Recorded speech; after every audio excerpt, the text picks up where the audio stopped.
Hello and good evening to all of my lovely listeners, lurkers, and watchers. I hope you are having a fantastic Monday night. I know I am because I'm here spending it with you. It is so strange to not have a day apart from each other. I also wasn't looking at the timer. That's very anticlimactic. Hold on. Hold on. Take two.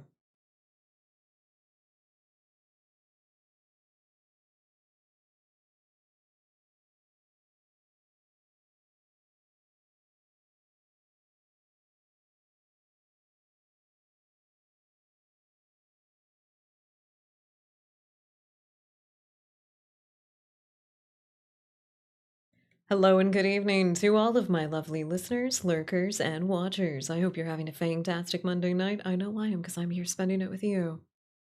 That's better. That's better. It's so strange not having an extra day of time in between checking in on the broadcast. The planets aligned extra this time. Hi, everybody. Happy Monday.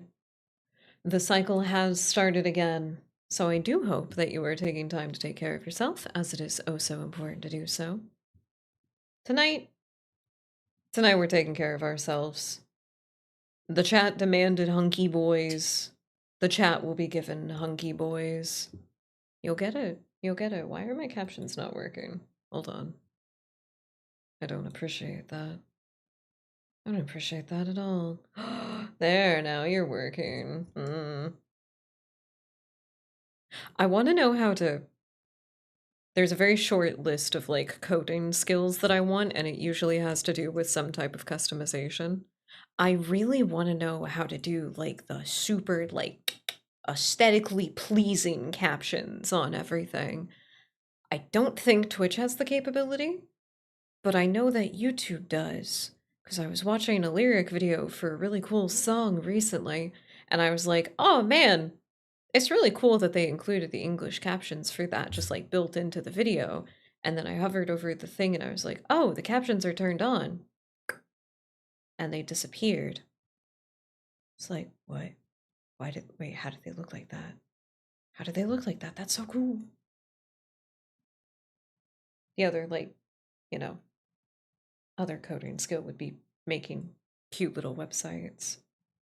I kind of want to make a little, like, is it Neo City? Whatever it is. Hold on. Yeah, you can make cute, goofy little custom websites on Neo sites.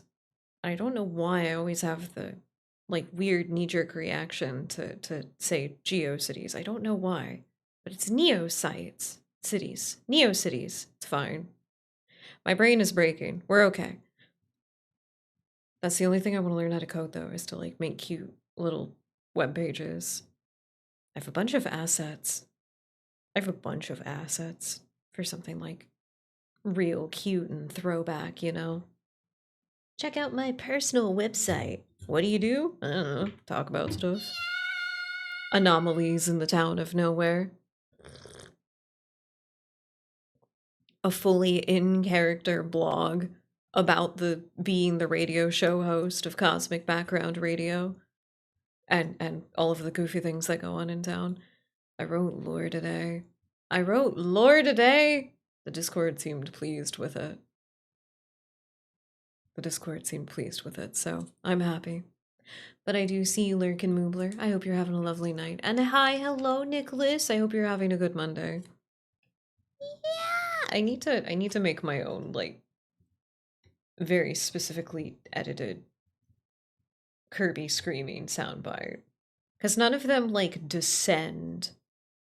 None of them descend enough, you know? It might just be that they don't start out loud enough, but that might just be me. You played Bear Rising! Oh my god, I was thinking about it recently.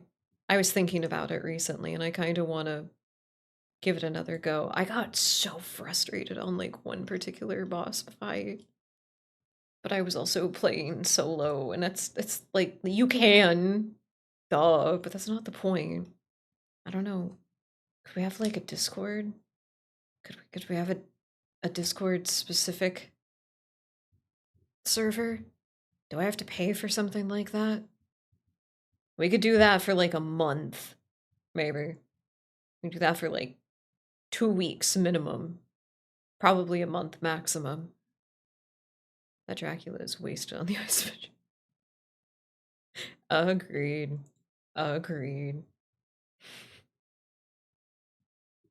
It was a fucking waste is only being able to play in like first person as him in Dead by Daylight 2 is fucked up. That's fucked up.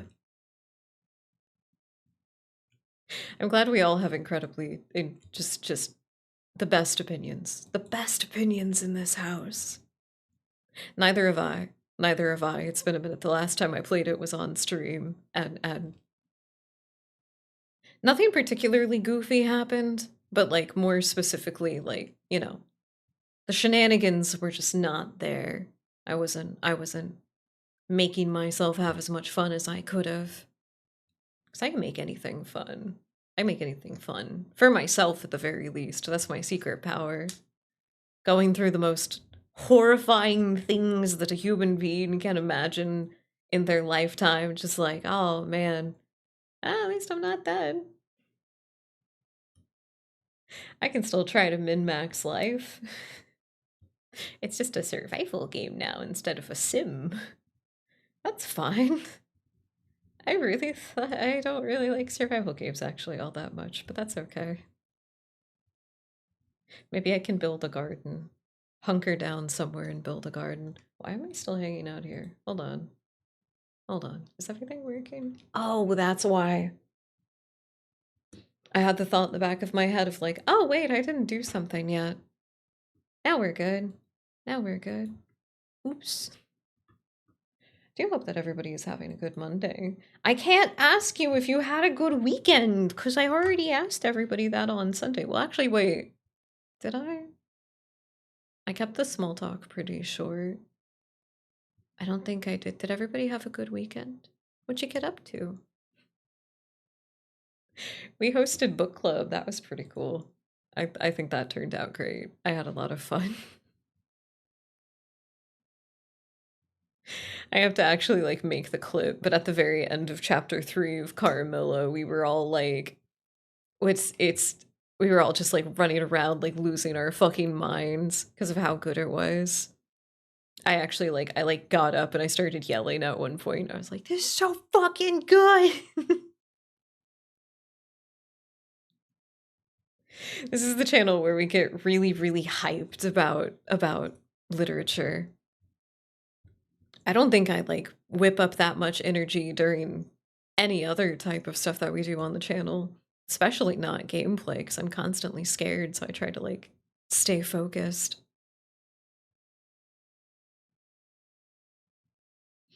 But what else did we do? What else did we do other than book club? What else did we do? I did tell all of you. This is one of the most exciting things that's happened at the station as of late, and I'm going to be excited about it. I don't care how mundane it is. We got a new mop and vacuum. I'm still awaiting a delivery of a new trash can, but we have received a new mop and a new vacuum, and they are both excellent.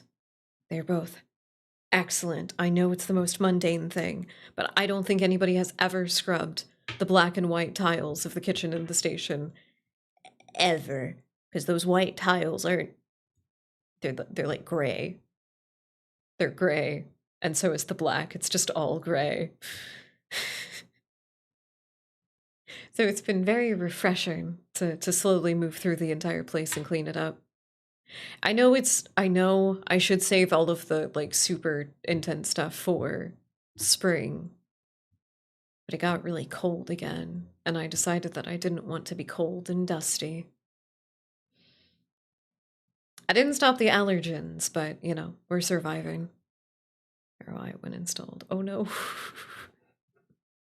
Possibly. Possibly. Who's to say? It could have actually been any number of things that turned the black tiles black. Or even the white tiles. They could have, everything could have been black and now it's just all gray. I don't know which is more terrifying. I can't think. It's just perfectly in the middle of being terrible. I have already used it in a couple of areas and wow. Wow. Okay, don't do anything crazy that you see on the internet of people who are like, oh my god, use this cleaning product, use this cleaning product. But if you have the availability to get a mop with like a bristled scrub brush attachment, do it. Do it. Do it. I just don't. I'm vouching for it. It's legit. It's so nice. It's so nice. And then, obviously, because we have, you know, such a big area to cover as the studio, we got a big shop vac. And we had one of those like really fancy cordless ones for a while, but I think one of the dust bunnies got pulled up into it and it just destroyed the entire system. Dust bunny was fine. They're just like crinkled up like an accordion for a few weeks, but the vacuum did not survive. This little guy is a fucking powerhouse. It's also really shiny. Like mirror reflective. It's perfectly shiny. It's not gonna stay like that though, because like I don't need to use bags. I can just, you know, it's fine. I cannot wait for the new trash can. It's more heavy duty. I don't really have a problem with taking out the trash on time, but it's just kind of nice. It's kind of nice. The one that I currently have does not have a kick pedal. This one has a kick pedal. Oh my god. So many cute little dust bunnies landing in with us. I hope everybody is having a good Monday.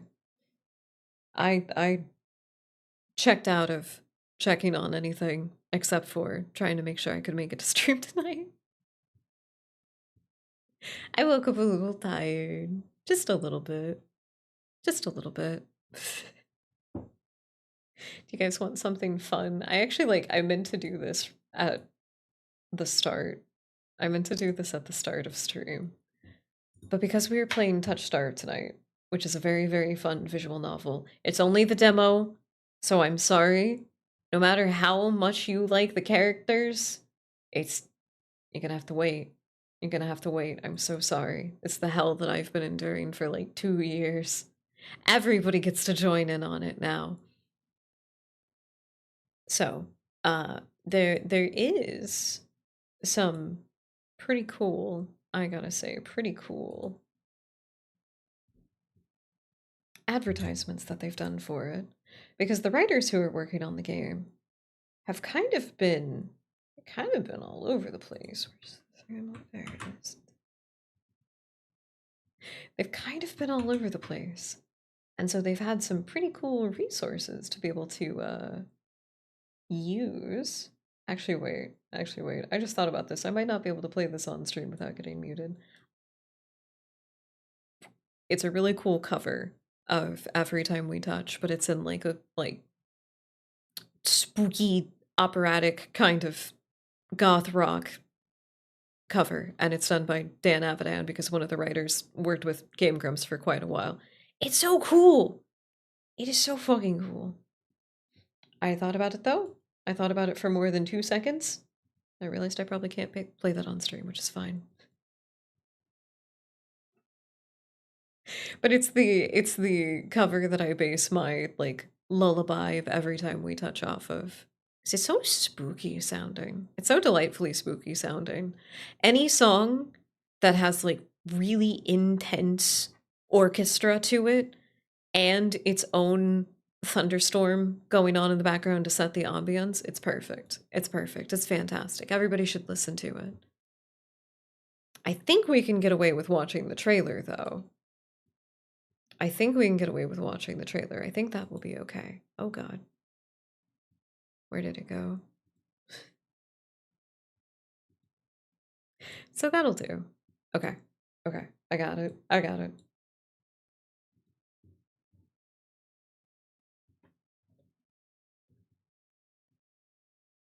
Are you ready? Are you ready? Oh. TV. Uh-oh. Uh-oh. Where's my clicker? Where did it go? Uh-oh. Actually, wait. Where did it go? Um. Maybe if I just, like, throw something at it. Uh. Uh. Eh. There you go. That worked. I'm gonna find my clicker, everybody. Check this out.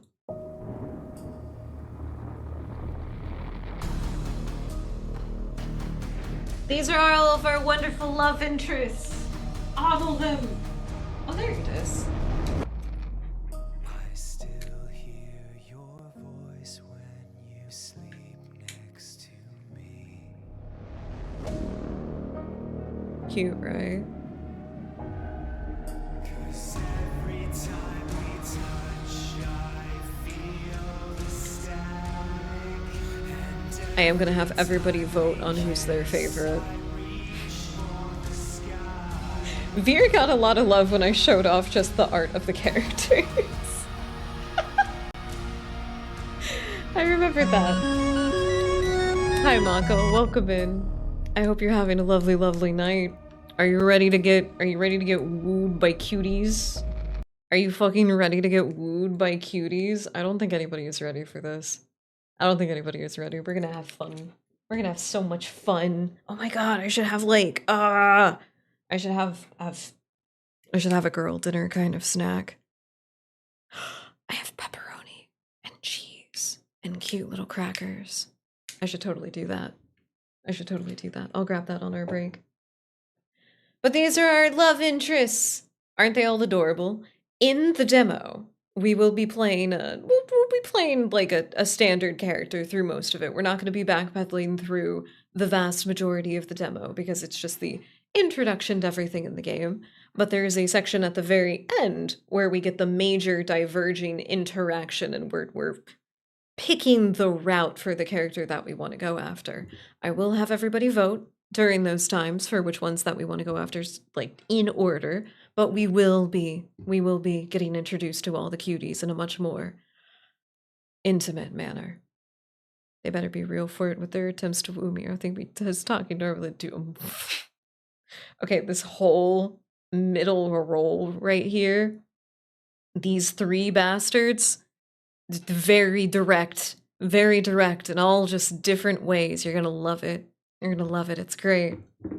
Veer did get a lot of attention. Everyone was either like, oh, Min, which just so happens to be the non-binary character of the cast. Very cute. They're little tsundere monster hunter. They're adorable. And Veer as well. I think there were a couple like, I'm not usually gay, but that one is like, dude, that's the gayest thing you can say. Which I love that my community and the space that I take on the internet can be focused on helping people learn things about themselves. I'm so happy about that. We are going to give a lot of love to the other characters, though. Everybody's going to get attention. I cannot get all of the special options without going through everything multiple times. So we're not going to do that exactly, but we will indulge in the special red options that we can get.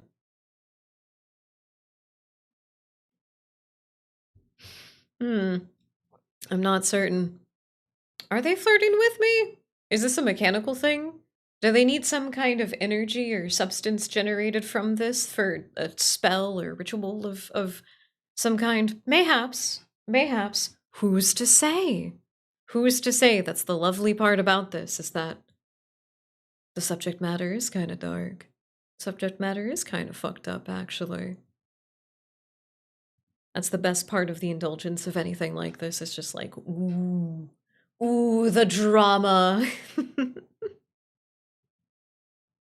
I do have to be careful. I've played an preview of the first chapter that I got because I'm one of the special backers for the game. I have to be careful not to say certain things because I don't want to potentially cross hairs when it comes to lore that's in the demo and what's in the first chapter. So I'm actually going to be trying really hard not to yak too much about my goofy obsession over everything. But there's a lot of fun little things that you can like overlook into, and I love doing that with stories. I love hyper analyzing things. I do, actually. I love playing an armchair psychologist to fictional characters. Never to real people. Never to real people. That's weird. But like fictional characters, always. Always. And you make them toxic and you give them like fucked up little ways of thinking. Dude. Dude. Love it. I love the drama. I love it. So I hope that everybody else is going to have fun when we get into it. In the meantime, did we already talk about? I already talked about what I did this weekend, which was not much other than clean the station. I love my new mop. It's so nice. What else has happened? The stray cats are kissing. I thought everyone would be happy about that. They're just two little dudes that walk by. I don't know where they live exactly. One of them likes to nap under one of the windows near the front of the station, and he's just so cute. But they've started kissing. They go up to each other whenever they see each other for the first time, even if one of them is lounging. He will get up to meet the other, and they'll do the little like nose kind of thing. I swear to God, I'm going to catch them grooming each other this week, and I'm going to lose my mind. The whole planet is going to like fucking explode at the scream that I give out for it. It's so cute. I'm so glad that they're getting along. That's all I want for all the stray cats in my neighborhood is to get along. I'll leave out food for them. But I want them to, like, you know, be nice to each other. I was tempted to get them little squeezies so that we can lure them into cages and, you know, have the local animal shelter take care of them and make sure they're okay. Catch and release programs are very important. I know people kind of split hairs on what is most ethical when it comes to, you know, wild cat and wild dog populations and everything. It's like, that's a hard conversation to have, and I'll be honest, I don't want to. I'd rather avoid the entire altercation altogether, so if I see a little dude in my neighborhood that needs lunch, though, and to go get a flea treatment and some vaccinations, you know, I'll help them do that. We've started calling them Big Bean and Little Bean because I don't know what else to name them. They are just like the goofiest little dudes, and they are very quickly becoming like adopted brothers. I know I was saying like, ooh, they kissing, but like even just like little bros, just bros, just being like, hey, bro, what's up, bro? It's very cute. It's very cute. The bigger one is now getting very protective over the littler one. The little one is like subcategory baked bean because he seems to get very anxious. Big bean, big bean. He's just very chill. He's just very chill, but he does seem on edge all the time. But he's just like, he's very aware of his size. He's always like making sure he's not like hurting anything. He does like none of them bap. Neither of them bap at all. Even if I accidentally like give them a head pat wrong, they're just like, ugh. They're so cute. They're so cute. All animals are just, they have so much personality when you take enough time to notice it. And obviously, like, our pets are the ones that we always notice have the most goofy idiosyncrasies. But, like, God, sometimes if you just watch the squirrels in your neighborhood or the birds, they do the funniest things. I didn't know that there was a squirrel that I guess he runs across the power line every now and again to get from tree to tree, but there's one that hangs fairly low and close to my window, so I see him running by, and it's just like, oh man, where's that little dude going? I peeked my head out one day, and I was just like taking in the scenery, and then I heard like a little tap. I look up and he's just like skittering across the power line. And I was like, that makes a noise? You're heavy enough to make a noise on that? It's so loud too. And he stops. He stops. It was adorable. But he's also the old squirrel that likes to like sit up there and scream at me. He'll just screech.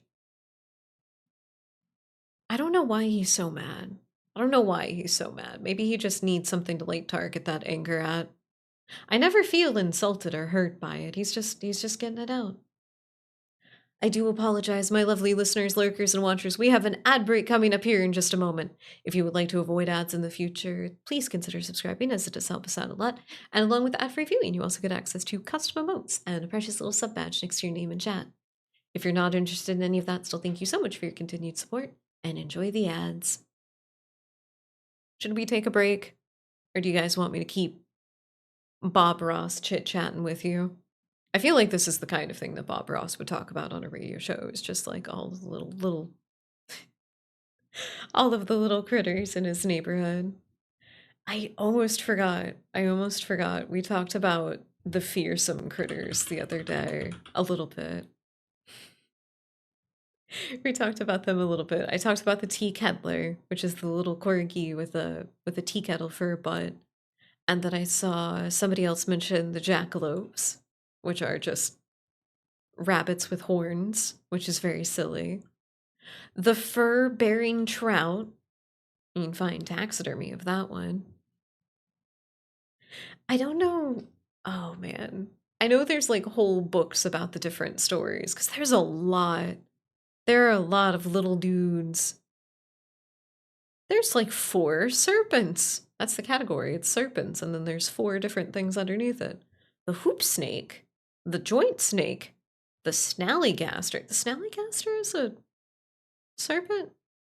Yeah, bird or reptile. Okay, whatever. Okay, whatever, bird or reptile. Whatever. Like a hybrid beast said to inhabit the hills surrounding Washington and Frederick counties of Maryland. Give me the picture of it. That doesn't look very serpentine to me. It just looks like a dragon. It just looks like a dragon in that one. It looks kind of stupid. We did a very long time ago go through a cryptid tier list, and we found out like just how many were regional reskins of different ones. And so the biggest thing in my head was like, oh well, what's like the oldest accounts of them? And it's just any, like, apparently we've been seeing Bigfoot like things all over the place forever. So who even knows? Who even knows? Just like big humanoid looking dudes that are really hairy and really tall and apparently cannot be photographed in any cohesive kind of a way or recorded. We've been seeing them all over the place forever. So there's like a lot of copycat, or trying to be copycat, I guess, because then the older ones didn't call it Bigfoot. Now we call it Bigfoot because it's fine. I'm overthinking this. Axe handle hound, a beast that reputably subsists on axe handles left unattended, mentioned by George Louis Borges, Book of Imaginary Beings. You're just a logger out in the Mid-East in the early part of the 18th century, and you left your axe unattended. You come back and the handle is gone.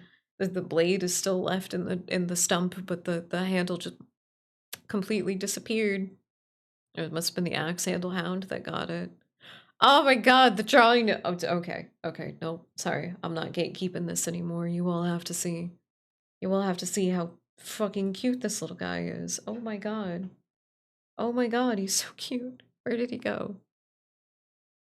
It's just a little dog that looks like an axe. What the The imaginary friends of the very lonely men of the Mid-East logging. Okay, some of these did stretch into Canada too, so it's just the big wooded areas. Oh yeah, Bigfoot is right, right, because the creature that we think of as Bigfoot, it's right. He's a fearsome creature. They're a fearsome creature. I don't know what. I think I just like Dr. Peppered myself. It's like, oh, like, do you imagine Dr. Pepper as a man or a woman? I've just always assumed Bigfoot was a dude. I've like never thought of like, oh wait, like obviously if there's a bunch of them, then there's any number. Any number. I've just been assuming that Bigfoot was a dude. Damn it, I Dr. Peppered myself. I don't have an excuse for that either. Cactus cat.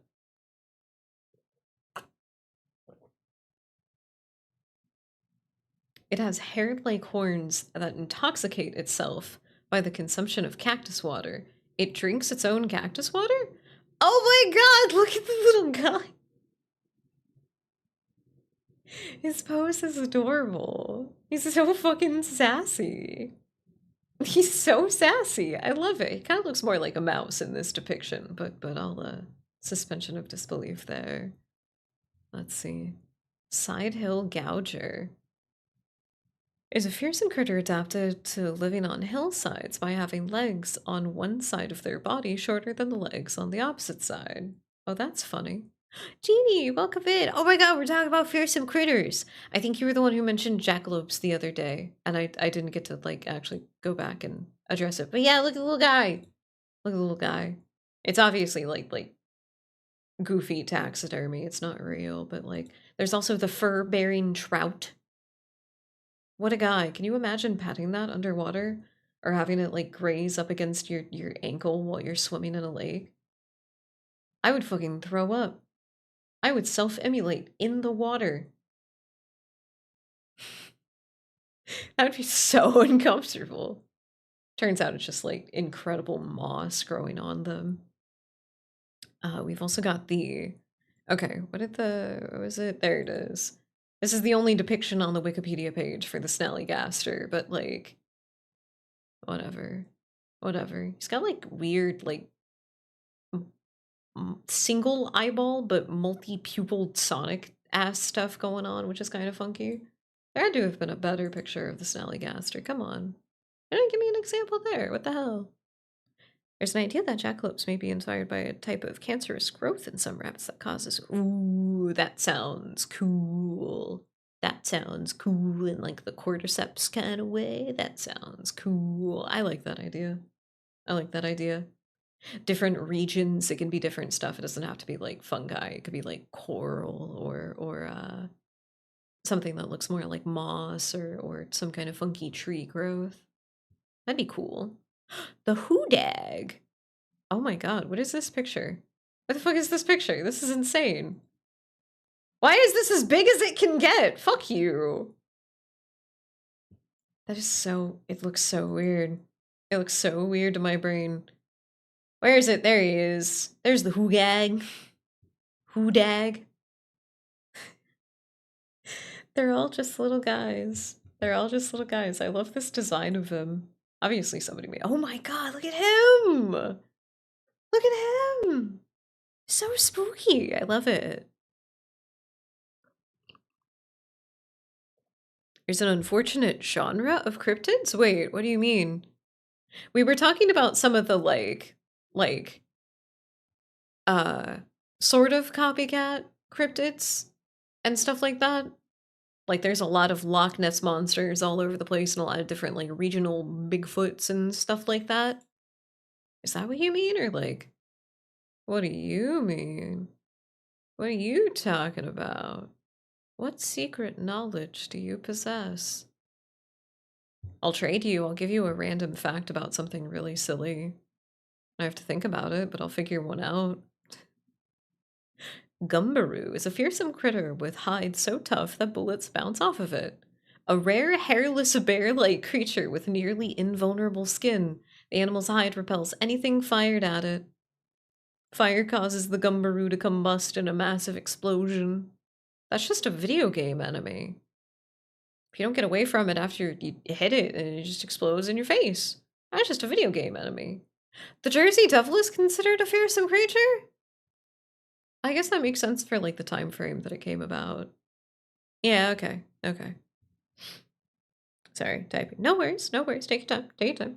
I'm just curious, I'm just curious. No rushing, I'm just curious. My feverish hunger for curiosity and information and knowledge, and it's, you know, it's fine, it's fine. That's just me. That's just me. Nobody's got a... Tia Cadler! Okay, where's the key? No! Why don't you have cute... Oh, you have cute pictures of the tea kettler. It looks fucking stupid. Also see cryptozoology, snipe hunt. It's a type of practical joke or fool's errand in the existence of North America as the early as 1840s, in which an unsuspecting newcomer is duped into trying to catch an elusive animal called a snipe. Although the snipe is a real bird, a snipe hunt is a quest for a non-existent creature. Oh, that's fun. That is what a couple of the fearsome creatures are, at least. At least a couple of them. There might be more. That it's just like, oh yeah, there's this funky thing in the woods. You gotta keep an eye out for it. And if you happen to see it, then like, ooh, you better get it. Better get it. Crazy money in catching something like that, probably. Ones like the Mokole Menembe and the Ropin are used by young Earth creationists to justify their worldview of dinosaurs. Oh, gotcha, gotcha. Nah, I like these entirely in the name of folklore. 'Cause that's what they are. They're folklore. They're, oh my god. I'm so sorry. Character break for a second. Character break for a second. I got exposed to some really weird creationist stuff growing up, and it has been a really long time since I've like actively thought of some of it. I got some vicious flashbacks. I got some vicious flashbacks. All right, we're okay.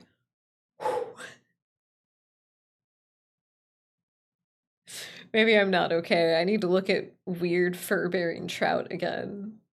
God damn it, why don't they make him a singing one? What would he sing though? What do you think he would sing though? I've got you under my skin.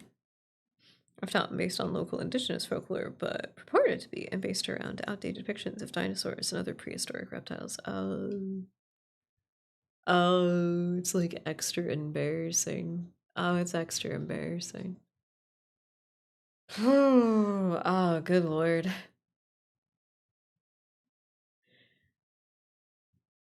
At one point, as a child, I was taken to a expose for, I guess what you could kind of think is like, it was like a lecture, but in its own place. And they had exhibits, not a lot. Everything was all contained at like one little building that existed on this big piece of land. And it was like, oh, we're gonna go learn stuff about dinosaurs.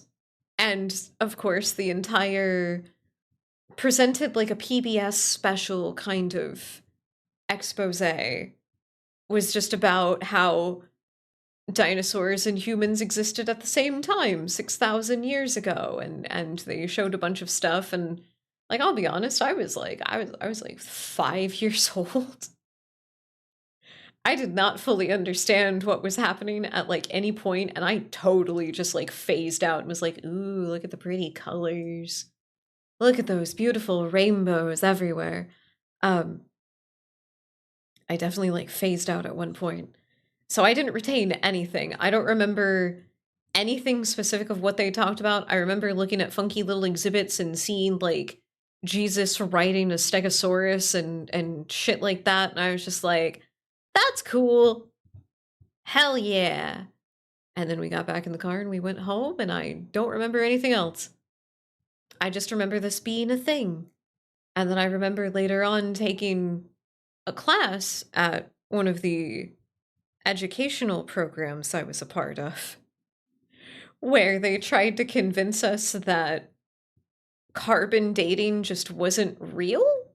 It just wasn't a real thing.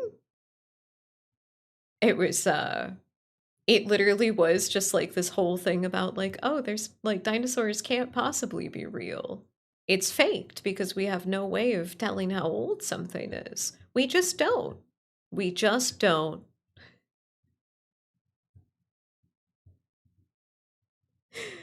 It's that was a lot.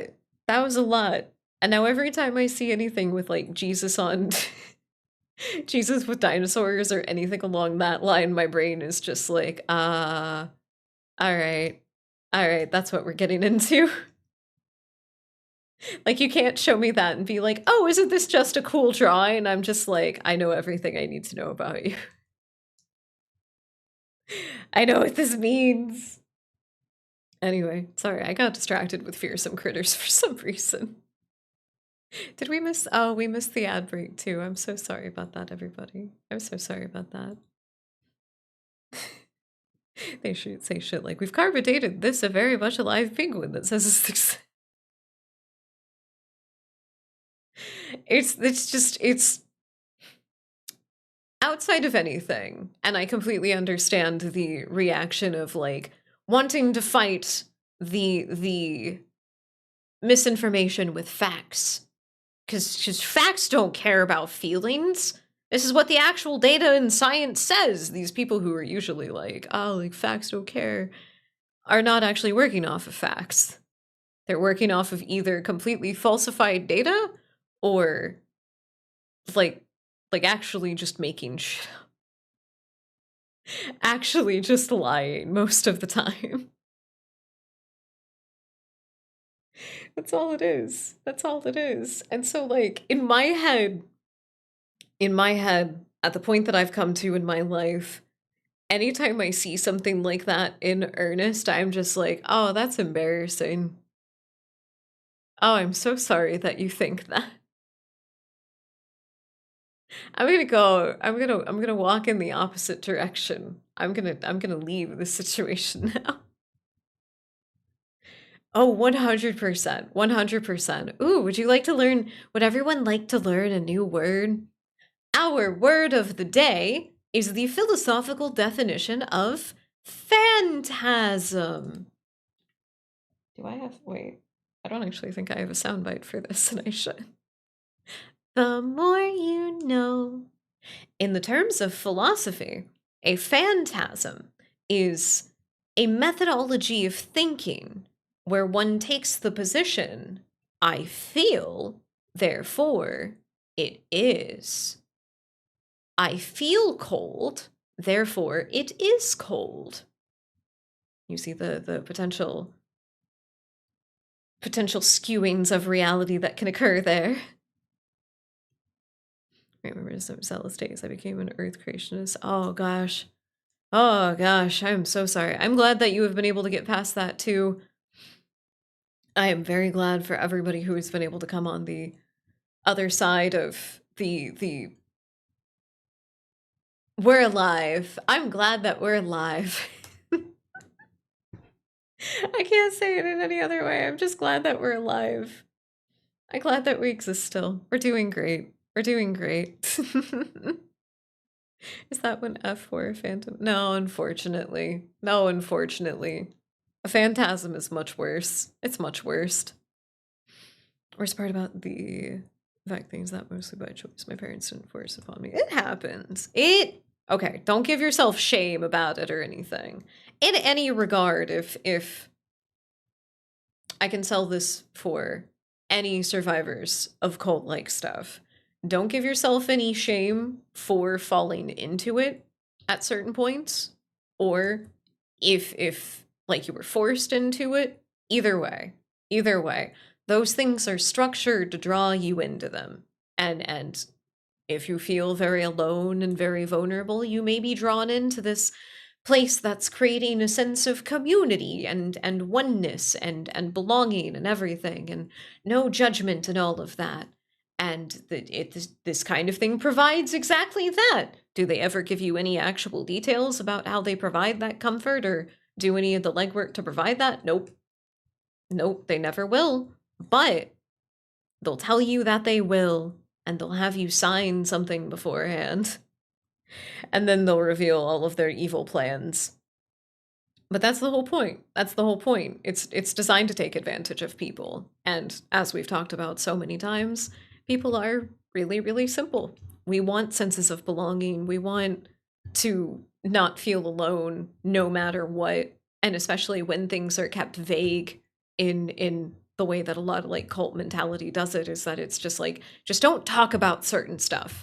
You don't have to face your fear of death. Death doesn't actually exist. It's stuff like that.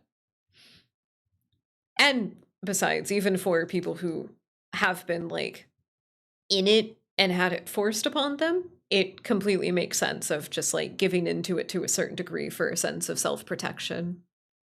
You know what? I think this is a great time for the dust bunnies to kill each other and mega size. Hell yeah. Get it. I forgot that I have pistachio ice cream. Fuck yeah. Oh, I'm so happy right now. I'm so happy right now. Oh, look at you all kill each other. Sorry, I feel like I got really serious for a while there. I apologize. I apologize. I know those are heavy things for people to talk about. Again, more than anything, I am very happy that if anybody got pulled into cult shit, you know, out of their own circumstances in life or because they were forced into it, I'm glad that you're with us. I'm glad that you're alive, and I'm glad you made it through it. Cheers to us. I'm glad. I'm glad. Kreisnick did. He fucking got us. He fucking got us. You two were neck and neck for a second, though. I did see that. I did see that.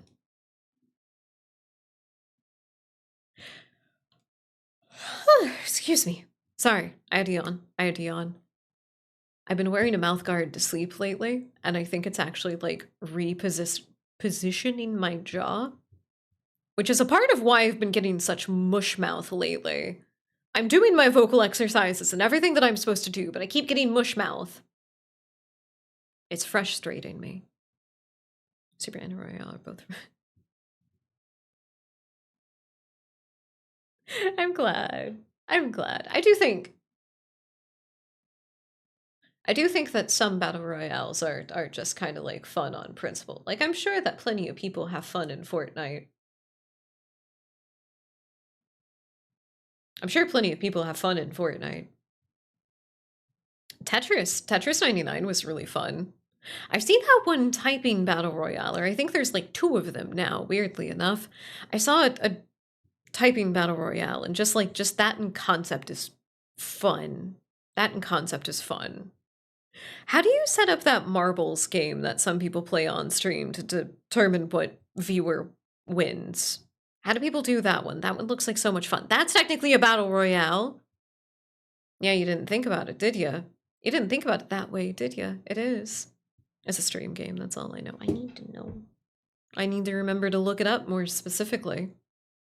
I need to remember to look it up more specifically. Alright, I'm not gonna lie to you. I've been a little bit nervous. I've been a little bit nervous. Touchstarved is really cool, but I do want to get into it. But I do want to have fun with everybody. And I know that I'm going to get distracted talking about stuff. I'm going to give myself patience with that today. I'm going to try to, at least. Thank you for the reminder to stay hydrated, Jeannie. If everyone in chat could also take a moment to hydrate as well, I'd appreciate it. Would you kindly? Okay, now there's 3 bodies. Marbles, hell yeah. Ooh, I do need to check my posture. I shrimp it a little bit. Hold on. Scooch away for a second. Give me some space. Not to be rude, but why is posture check so expensive? Oh! It is, isn't it?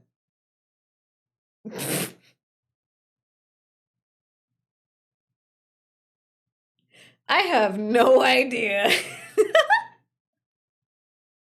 I have no idea. No clue. Oh, sweet. Krusnik figured it out. Hell yeah, Krusnik figured it out. Wait, is this it? Why does it look like the menu from Power Washing Simulator? Why does it look like that? Marbles on streams, game played with stream reviewers can join the marble race, position a leaderboard. App users can do the following. What? Okay, let's figure this out. Hold on, we're gonna figure out marbles. Choose a device. Oh no, Lucifer, install my phone. How do I do it then? How do I do it then? Oh, there it is.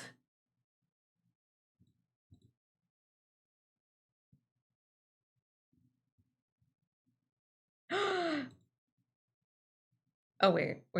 I need to pull it up in my other window. Hold on. I've almost got it, I promise.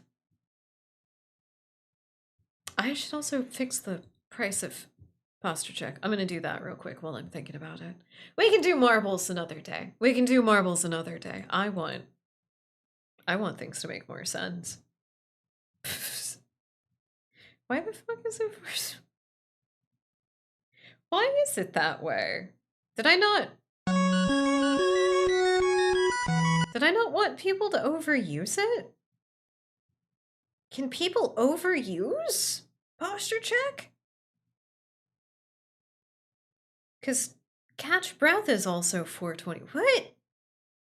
Why did I do that? Why did I? Okay, wait, sorry, I gotta go through the rest of these. Okay, hold on. They must have amnesia. They forgot that I'm him. I've forgotten everything that I've ever done. Why is abduction 60? That's why everybody was able to use it so much. Abduction needs to be like, okay, hold on. Oh god. Oh good god. You were just a silly memer. Fucking apparently. Okay. I gotta get into sound alerts. I gotta change those ones. Then, okay, then the default ones. Okay, bonk, that's fine.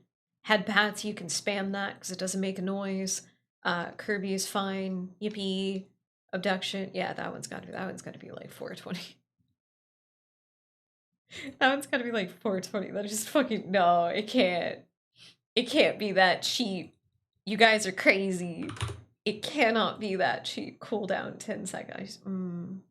Okay. Okay, there we go.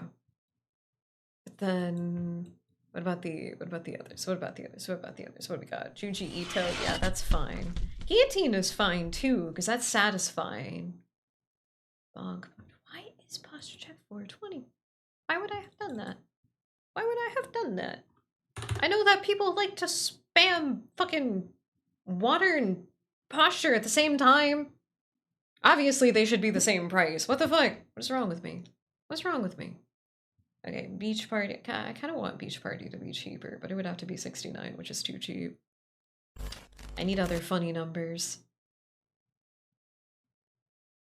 Okay, that one's still my favorite.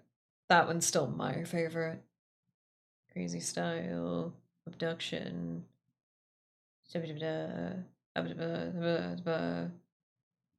Text to speech.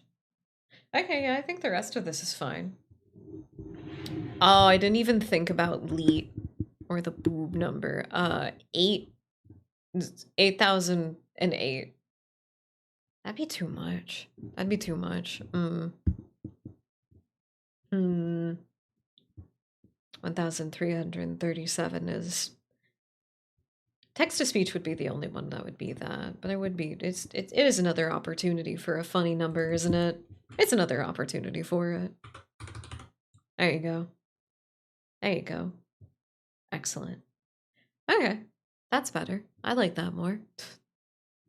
Apologies if you have to refresh to make everything actually make sense. I can't remember. I feel like we've gone through that a couple of times and been like, wait, why are your prices like that? Text speech feels too expensive now? What have I done?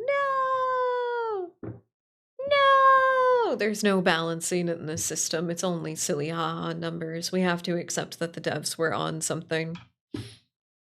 It wasn't about like mini-maxing properly. It was just about the silly ha's. Which on that. Nobody ever used the money extension part of the nobody ever uses the bit side of the sound alerts. Apparently none of these in here are worth the bits, so I'm questioning if I should have them at all. I probably shouldn't. 6'7". This was 6'9", and I like 6'9" better instead of 6'7". 6-9 is for the lesbians, obviously. Come on. Come on. Are we ready to play a visual novel? I am just nip poor. I pay all for my spare money to animal charities. As you should. As you should. You're saying this as if you should be apologizing for the position that you've taken. When you've taken the objectively correct position. Goofball. Sorry, the music is already spooky and I want everybody to hear it. Alright. You are allowed to awooga. You are allowed to humana humana humana humana humana. Keep it like PG-16. Keep it PG-16. Because R can still get into some, like, intense, like, descriptions and stuff like that. Keep it PG-16. For me. Behave. For me. Thank you. Thank you. I appreciate it. 6-9 is for lesbians. 6-7 for living men.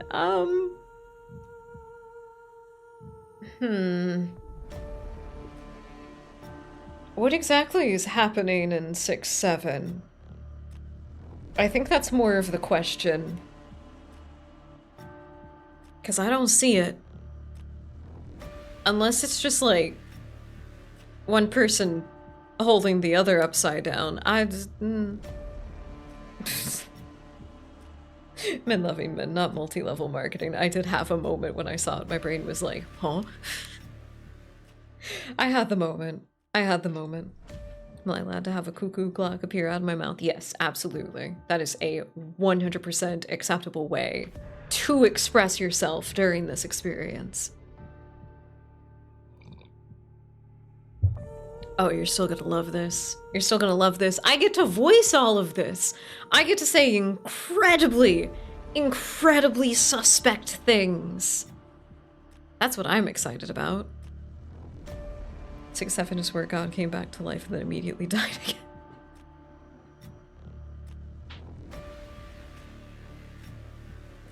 I do not know where you just pulled that out of, but I am not going to be able to think of it differently now. Twunk City, Twunk City, Twunk City. Aye. We have a pretty decent... Hold on, sorry. I'm covering up the other bird creature. We have a pretty good selection. Don't be judgmental yet. Don't be judgmental yet. It's more about the attitudes that they bring to the table more than anything. When do these gentlemen come to my house and give me gentlemen? Oh, that would be, that would either be Veer, which is the fox character right here, or that would be Ace, depending on a couple of other factors of preference. Yep, sorry, I'm covering them up. Hold on. Alright. Let me get out of here a little bit. You gotta be able to see men. They're a cutie. They're a cutie. I won't let anybody not appreciate the one non-binary character of the cast. It's very rare that we're in these beautiful spreads with such handsome gentlemen. Everyone's got to appreciate. I'm so sorry, Moveler. That's unfortunate. I'm sorry. I had a feeling. I don't know why, but it's been coming up lately that a lot of members of the chat are touch-starved. I'm so sorry. Pat, pat. Little head pat. I'm so sorry. I'm sure you're doing your best. How could you tell? Token NB characters just dropped. Well, they are just a little gem. I don't know if I would call them a token. They are a cute little gem, honestly.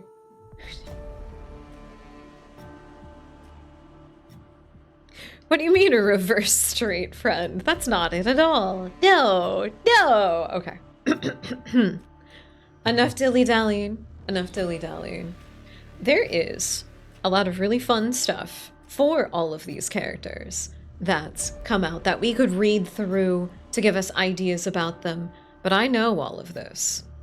My dear lovely dust bunnies, you are the ones who are now to be exposed to the haughty horrors. And so I'm just gonna have fun with this.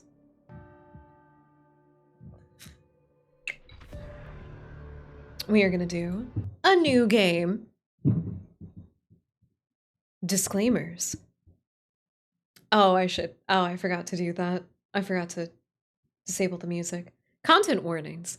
Touchstarved isn't intended for an older audience. It contains mature content that includes, but is not limited to, horror, graphic violence, strong language, alcohol and drug references, injury, and dismemberment.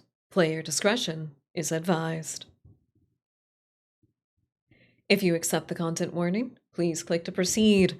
If any of these things are not up your alley, as per usual, the reminder of anything Gothic literature based is that it plays with the taboo. We're gonna get fucked up, but in an intellectual kind of a way. Also, there is something, though some things get hot. Anybody's not into that? That's fine. Prioritize yourself instead. I'm clicking to proceed. In Touchstarved, your choices matter. The decisions you make may result in unique dialogue, interactions, or even choices in red text, which contain exclusive content. Try playing through the demo multiple times. As the other reason why I will not be playing it more than once is so that other people can make other choices. That's all of our interactions. Alright. I'm gonna play as my surrogate, Crow, so I don't have to read my own name. Choose your pronouns. We're gonna go little lady, because I feel like it today. You can! It's just for the demo, because I don't know if they'll add others later. They might. They have they, them, she, her, and he, him. I like she, her, because I'm a queen. This world began to unravel long before you were born. It all started with fogfall. Spectral mist bled from the seams where reality wore so thin it split.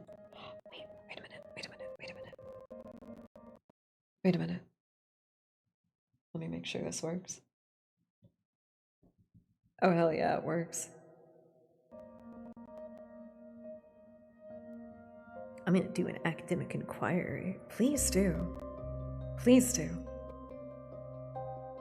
And from that fog emerged monsters, inhuman beings with unnatural powers. Some possessed language and intellect, others were mindless beasts driven by little more than bloodshed. An unrest spread and cities fell, humans cowered in fear while monsters thrived among the chaos. And then there's you.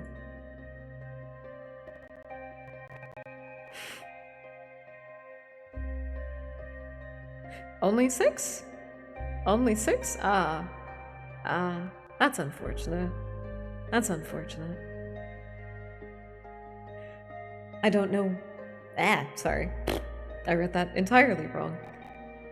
You don't know what you are, but one terrible truth is certain. You were born cursed, with hands that alter the minds of those you touch.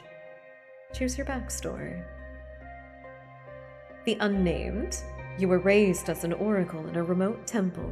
The priests claimed that your touch bestowed enlightenment, but the visiting mage revealed your curse for what it is.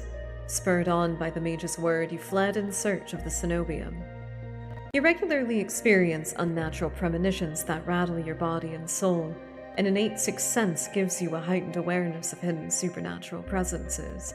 Obviously, there's a lot of reasons why I go for the unnamed. I like this one a lot.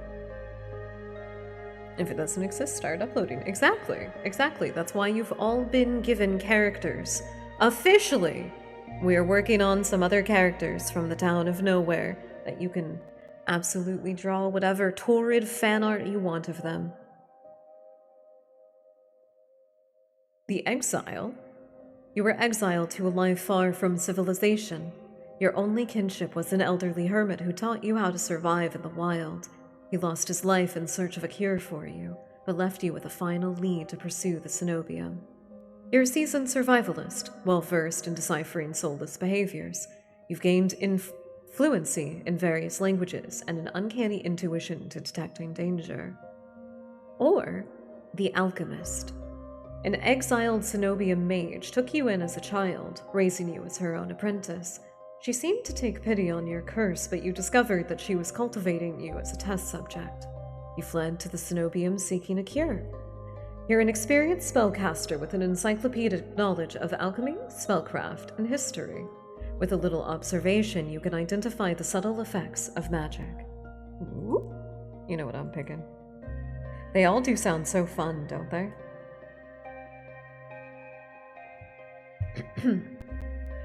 Your name is Crow. You selected she, her pronouns. Your backstory is the unnamed. Is this correct? Absolutely. You guys can interrupt at any point with questions. I'll do it like I usually do it whenever we're doing like big chunks of dialogue in a game, and I'll go for like little spurts, and depending on like how much you guys are talking in chat, I'll check in a little bit more or less frequently. But yes, you are absolutely allowed to ask questions. Any questions? Okay, not any questions.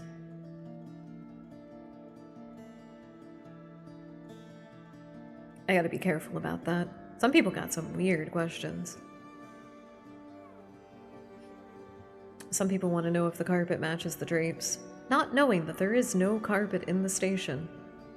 It's weird. Since we were talking about cryptids earlier, what defines them? Like a creature? Centaur or griffin probably don't traditionally count, but why not?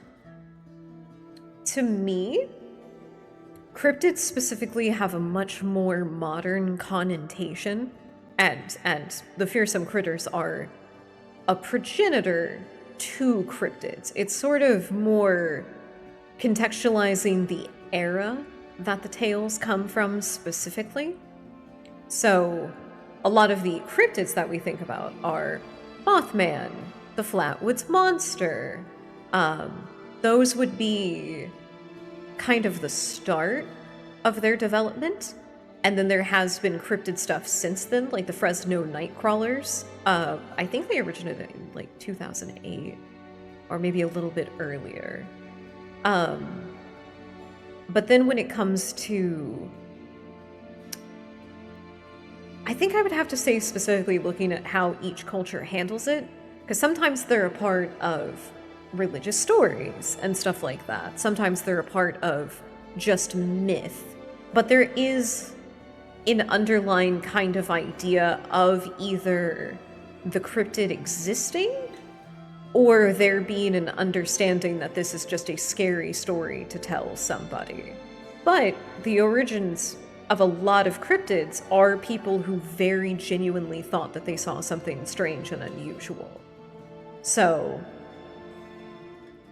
there's folklore aspects of it that make it very similar to myth, which is where the griffin and centaurs would fall into.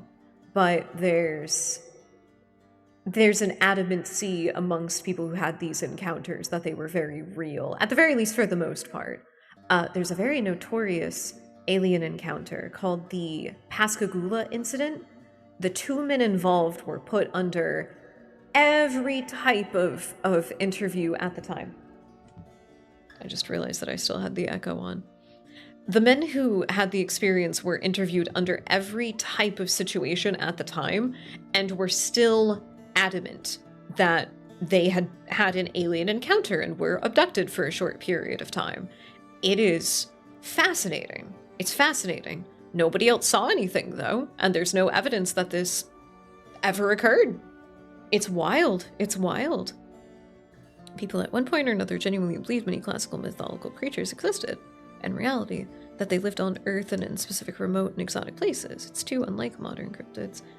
It's like, I do consider them very differently. I think for me it is just like historical context to it, and the origins of the tales occurring either with the intention of conveying something specific in the story, like it's a part of the moral or something for the creature, and cryptids originating with some kind of unexplained encounter. I'm sure somebody got the idea for a griffin from looking at something that was kind of funky in nature, but like, you know, looking at funky stuff in nature and being inspired is what humans do. That's what we do. I hope that was sufficient, though. I think that's a pretty good question, honestly. And I'm sure that there are a lot of other, like, cryptozoological nerds like myself out there that have different takes on it. I don't think there's something like that that has, like, an objective answer. We can just examine and quantify what we've examined, you know. Our type of dragon, going off the dragon chimera theory. I could see it. I could see it. I feel like that makes sense. Are we ready? This is the first line of our actual character that we just made.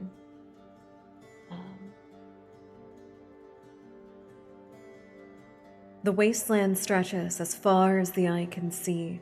There's nothing out here but death, the ever-present stench of decay, and countless sun-bleached bones cast like seeds across the barren land. I could say death doesn't scare me, but honestly, I'm desperate. It's been 2 weeks since I joined the caravan bound for the wastes. Finding a group that would accept me was a trial in itself. I can hide my hands and deflect probing questions. But sooner or later, people always suspect something strange about me. As rations grew sparse and canteens ran dry, tensions arose. Despair began to set in until I saw it.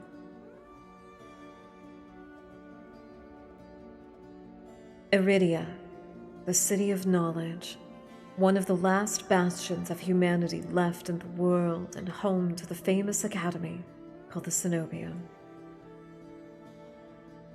All the world's knowledge gathered in one place. If there's anywhere I'll find a cure for my curse, it's here.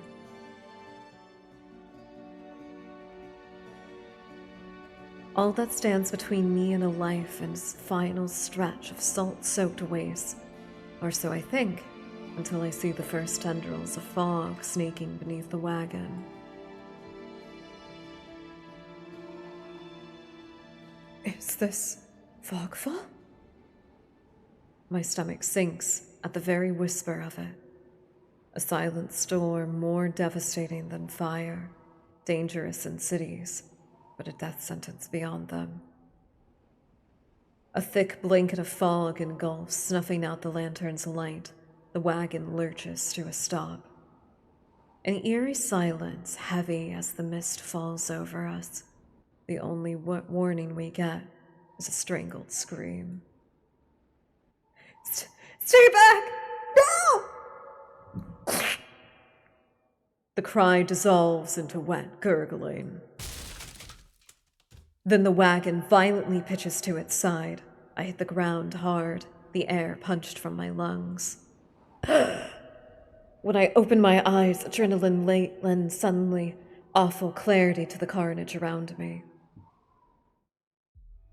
A trader I once shared bread with lies face down in the mud, their back reduced to long strips of torn muscle, gleaming gristle and exposed bone.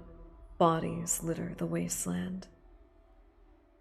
I try to rise, but my ankle explodes with pain so blinding, white blooms across my vision. Only when my eyes finally adjust do I see the dark shape before me. A soulless stoops over the twisted form of a cavanair. I freeze, but it swivels its head. A dozen bulging eyes twitch in my direction and blink as one. An ear-splitting shriek is let out, and the soulless charges. God, that's so cool. Look at how spooky. It's got a crotch eyeball. But right before it reaches me, the beast barrels past, vanishing into the mist. A horse screams in the distance. I need to move, now. Run for the city? Or head towards the wagon? Maybe it's the nature of how information spreads in modern and early times that defines cryptids. Stuff like mass-produced printed paper and videos. That definitely has an influence over the sensationalization of cryptids.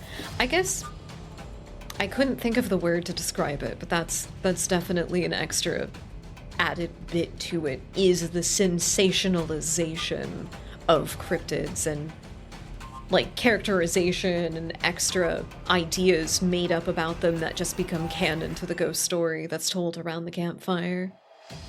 It's the idea that cryptids aren't as far removed from our current day-to-day lives, whereas mythological creatures exist and example us. Exactly. You already have to think of the world and your terms of supernatural spirituality in a different context than, obviously, like I think anybody in the modern day does, if I'm being honest with you. The mythoses that those creatures came from are from places that, like, it was normal to believe that they existed. It's weird to think that cryptids are real, even if there is a slight possibility. Uh-oh. I clicked something that I didn't mean to. No, I fucked up! Help. Help! I fucked up. There we go. We're fine. I was trying to minimize another window. I'm sorry. I think both are very important. Sorry. I think both are very important points when it comes to differentiating and thinking of things differently. I think, considering the fact that the soulless kind of just passed me the fuck by, I'm gonna get out of here. I'm running for the city. I don't... Secure your own mask before helping others with theirs. I take off, running deeper into the haze. The fog is so thick that I fear I'm headed in the wrong direction, until I see the dim pinprick of light emanating from the shadow of a spire. It's faint, but it's enough. I've come too far to die here. Rapid footsteps echo all around me. I turn in circles, frantically searching the opaque mist for a source, but the fogfall twists and stretches around. Wait. But fogfall twists and stretches sound. Suddenly, the caravan's driver bursts forth from the fog. Our eyes meet, too late. He knocks me to the ground and slips in a patch of mud. The soulless instantly falls on him. It catches the driver by his throat and rakes his stomach with razor-sharp claws. He comes apart like wet paper, spilling intestines and viscera in a streaming tide. Fighting the urge to heave, I claw frantically through the slippery muck for a handhold. Shit! My hand catches on the jagged edge of a rib jutting from the water. Bandages unfurl around the gouge torn deep into my palm. But the pain's quickly forgotten when a hand closes around my wrist. Uh-oh. Can you stand? One of the travelers from the caravan leans over me. We need to run. Uh-oh, I think it's too late for him. In a lot of mythical creatures, they often use to inhabit areas until a great hero slayed them or drove them off, whereas modern cryptids are treated more like an species rather than individuals. There's like that weird kind of like science-y thing to it, right? We're a lot more inquisitive about them and we want to like know stuff about them instead of just like, oh, that's just a weird dude that looks like that. The mythological metaphor of different creatures is usually like, oh, it's just a weird fucking dude, you know? Dang it, sorry, I keep looking at it. They reach for my hands and I realize too late that my bandages have come undone. No! Don't touch me! The sensation of their thumb brushing the back of my hand sends a shiver down my spine. All it takes is one touch, and in the space of a breath, my curse takes hold. Their lips peel back into a deranged grin.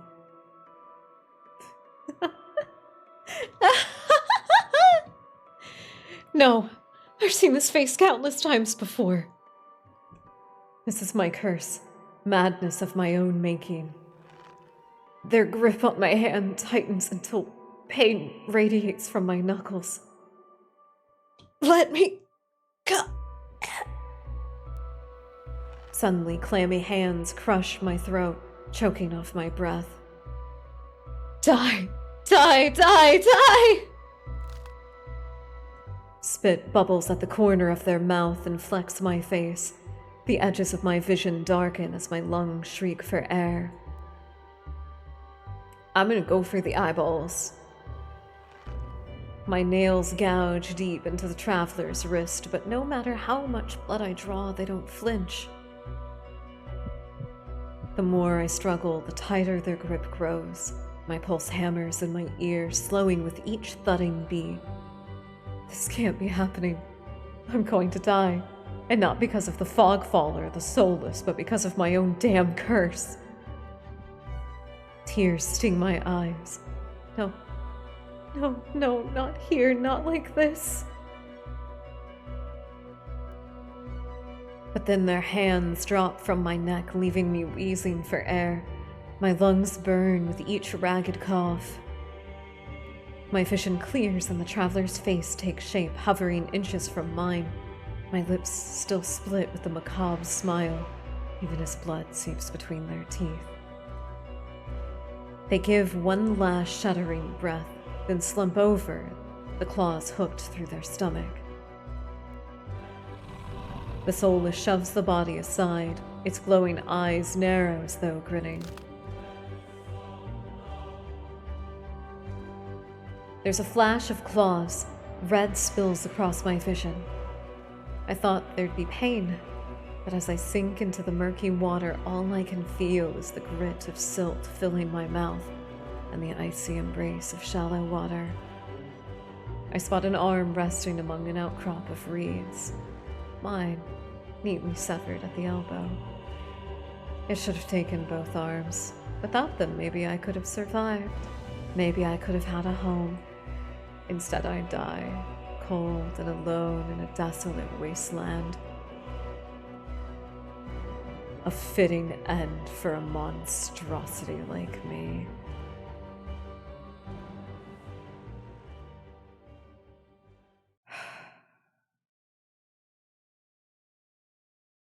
No worries, Jeannie. You're just proving that I need to do a whole stream dedicated to cryptid stuff. I hope you're all liking the atmosphere so far. I'm late and still can't stay. Okay, 1, you're not that late, but 2, I'm sorry that you can't stay. It's the cute boys' night. Welcome in, Reload. I hope that you're doing well.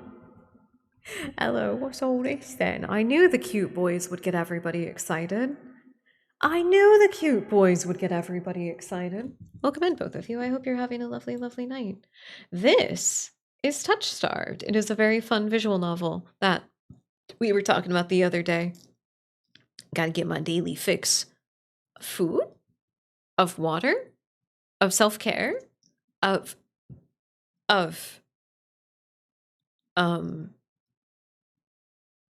can't think of anything else. Telling cats how adorable they are? Daily dose of that? Why is it 420 now? What's 420 now? What? My boy, my child, what are you talking about? Which one? Oh. Because I think it needed to be harder. I think it needed to be harder to get. I didn't realize that's why everybody was spamming it the other day. You can't use him too much. You're gonna tire him out. He's gonna get stressed. I really can't have you juggling the hamster in the back of the classroom. He's gonna fucking throw up. No! My daily fix! Okay, here, hold on. Hold on. Does this make you happy?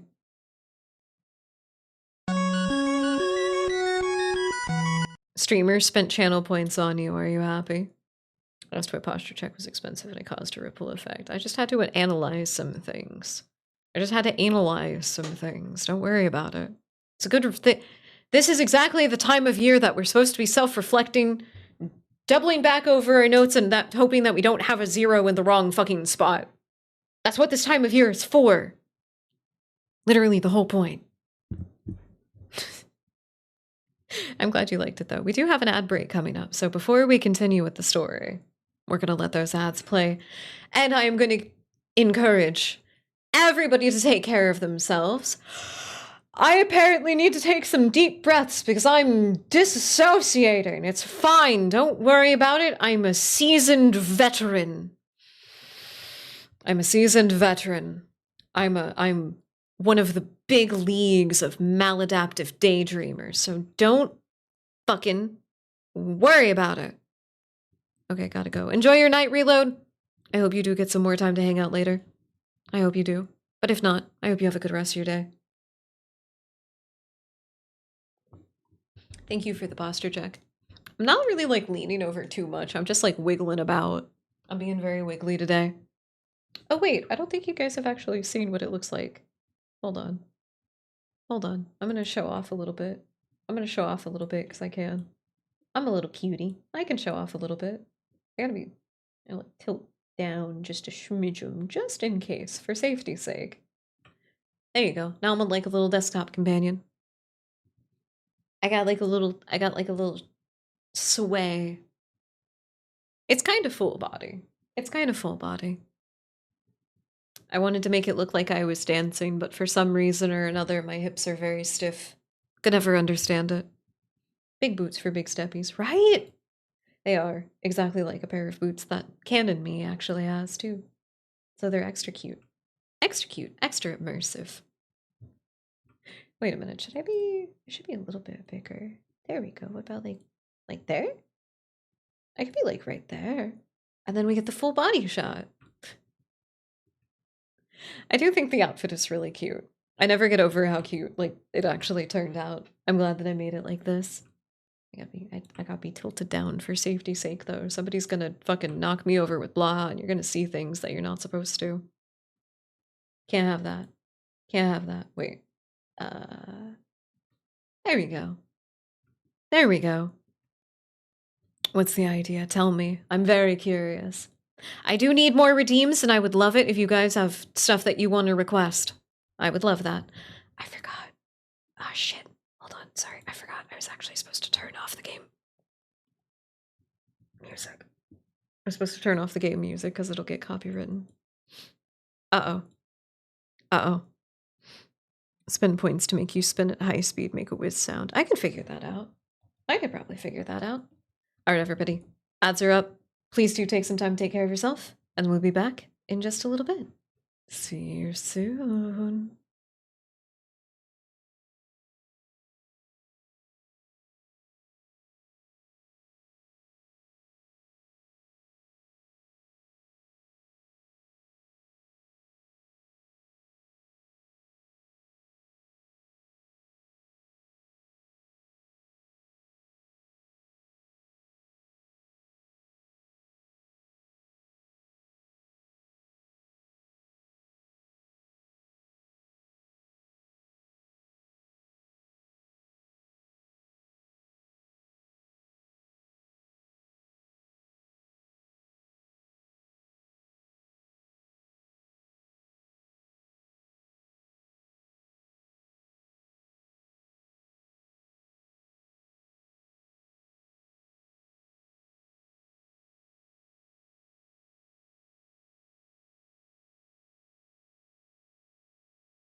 Welcome back from the break, everyone. I apologize, that was a longer one than I meant. I did a bunch of stuff, though. I got more water. I got a snack plate. I got more cozy. Took care of myself. We are. I am so ready to be locked in. I'm very ready. I hope that everybody else is ready and ready to have a good time. Because we're about to meet our first love interest. Sorry. Check one thing. We're good. Okay. I'm hyped. I'm hyped. Oh god, where'd the game go? There it is. So, right where we left off, our caravan leading us to the last bastion of hope that we have of finding a cure for our curse was attacked by a monster. Everybody's fucking dead. We're dead, as far as we're aware, and that's where we are.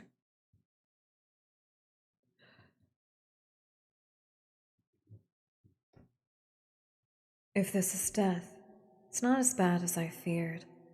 The cold is gone, as is the choking stench of bog water. I could drift forever, cocooned in oblivion, until all thought and sensation vanished. No curse, no howling at me in madness and terror. Nothing at all. The thought has a terrible appeal to it. But I take a reflexive breath, and air pours into my lungs and then out again in a ragged rasp. Ugh.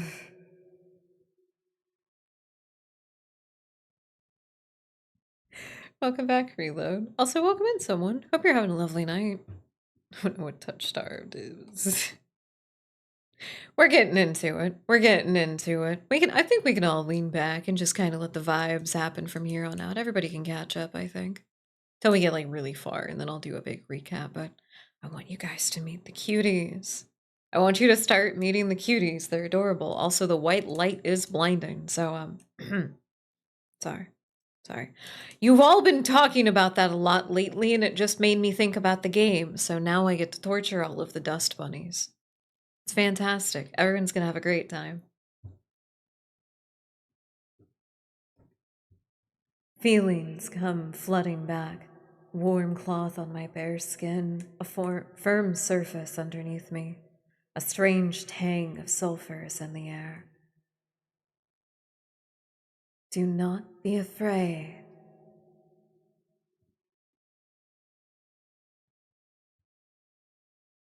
I twist my head towards the voice. Tears flood my bleary eyes at the bright glow of lamplight. At dinner, what did you have to eat? Try not to move. The voice is calm, steady, and commanding, but more importantly, it's a stranger's voice. One thought cuts through my mental fog. I have no idea who this is, and I'm completely at their mercy. Stay away from me! My words come out in little more than a creaky whisper. I clamp my mouth shut, hating how weak and helpless that I sound. No. No. Who the hell is this? Ooh. Ooh. Little choice. Little choice of Rooney. Who wants some choice? The amount of times that I've used lurk emote in other chats and terrified other.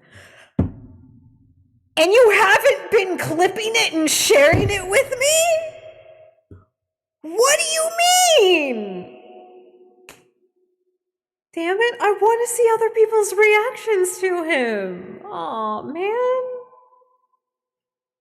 I have potatoes and chicken with cheese and bacon. That sounds delightful, actually. What the fuck? Hell yeah. Sounds like fucking decadent, comforting. I'm gonna make chicken noodle soup tomorrow. I'm determined. I'm gonna get out my big witch crock pot. Not crock pot. My big witch soup pot. I'm gonna make chicken noodle soup. And it's gonna be amazing.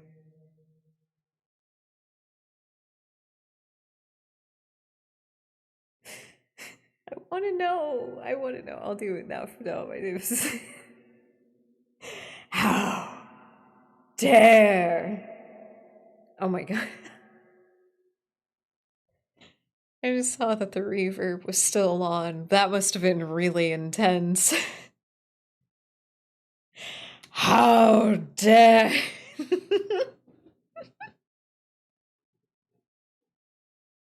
There's an angel before us, and then the voice of God. How dare you not clip? God.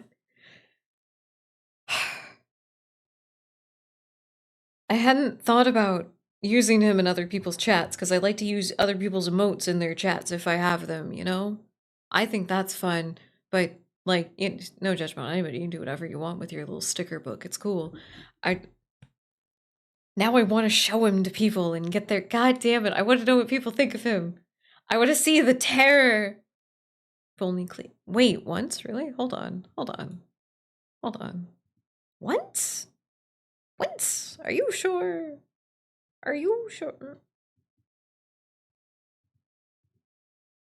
I don't know about that. I don't know about that. Yeah, there's one. There was one. Wait, can I? Clip creator. Can I search by that specifically? Will you let me? Yes. Oh, I have to type in the whole thing. Everything is so difficult. Why didn't I? It didn't do it. It didn't do it. It didn't. It says that I can search by creator. I didn't mistype it. What the hell? What the fuck? What the? What the hell, man?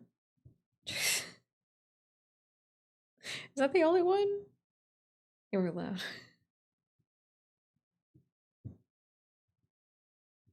The voice of God. Why don't you clip things? Okay, I'll take your word for it. I guess that's the only one. I guess that's the only one that you've got. Damn. Well, shit. Did I watch that one actually? I thought I did.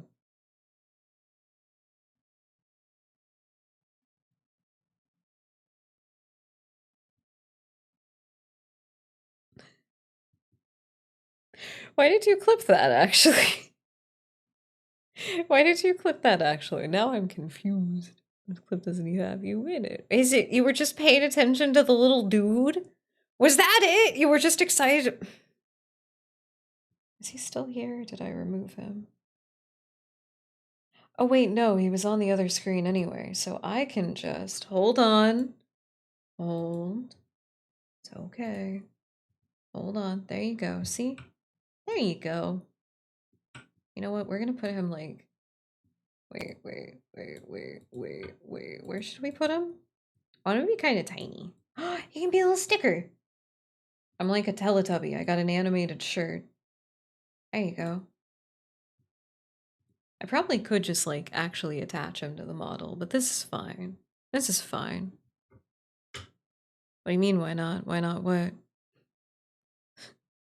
I didn't shower yet, but I found Old English unironically had the word snack and it was a type of long sheet. Yeah! Yeah, that is true. That is true. Isn't that fun? There's a corner hit. You gotta clip the corner. I don't know. I still don't get it, but that's okay. I remember. I remember. God, mania is like, I don't need any substances. With mania, you don't need fucking anything. It just clocks out the limiters on your brain and it's just free flow.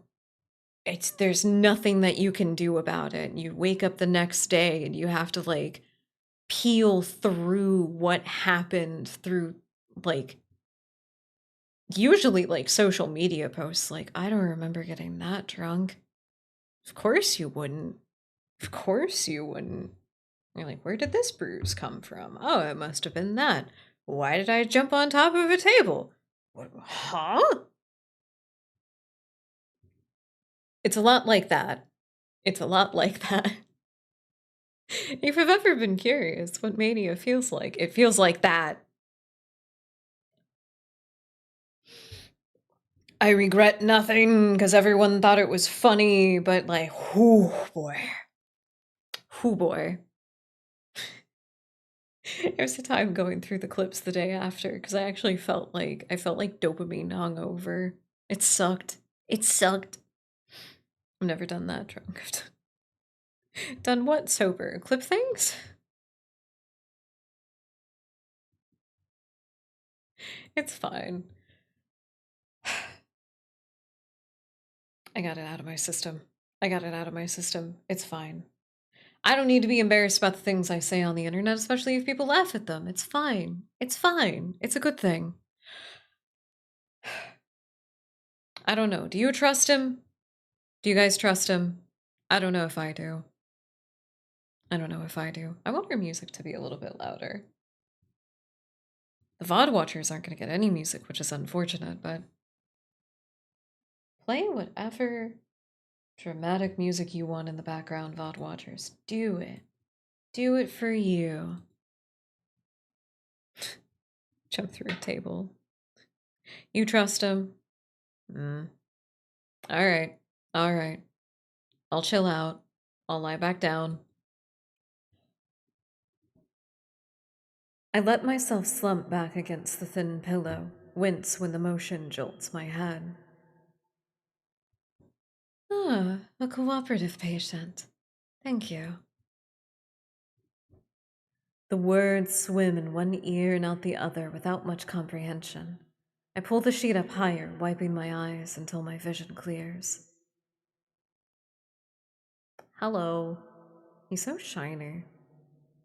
He's so shiny. The stranger towers over my prone form, warm light limbs his pristine medical coat.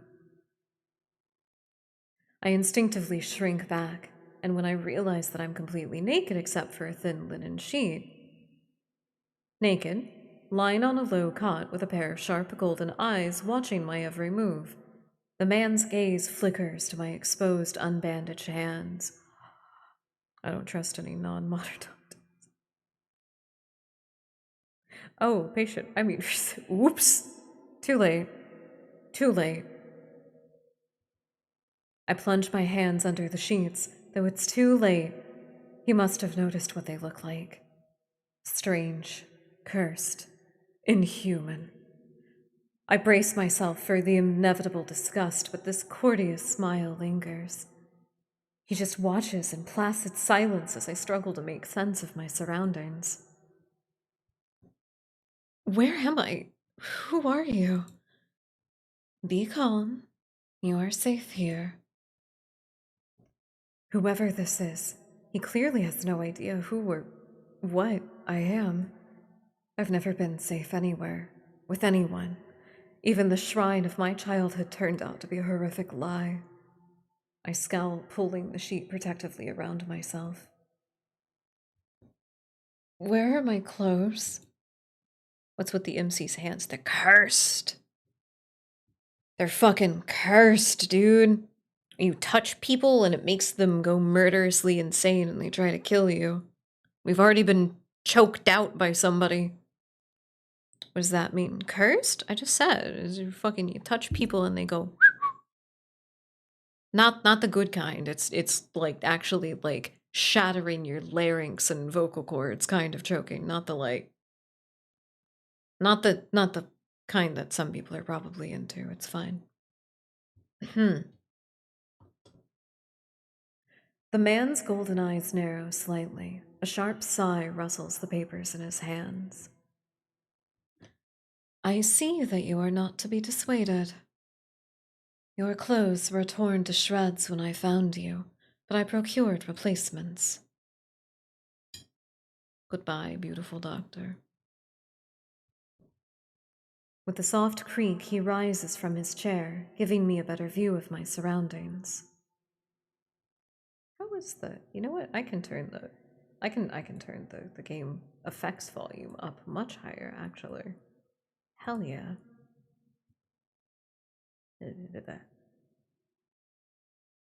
Actually, wait, no. No. You deserve to linger on the CG for a moment. You deserve to linger on it for a moment. Take all that in. Couple of fun facts about our doctor here. He is the tallest of the cast at a clean 6 inches. 6 feet 6 inches. Tall man, tall man. Lean, very tall. Now I get the clips for Raven. Thank you. Imagine the crimes I commit. I know, the game is gonna have us say all kinds of fun stuff. That's what I thought everybody would have fun with. That's why I thought everybody would enjoy this, so I hope we do. I hope we do. God, he's so shiny. He's like a trinket.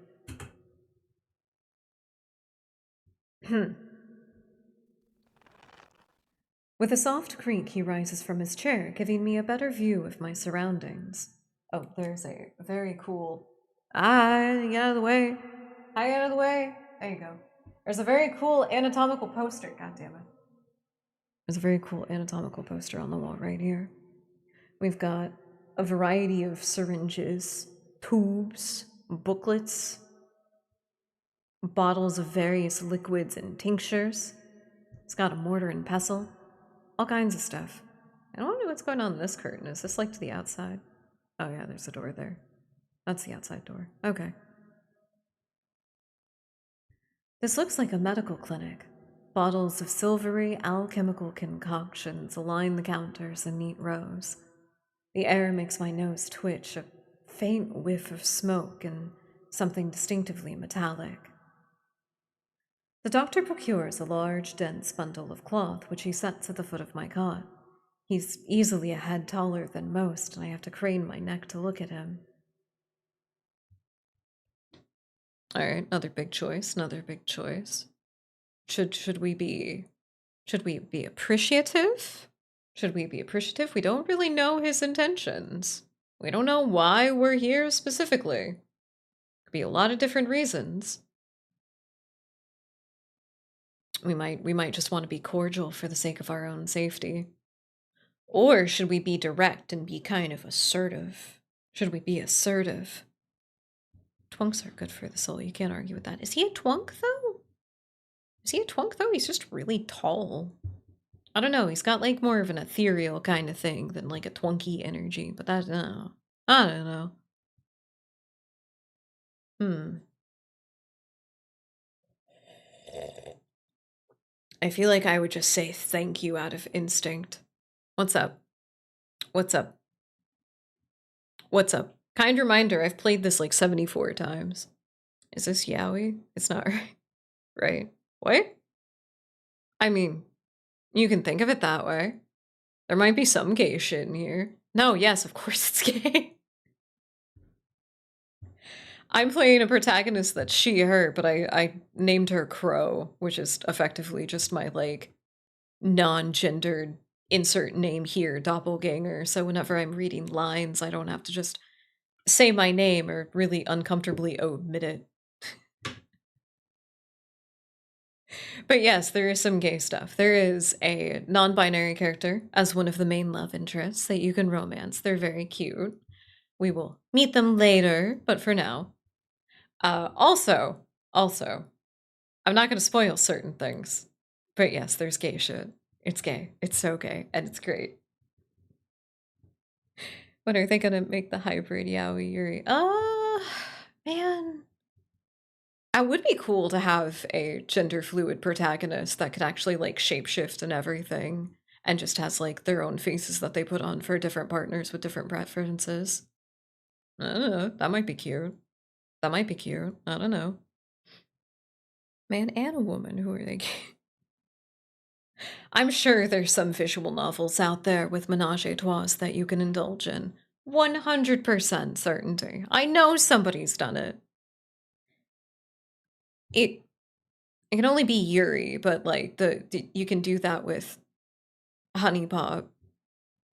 You can have a just all girl menage a trois in that one. In the second game specifically, but you know, it's fine. Just open this up after looking, so I'm kind of in and out. Just started paying attention. I was like, twunk, wait, what? Twunk? It's a hunk and a twink. Yeah. I don't think our doctor is fits into that category personally. I don't think he fits there personally, but that might just be me. I know things that nobody else knows yet, and I'm not going to spoil anything. Let us continue.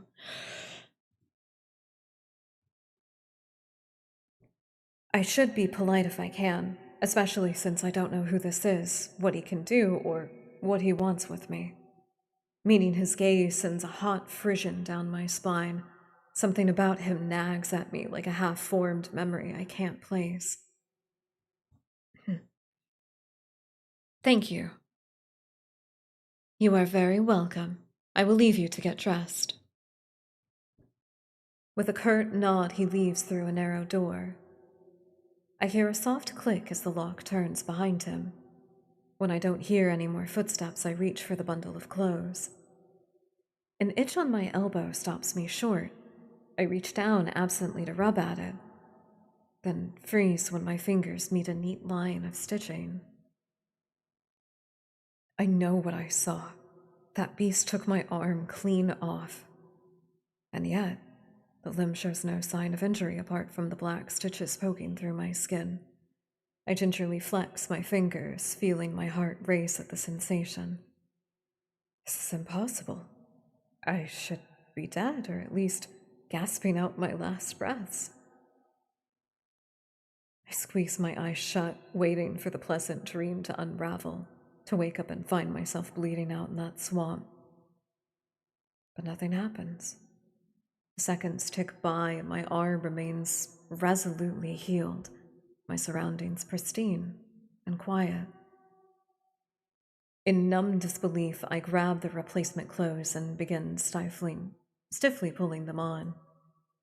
They're thicker and warmer than mine were, bundled with a black woolen cloak, but there's one thing still missing: my bandages. The doctor didn't leave me with any, though. I know he saw my hands.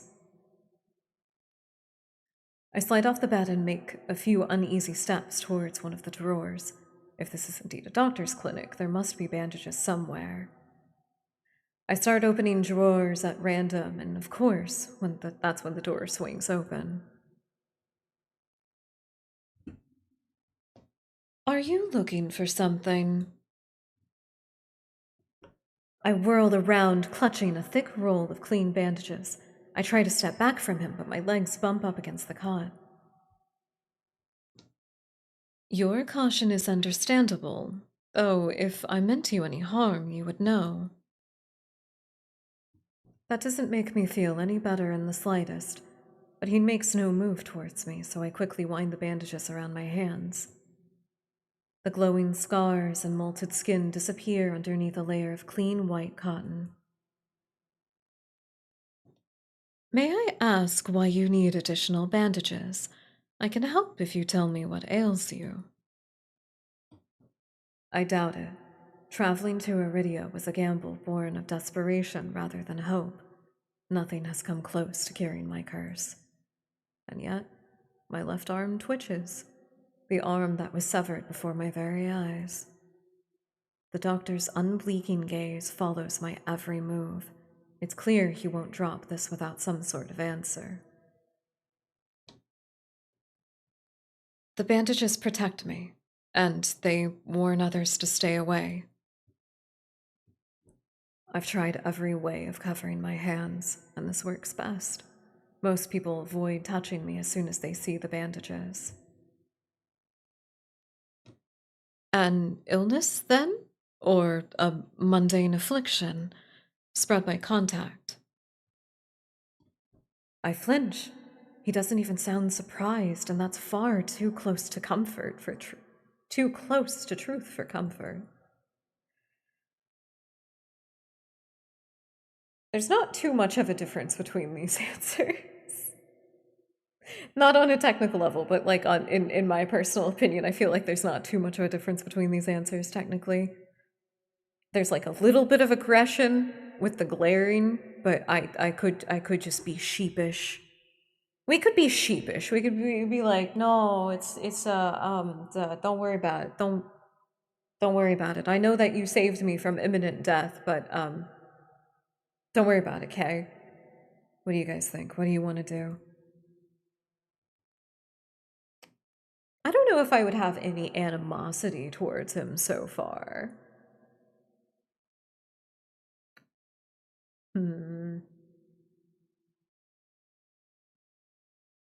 Maybe sheepish. I'm gonna be sheepish. I think it's cute. Well, it's personal, and I don't really want to get into it.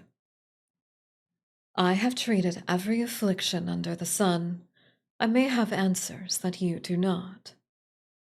I think so. Is this Apocalyptica? Yep. Fade to black.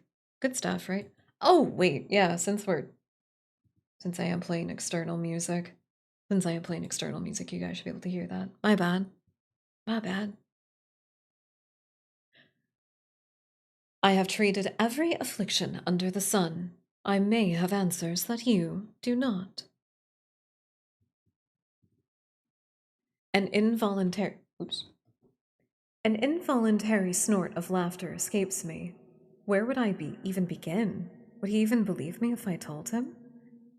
I shake my head. I need to know more about this doctor before he figures me out.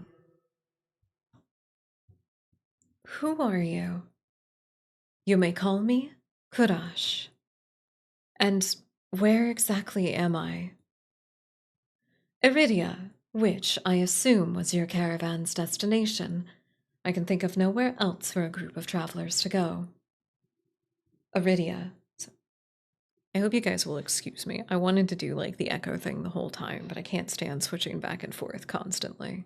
I'm gonna do it for dramatic moments, but for right now, right? Apocalyptica fucks. I'm gonna get back into listening to their stuff since I'm relearning how to play the cello right now.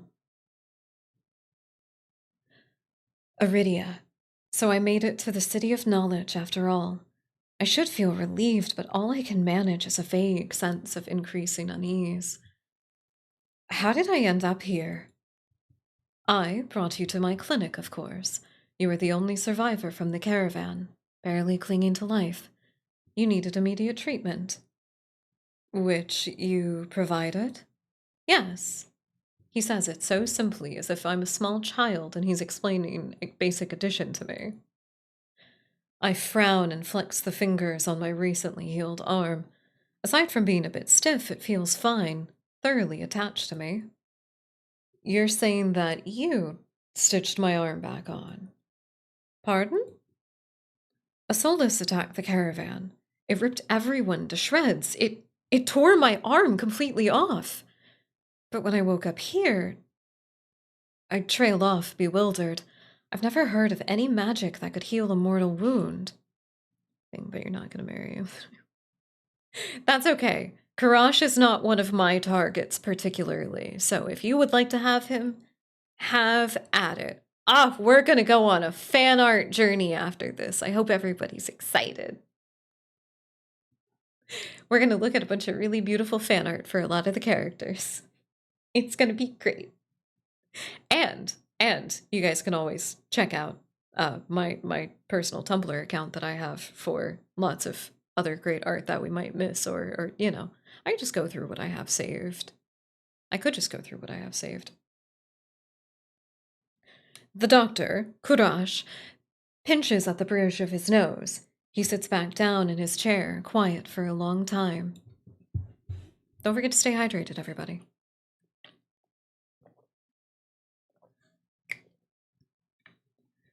I do not know where you come from, but Aridia is the city of knowledge and deadly secrets alike. Information is power, and one should not give or receive it freely.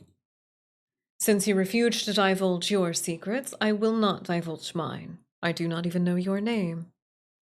You are new to Aridia, so I will overlook the specific breach of etiquette. Do not expect others to attend the same courtesy. Do you understand? He glances at my freshly bandaged hands. Loath though I am to admit it, he has a point. I'm a complete stranger to him. Yet, he saved my life. I take in a deep, steady breath. This time, when I speak, I sound a bit more like myself. Crow. My name is Crow. It is a pleasure to meet you, Crow. There's a little more warmth in his smile, his polite demeanor back in an instant. Isn't he pretty though? Isn't he like very pretty though? Like, oh my god. I can't help it. All of the characters are cute. All of the characters are cute. I have my particular heartthrobs, alright. But the way that the artist drew all the characters, all of their smiles are really cute. And it makes me sick. It makes me sick. I need to know how to just draw such endearing, cute, little handsome faces. Ugh! Damn right he is. I just want to pinch his little cheeks. He's so cute. Just gonna take one look.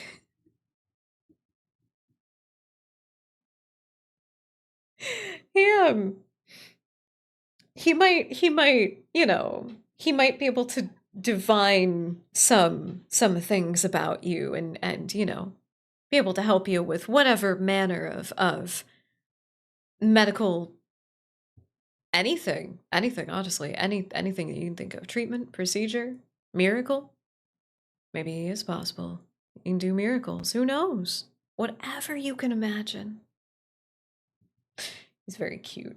Imagine this entire time that we are like looking up at him though. There is no canon height for the main character, but we are much shorter than Courage is, and he's 6'6". Man is tall. He can fucking detect weather patterns before they happen. Stop you right there. Or in manner of I wasn't quite sure what language I wanted to use for anything, because I did want everybody to feel included. Like, whatever medical stuff, you know. If you like, you know, I got like a fatigue problem, he could probably help me with that. It could be anything. I just, you know, cover all the bases. I just want to cover all the bases.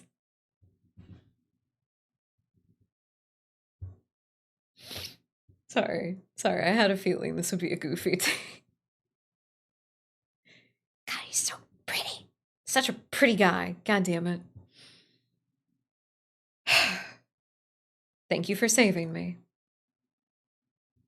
I love.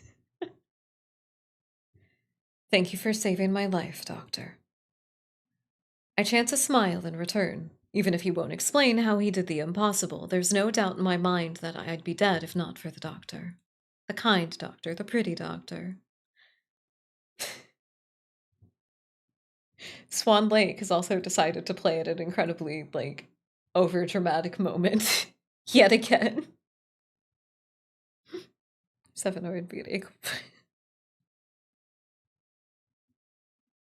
I'm 5'8" in my big stomping boots. I'm 5'8" in my big stomping boots, so that's all that matters. Think nothing of it. I'm not sure if he's just being excessively courteous, but his words only raise more urgent questions. I have to ask, why did you save me? You don't know me. The question seems to startle him. I could hardly leave you to die in the waves. Assisting those in need is the very essence of a doctor's duty. I've never met a doctor who handed out free clothes. My fingers find the edge of the cloak. There's a subtle but delicate embroidered pattern around the hem. I try not to think about what price Courage might demand for such a well-made clothes. No, I suppose not. Forgive my presumption. I rarely come across such a fascinating patient. I blink. What did he say? I simply meant that a few would cling to life so resolutely or brave such a perilous journey to Iridia. Sorry. Just for a little extra.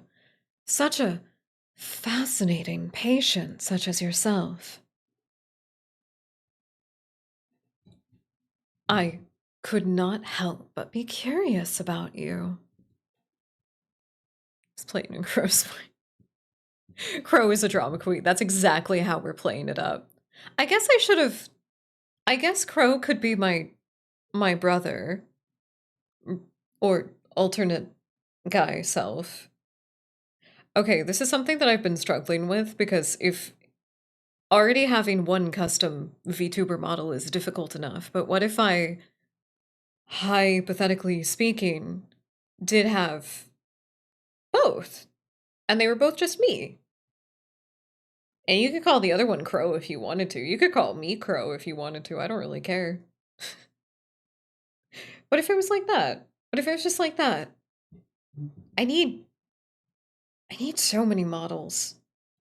There's the femme one, there's the masculine one, there's the monster one, there's the chibi one, there's the gremlin one, there's a low poly, multiple different styles of low poly. I need so many. And they're all you! I want them all! They are all me. I guess I should have made Crow my little dude. And then this could have just been all yaoi all the way home. Damn. Damn. Missed opportunity. Missed opportunity. We'll play it like Crow is a he, him from here on out. We'll pretend I made different choices. His voice dips to a soft murmur. A mew. A soft mew. And he abruptly looks away from me. Oh.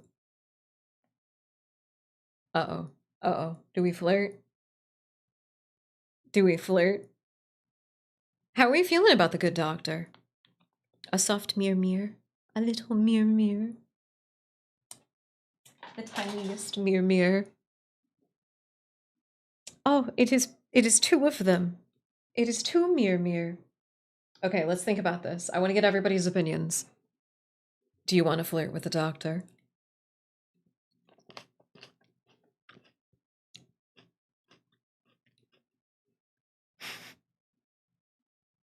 Wait, who lost weight? What do you mean? I would. In a heartbeat. Hmm. Mir lost weight. What? Wait, what? Wait, what? What? Did he? I thought there were two Mirs. I thought that's what it was. I thought... Hold on, I'm sorry. There's an origin to a meme in my head, and I don't know if I've hallucinated something, and... Would you do it? With the good doctor? I'll be honest with you. As much like, you know, self-esteem issues as I joke about having, I'm a little cutie. And in a survival situation, I would absolutely little cutie patootie my way through it. I cannot lie to you. I would. I'd turn up the charm. I'd make people feel good about themselves and ingratiate myself in that kind of a way. Because then people get really protective. And then, you know, I could, you know, lull people into a vulnerable sense. And in a survival situation, you gotta do what you gotta do. Okay, full context, this world is on the brink of an apocalypse. The city that we're in, it is the last city on the planet. There is no other place like this left. This is an apocalypse. Oh my god! Reload, thank you! Ah! Oh my god, Okay, hold on, wait. Nobody look at anything. Hold on, I'm gonna do this. I'm gonna set this up so I can do this from here on out. Oh, hell yeah, dude. Hell yeah. Perfect. Reload decided to do something super cool. In my memes, I see that place. Hayden, welcome in. In my darkest memes, I see that place. Silent Hill. But god damn it. We need to go back and forth on that. What was we were doing the ones about like ChatGPT. ChatGPT, do you think Mary is in this town? We need to go back and forth on that again because that was really fucking funny. I hope you're having a good one though. Welcome in, man. Oh my god. The stream baby, our stream child that we adopted, is 2 years old, homie. I don't know how to feel when people just like support me on a baseline, but like I have amazing friends. I have amazing friends. My favorite is still the silent. It's so good. It's so good. Funny you say that. No, ew, no, none of that. None of that. No, no, Chat GPT. Oh my gosh, this other fucking VTuber is really cute too. Oh no. Oh no, they're adorable. What am I gonna do about this? How dare you? Pretend to be upset about it. Just pretend to be upset. Oh no, the cute girls. Okay. I think that works. Excellent. Alright, yeah, that works. Thank you, Reload, for clipping this. Check it out. This is Porcia Pig. Oh, that's cute. Oh, that's a cute name. What do you think of that lurk emote that Reload Clips has there? Let's get the pig's opinion. Let's get the pig's opinion.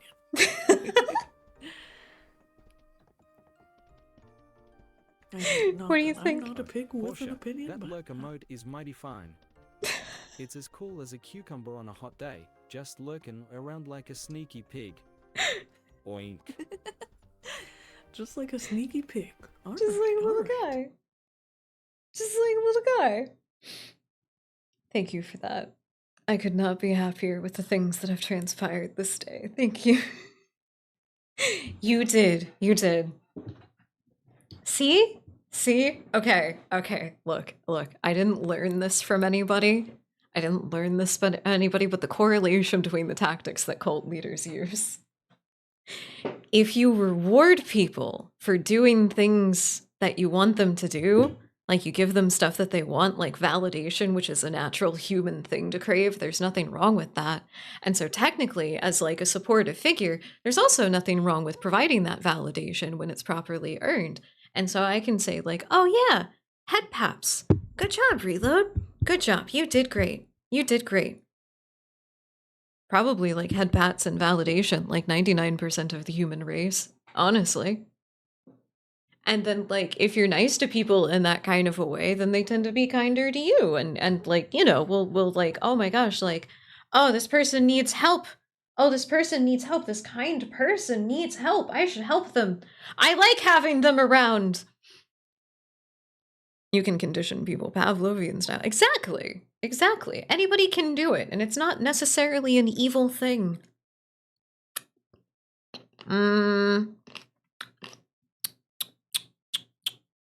No. No, not yet. Not yet. I'll give you another one for freebie, though.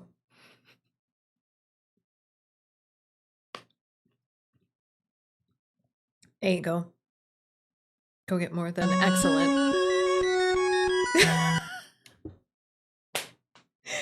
Reload with the message. The message popped up on the screen. It was like, it's you. You with the hamster. You're like, I must go. I must get more reaction clips. I must do it.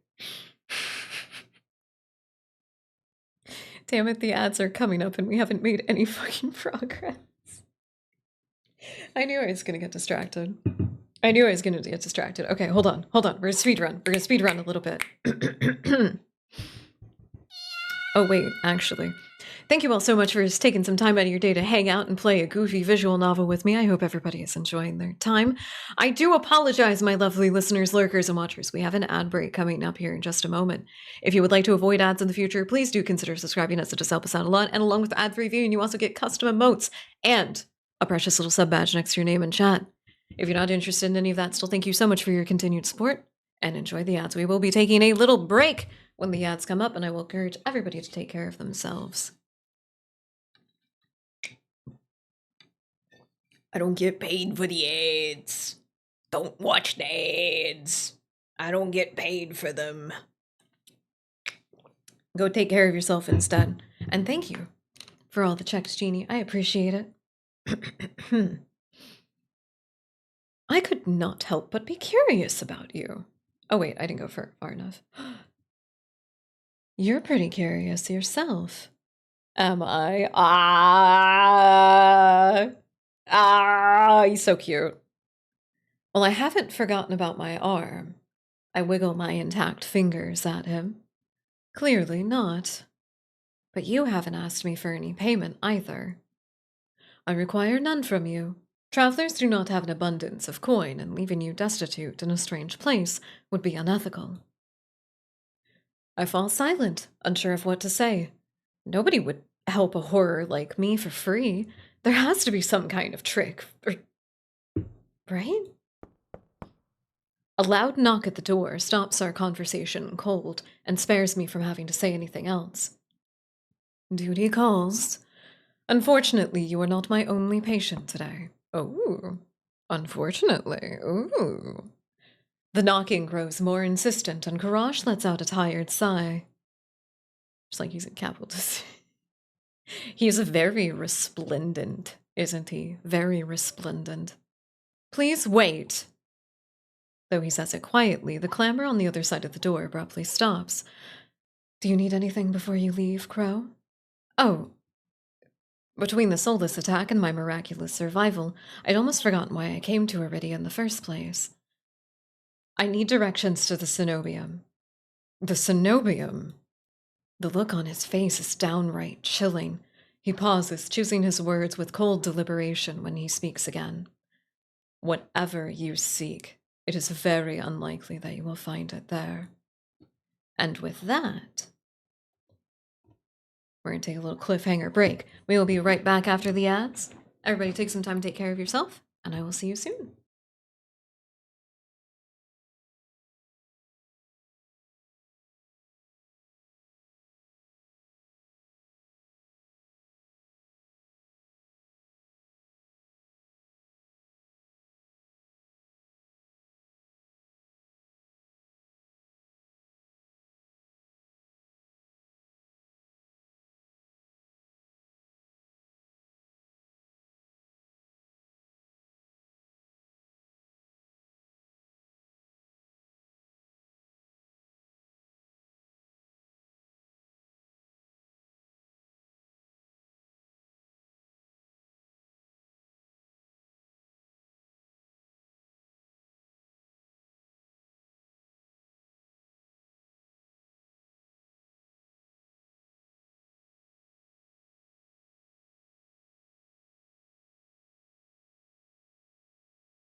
Welcome back from the break, everyone. Krusnik has headed off to bed for the night. Everybody say goodnight, Krusnik. If you would kindly. Good night to I missed my buddy. I missed my buddy. No, my friend. We got more clips, hell yeah. Oh my god. Are you just going around to different streams? Are you actually factually just going around to different streams now? Oh my god.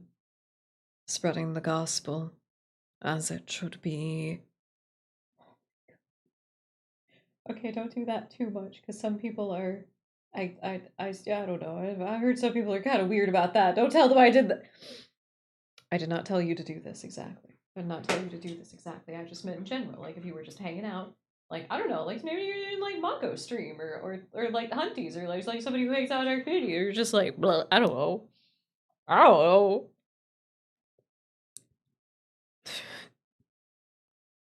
Really?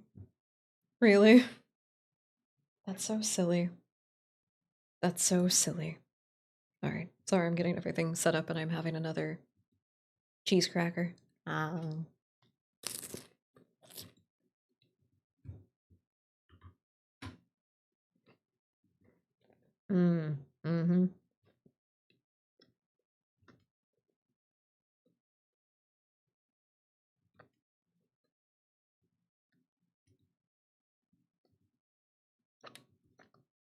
Cheeto.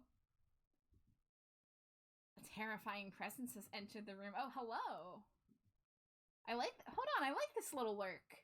That's a cute little shadowy entity.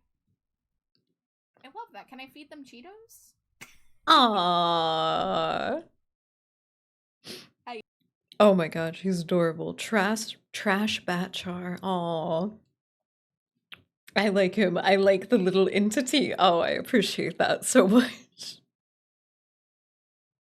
Oh, it's really cute. Thank you, Reload. Think of this emote. It's like, it's a lurk emote, is it not? He's just kind of like, hello. Hello. From behind the wall, like, hi. Hi. I think it's fine. Yeah, I think it's fine. Oh. Yeah. Everybody is so cute. Everybody is so cute. Church of Bread VT, also a very cute little lady. She had butter on her bald head. That was adorable. That was adorable. Another free boy.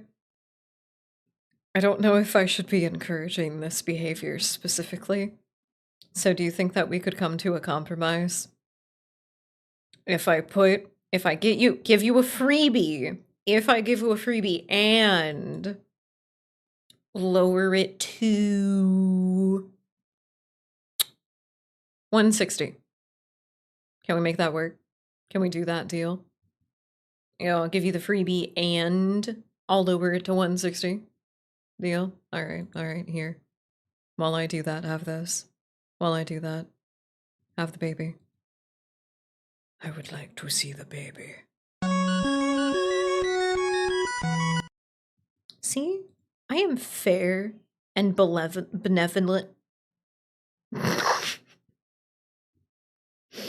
I am fair and benevolent.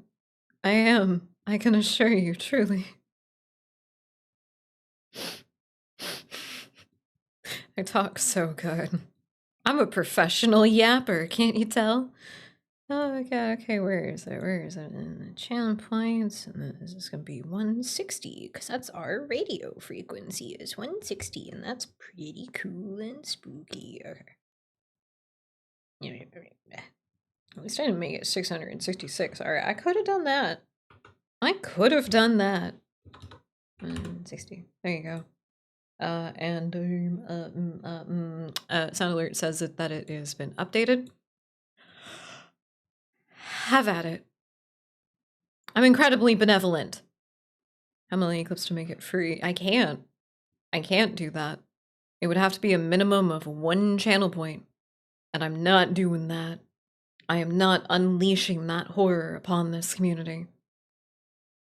There is no price. There is no deal. There is no possibility of a deal. Mm-mm. Nope. Nope. Nope. This is my final stance. I cannot be swayed. I shall not be swayed. 160. That was the deal. You shook on it. You can no take backsies. If you take backsies, I get to cut off a hand. Do you want me to cut off one of your hands? You don't want to go back on a deal, do you? Might have to start lopping off other stuff to make an example. You wouldn't want that, would you? Anyway, back to the story. Karash has just told us that the Cenobium, the institution of knowledge that we have come here to find in hopes that we will find a cure for our curse, is not trustworthy. The Cenobium's gates open for precious few visitors, and even if they opened for you, you would not like what you found inside. My heart sinks. Is he saying that I came all this way for nothing? Risked life and limb for nothing? Do free bottom surgery, you'd be giving me a penis. I need you to understand that. That's what would be happening there. You wouldn't be confiscating anything, you'd be augmenting stuff. And I'll be honest, I'd be kind of wacky. I'd be kind of wacky more than anything else. Catheters terrify me, though. As I feel like they should terrify everybody. It's not as much of a threat. It's not as much of a threat when you don't care about those kinds of things. Other than the medical aspect of it, I'm gonna actually go through it. I'm not knowledgeable on which is which. Oh dear. Oh dear. I tried to inflict psychic damage back, but it didn't work. That's okay. That's okay. I tried. No, that can't be. I've only just arrived in Iridia. Is the largest city still standing? There has to be a cure for me here. Then if not the Cenobium, where would you suggest?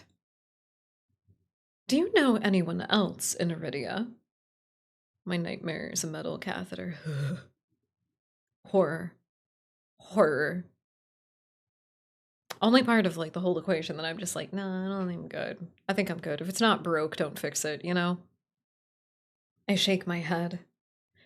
Then I suggest a local guide. Head to the Wet Wick and ask for Leander, the leader of the Adderstone. Excuse me? The Wet what? The Wet Wick. He sounds deeply unamused. Follow the Adderstone postings. They're difficult to miss. When you meet with Leander, tell him I sent you.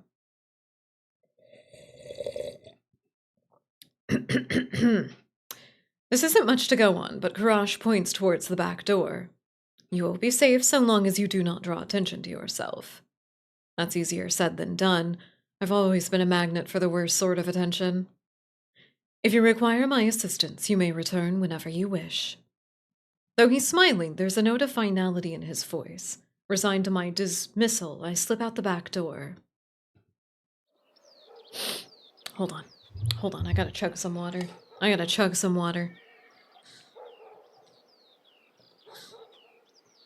So what did you all think of the doctor? Not that I didn't ask you 50,000 times while we were with him. What'd you think of the doctor? You guys got any thoughts or feelings about anything? Anything in particular you want to share with the class before we meet the next cutie on the menu? Methyl capture common. Yes, they are. Did you not know that, my love? So are the metal, duckbill dilator things? Metal ones are significantly more common than plastic or anything else like that. It's unfortunate. It is very unfortunate. Would you guys like to know a fun little factoid about the scene we just experienced that I'm very happy that I get to share? No, I thought they were background medicine. Oh my love. Especially in the massive anti-plastic,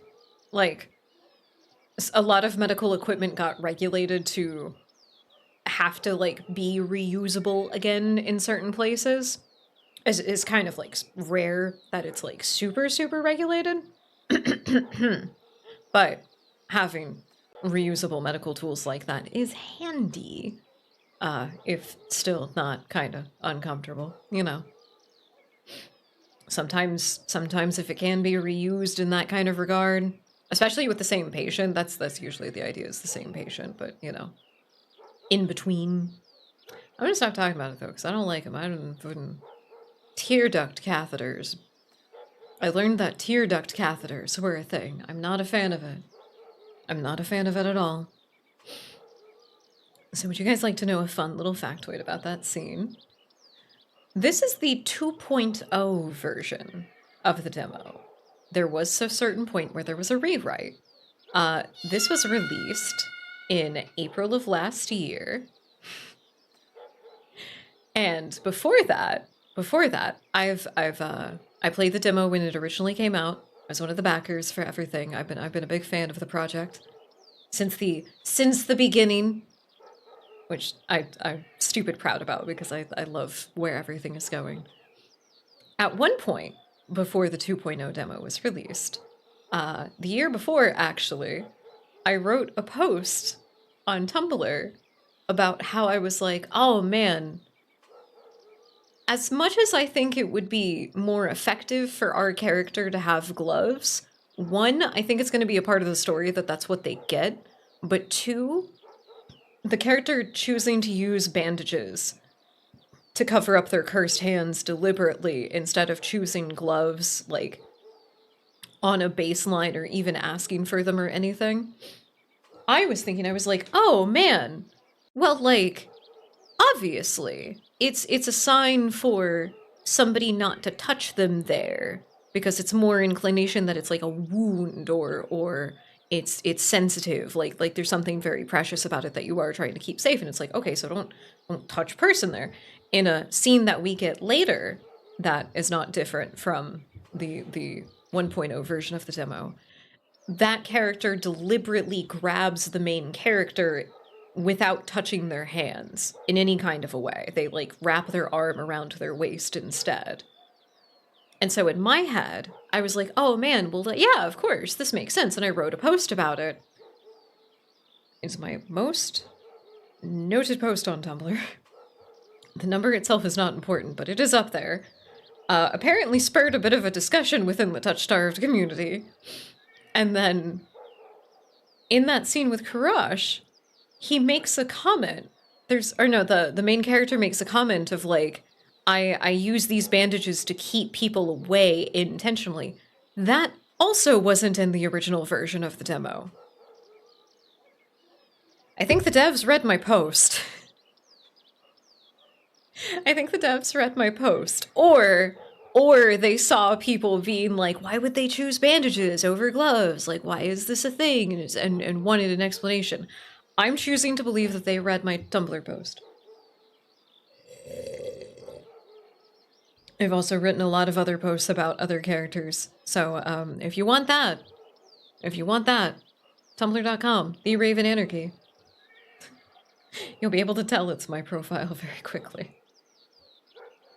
I just wanted to share that though, because I think it's cute, and it makes me happy whenever I think about it. It's just like, oh hell yeah, whether it's true or not, it's just like, oh man, crazy synchronicity, I don't know. I find myself standing in a narrow, rather gloomy alley. I pull the new cloak up over my nose, stepping over the contents of emptied chamber pots. Okay, I'm sorry, I need more, like, medieval fantasy stuff where there is literal magic to have plumbing.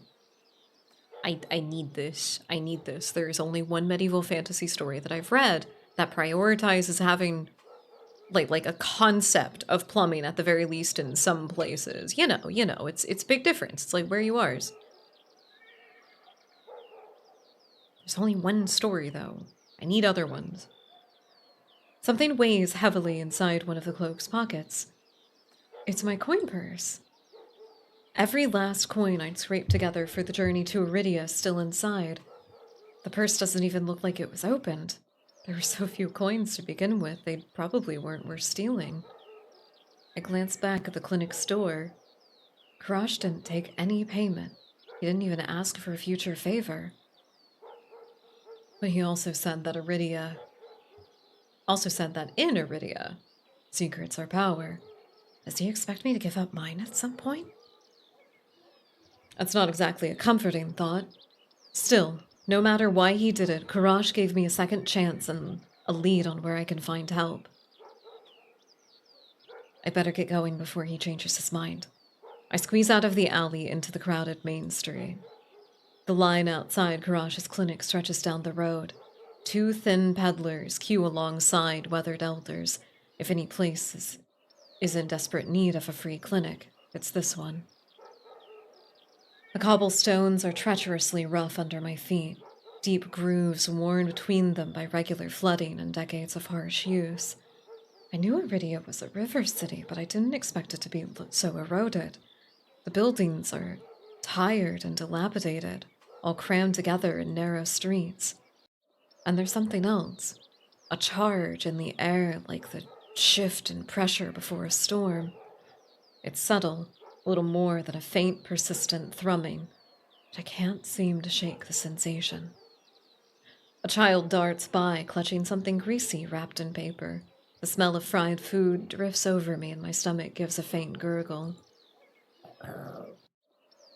This morning's catch, fried up hot and fresh. Not too many eyeballs today. That sounds disgusting, but I'm starving, so I duck my head under the stall's ruddy awning. A large fish leers up at me, its 3 bulging eyes still visible through the thick layer of crispy batter. The vendor gives a gapped-toothed grin. What's the cheapest thing you got? The vendor points to a metal basket of what looks like long strips of savory fried dough. Fresh, long, lads. 3 copper apiece. Don't burn your mouth. I take the coins out, counting them gingerly. At this rate, I'm not even going to be able to afford dinner. Reluctantly, I drop the payment on the counter and take my meal. 2 streets later, I pass under a wrought iron archway adorned with dangling garlands of red and pink lilies. The buildings in this quarter are dizzyingly riot of color, painted walls and tinted glass everywhere I look. Sheer red and pink curtains flutter in open doorways. Musical voices call out intriguingly, "Yoo-hoo!" Incense mingles with the pungent scent of flowers, barely covering the salt and musk of warm bodies. This must be Iridia's entertainment district. I'm polishing off my food and dusting the crumbs from my hands when I spot a poster.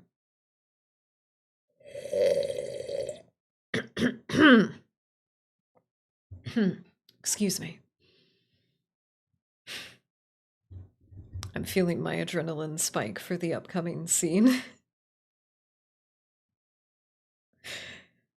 For anybody that remembers the incredibly long-winded rant I went on about this game, premarital hand-holding. This is your trigger phrase. Premarital hand-holding.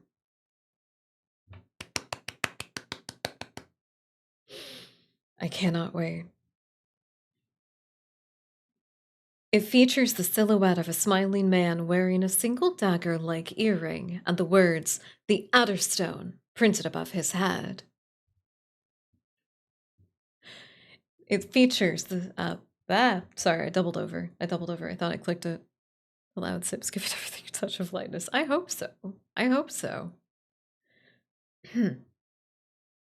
If Leander is the leader of the Adderstone, then the face printed on the poster is likely his. I follow the line of identical posters around a corner and nearly hit my head on a precariously dangling wooden sign. Looking up, faded orange letters read, "The Wet Wick." The facade of the building looks like it's seen better days, but I hear faint music and laughter coming from inside.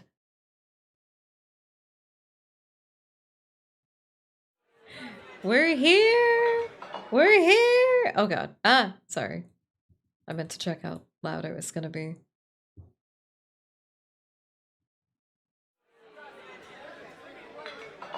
Okay, that's fine. That should be fine, right?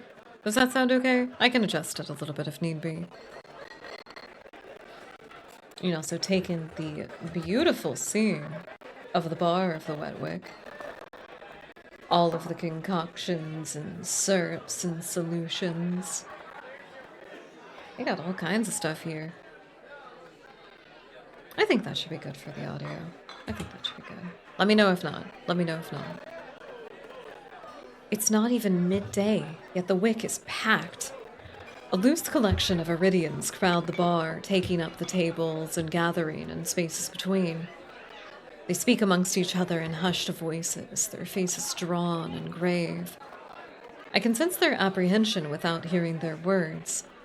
A cursory glance doesn't turn up anyone with a dagger-shaped earring, and I'm considering searching the bar when a loud voice carries across the room.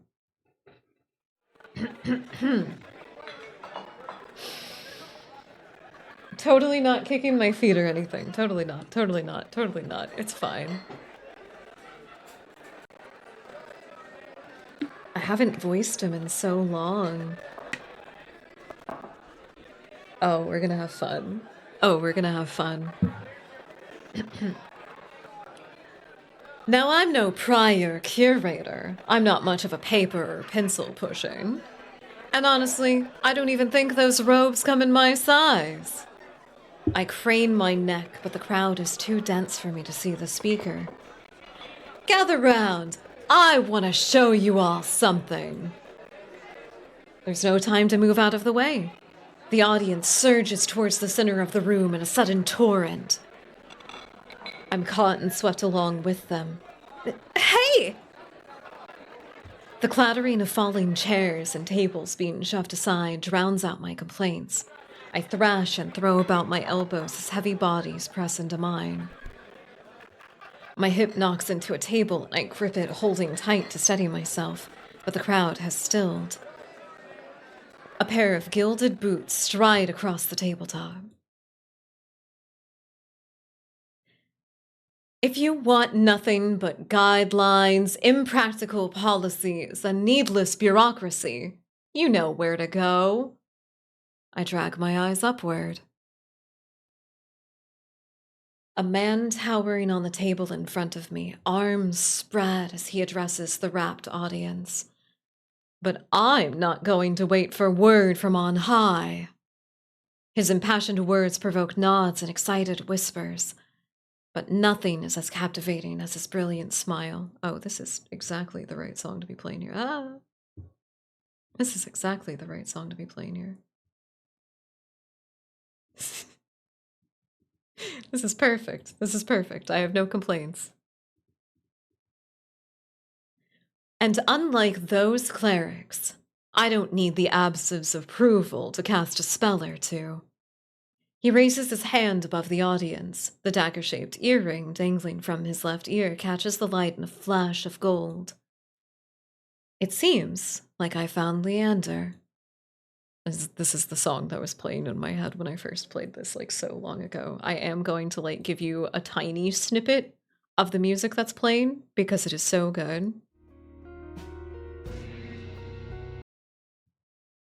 Listen to this. Listen to this. It's so good. It's so fucking good.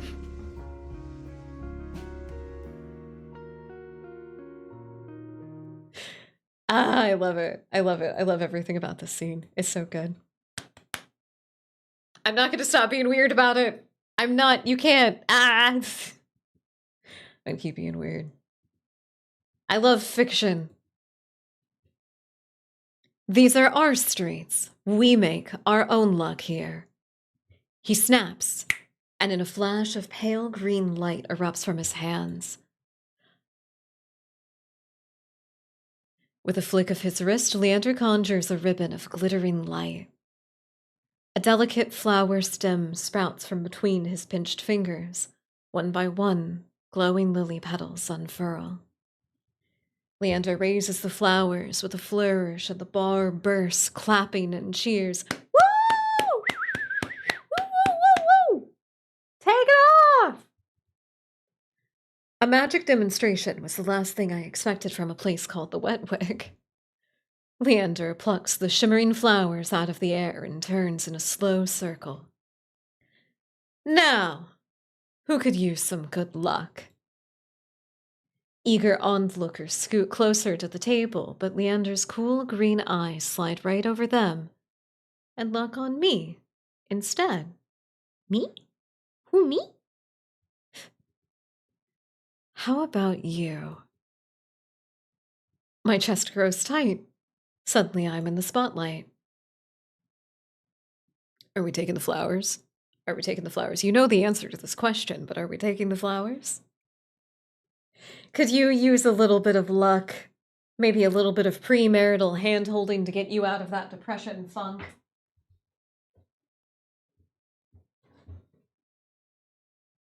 You know what I'm choosing, obviously. Okay, but while you're deliberating for some reason, it is very cute. It is very cute, and it's not even started yet. Couple of cute little things for those lore seekers and inquisitive viewers. The flowers that he's conjured are lilies, which are traditionally funeral flowers. Just want to let you know that.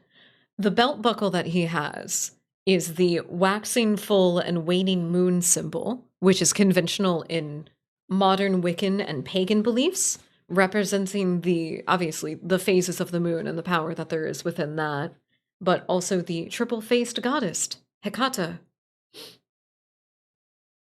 His earring is also a sword being plunged through an Ouroboros, which is a snake eating its own tail, a cycle representing life and death.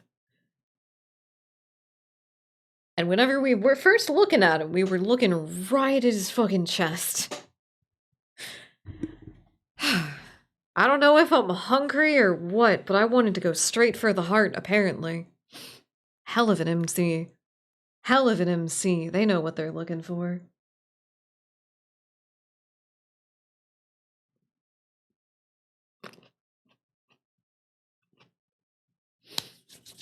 Okay, I've recovered my strength. I've recovered my strength. We're fine. I would like to take the flowers, please. I reach out and take the flowers from him, all too aware of my trembling hands. There's no weight to them, only a faint warmth that radiates from the stems. As soon as the lilies leave his hand, they dim and fade away in a shower of opalescent light. To my surprise, Leander laughs under his breath. That's the problem with flowers. They don't last long, but they leave an impression, right? He grins and I find myself smiling back. He steps off of the table, dropping among the excited crowd with a clink. All right, show's over. Back to work, everyone. The audience disperses and Leander's heads towards the bar. Now's my chance. I must leap like a feral animal, render flesh from bone. I start after him, only to find myself face to face with one of his followers. Where do you think you're going? I need to talk to Leander. You in half a low town. Leander's busy right now. Adderstone business. Come back tonight. After the moment we shared, surely Leander can spare a word. But the follower crosses her arms. Oops. Unmoved, I glance over her shoulder, hoping to catch a glimpse of him. As though sensing my gaze, he looks up, and for a moment, our eyes lock. Then Leander turns away to murmur something to the group gathered around him. The follower moves to block my view. You hear me? I'm not looking for trouble. The Dr. Karash sent me. He said that I should find Leander. That's... She's interrupted by a hand resting on her shoulder. Karash sent you? He said you could help me. He nods at the woman, and she steps aside wordlessly. Follow me. He leads me to the crowded bar. There's so little room that his broad shoulders press against mine. I tense, but he doesn't seem to mind at all. Sorry about that. Adderstone watch out for one another, but they can be overprotective at times. Lesson learned. Leander flashes a broad grin. Cute. He's so cute! I have to get it out of my system already. He's too cute. He's too cute. He's adorable. Look at him. Look at him. Look at him. Look at him. Not a thought behind those eyes. Only evil intent in every movement. I can sense it. I can sense it. There's a foul monster behind it. I am intrigued. I also want to tear him apart. Kind reminder to stay hydrated, everybody. Especially if you're reading a lot. Jesus. I got into it and I forgot to. 1 second.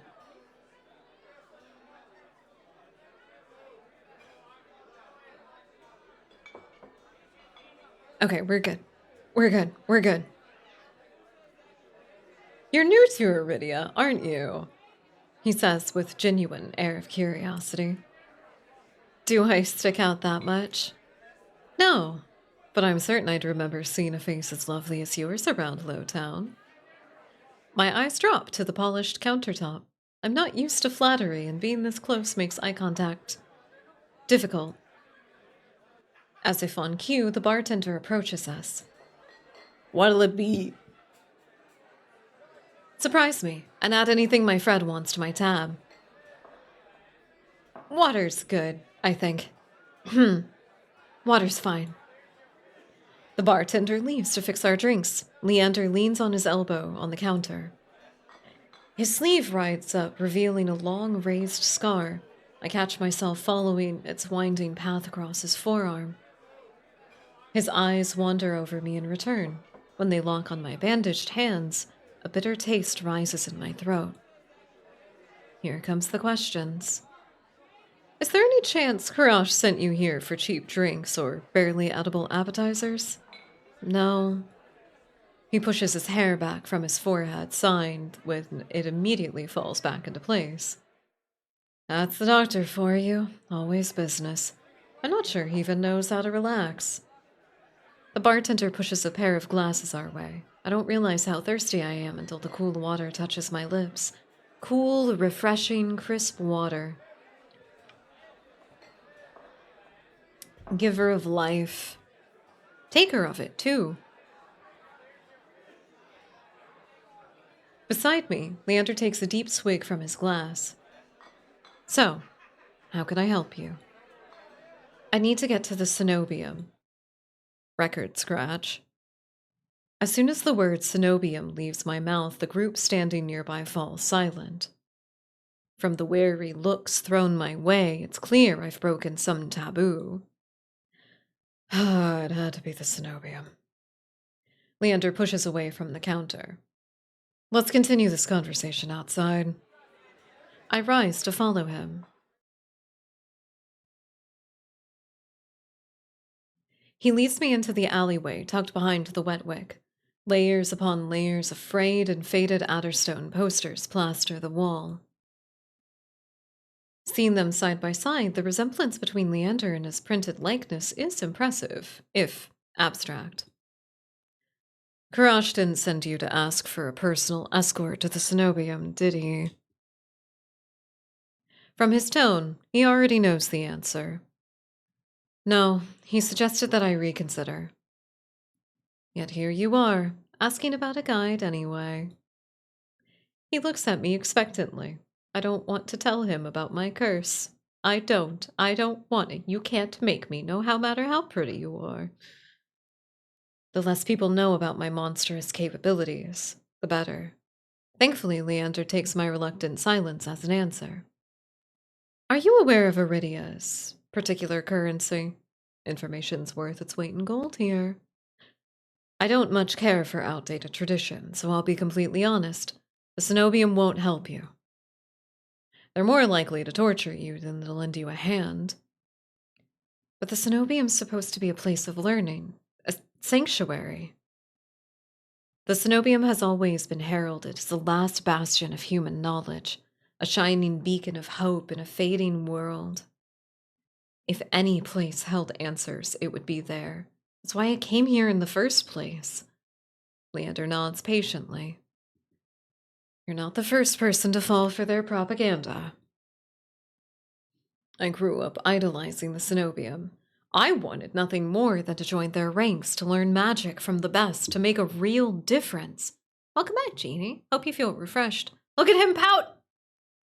He's so pathetic. Welcome back. I was young and blinded by the legends and the legacy. We're so damn naive. He shakes his head. All it took was one trip here to Lowtown to show me the truth. Unless you've got a heavy purse or high-born blood, the Cenobium doesn't give a damn. They'll never stop. They'll never open their gates for the ones who need help the most. God's edgiest boys need the strongest hugs. Yes, they do. Do you see those eye bags? Do you see that? Strongest hugs. Look at him. Look at him. Bask. Bask. Then it's all a lie? Things that seem too good to be true are often just that. Such a simple statement, and yet it leaves me reeling. Leander watches me through, though weighing something in his mind. But that doesn't mean you're hopeless. Far from it. I founded the Adderstone to help people like you. We settle disputes, slay feral soulless. Hell, we've even been known to patch a leaky roof or two. Whatever troubles you, we can help. Free of charge. Kind of reminds me of myself. Wait, that's my heavy purse. I don't know you. That's my heavy purse. Kind of reminds me of myself back when I considered myself a man. Wait, really? Is it just like the sad? Is it just the sad? A lot of my trans sisters have agreed with similar sentiments of like, oh, a sad man. Look at how sad he is. Oh, he's so sad. It's the sad, I thought so. Many of my sisters have felt the same. Expressed similar sentiments, so to say. I don't know, sometimes I look at a sad man and I'm like, oh man, I've been there too. Not exactly in the same way, but sometimes it's just like, oh, I can detect the misery on this one. I have known such depths. At least we can share in that. We've all known similar pain. We all know what we're going through together. I'm gonna skip this song. This one's a little bit more high energy. Ooh, Forsaken. Oh, hell yeah. Oh, hell yeah.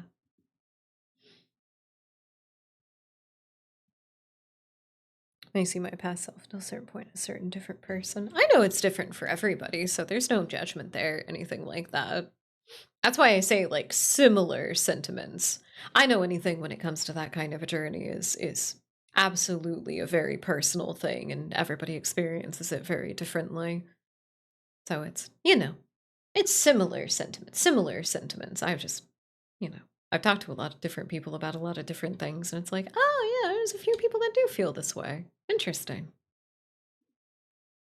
I've got my own stuff about my personal journey, so, Oh, no, sorry. That's not necessarily the suggestion. That's not necessarily the suggestion. I've heard it from all kinds of different people. I've heard not every one of my trans sisters, but I have met quite a few that in different circumstances that have sympathized. No, it's okay. It's okay. I think we were all just doubling back on ourselves, but that's all right. I'm nervous. The pretty man is staring at me. We should have assumed that my brain would be rendered unto useless goo. We haven't even gotten to the premarital hand-holding yet. Heaven forbid. Give me strength, O gods. Gently and lovingly, Gently and lovingly, with an ever-growing shadow of a monster behind me that craves nothing more than to render flesh from bone and sink my teeth around and I have a very different attachment to this character than other people who like him do, and that's okay. That's okay. It's fine. There are so many different fun theories we'll get to talk about when the game fully comes out. I will not spoil a thing. I'm shaking my head before he's even finished his speech. My patience is wearing dangerously thin. I mean, he's looking for that from behind.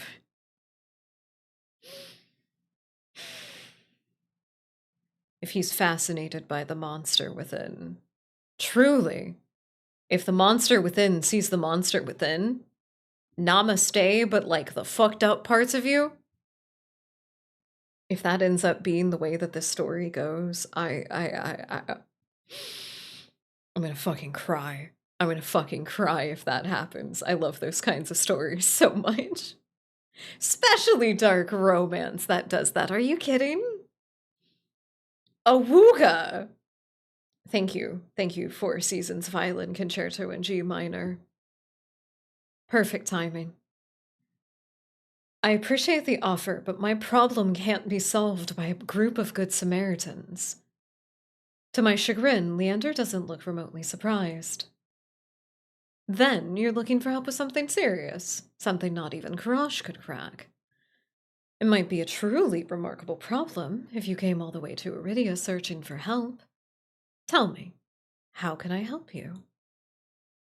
Fucker is determined. He's so determined. And so eager to please. Leander may not work for the Cenobium, but he is a mage. A powerful one if his demonstration earlier wasn't any indication. Indecision gnaws at me. I don't know if I can trust him, but it's not like I have any alternatives. I hate to admit it, but this might be my only path forward. My confession comes out in a strained whisper. I'm cursed. He looks me up and down, taking in my face, my eyes, and finally my hands. Is that why you bandage your hands? My touch is dangerous. It changes people, hurts them. Before I've even finished, Leander pulls his left glove off. He flexes his fingers and grins. All right, let's see it. As he offers me his hand, a prismatic flash of magic ripples across his palm, but I'm already shrinking backwards. I can't. I don't care how confident he is. I won't allow myself to hurt him, to see his kind face unrecognizably warped. I don't want to hurt you. I'll be fine. Trust me. I've seen enough curses and hexes to last 2 lifetimes, but I'm still standing. Do you really think Harash would send you here if I couldn't handle it?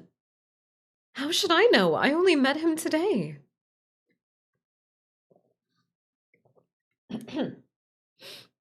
I'm twice as good as any Cenobium mage, and if anyone can help you, it's me. I don't know. You don't know what you're asking me. I'm asking you to trust me. I'm looking for Leander's Sorry, I'm already fucking up. The music is just so perfect, isn't it? I look for Leander's outstretched hand, to his confident smile. Then I begin unwinding the bandages from my hand. If you lose control, don't say I didn't warn you. You can tie me up first if it makes you feel better. His attempt at levity does little to comfort me.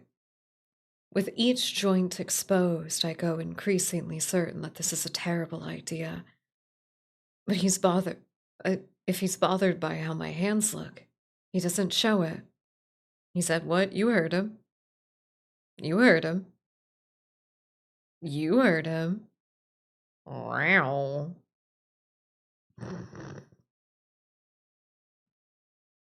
You heard the man.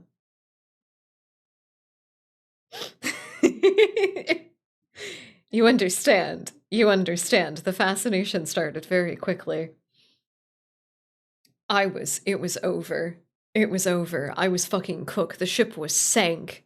from the second I laid eyes on him, and then he turns out to be a flirty little magic user. Are you kidding me? Are you kidding me? His biceps are the size of his fucking head. Shut up. All right. Deep breath on my count. My fingers hover shakily over Leander's palm.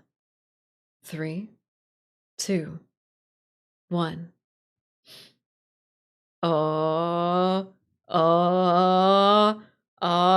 Which one? Which one? Oh, I wonder. Oh, which one? Huh? Huh? Huh? You're gonna touch him. I tap his palm once as quickly as possible. It's barely more than a brush, but that's all that ever takes. Heart racing, my eyes start to his face, but Leander only smiles gently. See? Little did we know that that was the goal of the route all along, was actually to not touch anybody at any point.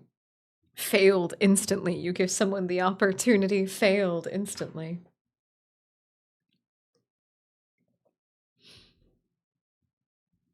Fission mailed.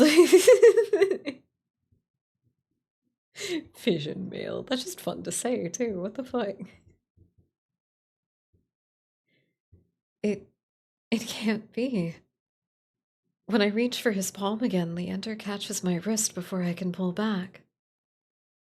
I told you, there's really nothing to worry about.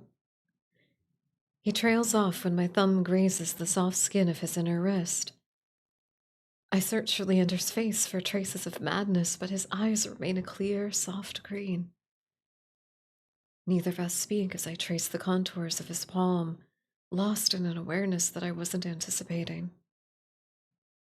It's not as though I've never been touched before. My curse only extends to my hands, and desperation spurs creativity. But all of that pales in comparison to this. I've never experienced such intimacy. My fingers, long deprived by years of bandaging, pick up every single detail. The grooves along his palm, the smooth shell of his nails, the bones of his inner wrist. For as long as I've lived, I've never been able to hold someone's hand without dire consequences. I never realized what I was missing. While Leander's pulse is steady, mine hammers as fear gives way to excitement.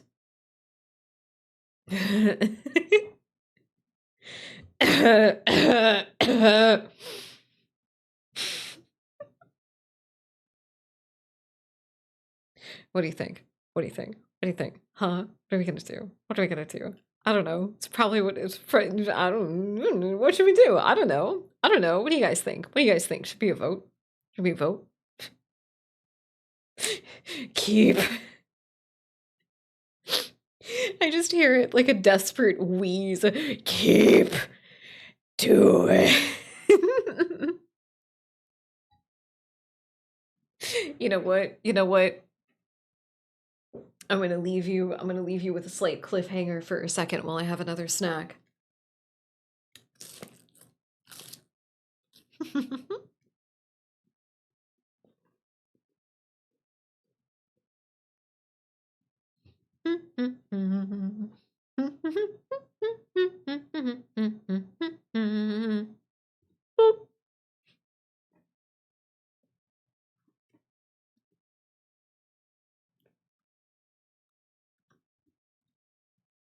I took a bigger bite than I anticipated.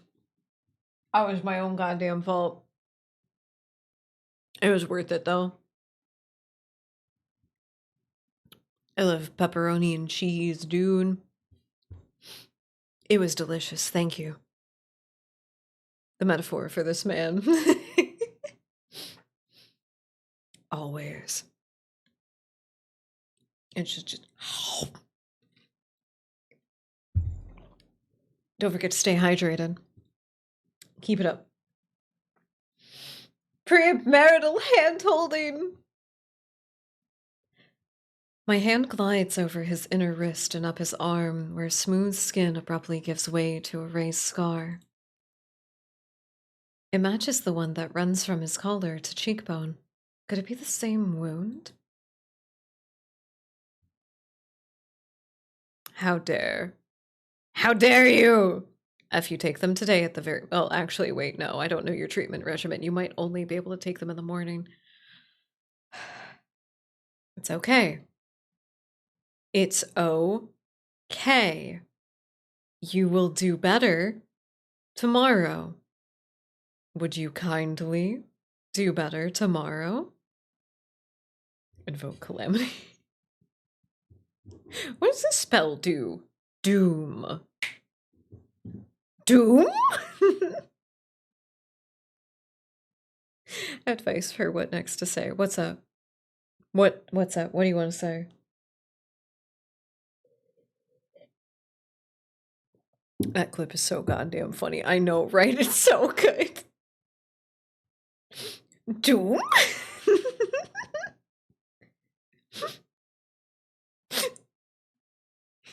God.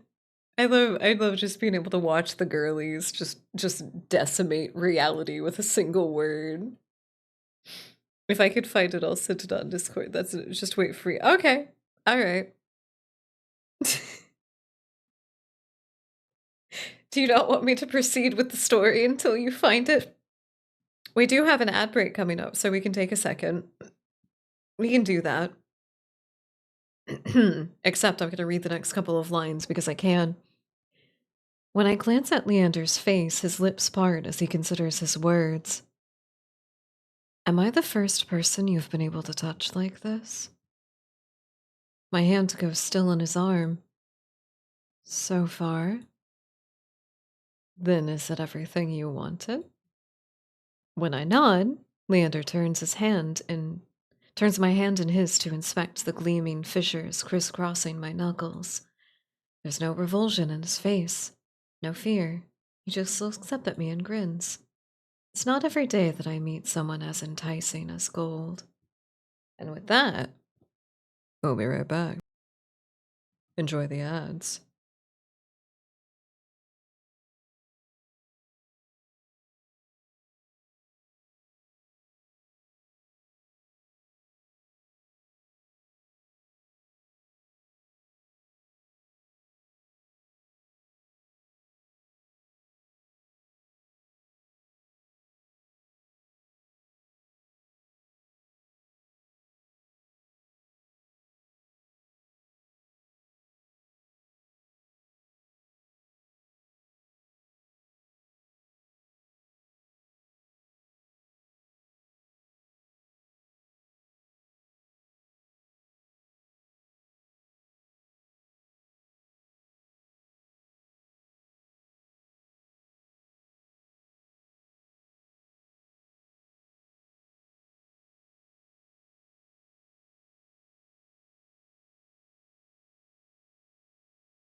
Welcome back from the ads, everybody. I just sat here and I scarfed down a bunch of snacks. That's all I did. Boop. So welcome back. I'm handling this situation significantly better than I thought I did. It's under muse. Oh, thank you. Okay, hold on. Let me pull that up. Let me look at it. Already since we've made a grave mistake. Wonderful. Why is it saying failed to load message?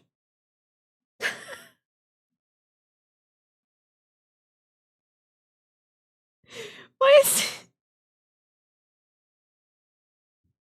Wait, why is Narissa at the bottom? That's not right.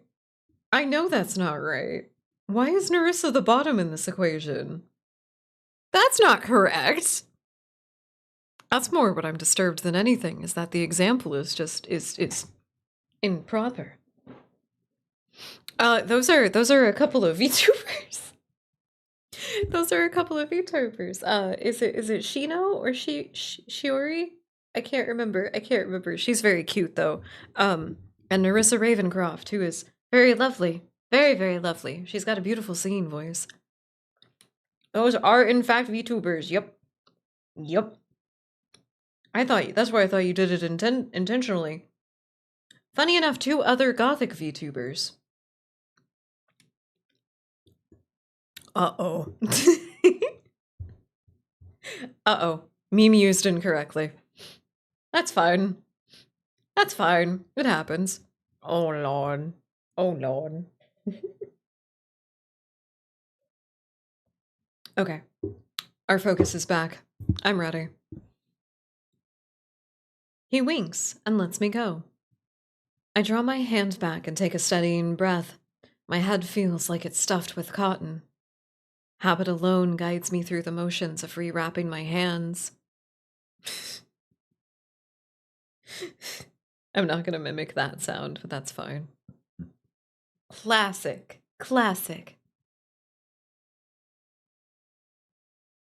I can't believe that worked. I've really forgotten my manners. May I ask your name? I'm Crow. Crow, this curse of yours is unlike anything I've ever seen before. I can tell you're careful, but it's best you kept this between us. Are you staying in Lowtown? Sneers like a cat. Meow. Meow. That's the sound that one of the stray cats in the neighborhood makes whenever he's upset, is he just goes meow. That like real deep M-O-W meow. It's adorable. Yeah, of course. It's a classic. That's why I said it's a classic. Classic. I pause. Room and board was something I had yet to consider. I have no idea. Let me get you properly settled in then. Like, I first saw America's Funniest Home Videos. Really? Oh man, I saw it even before that. That's wild.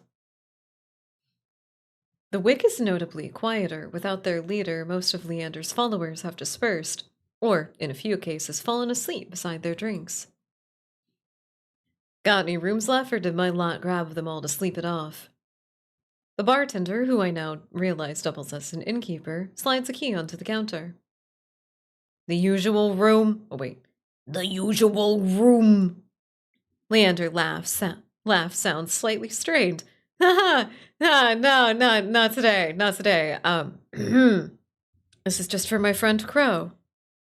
Right. Stay as long as you like. You do have fun. Have fun? Leander clears his throat, then holds the key out to me. I hesitate. My coin purse barely holds enough for a day's worth of meals, let alone a room. How much do I owe you? Nothing. My treat, since you shared your secret. Food, drink, and a warm bed. Anything you need.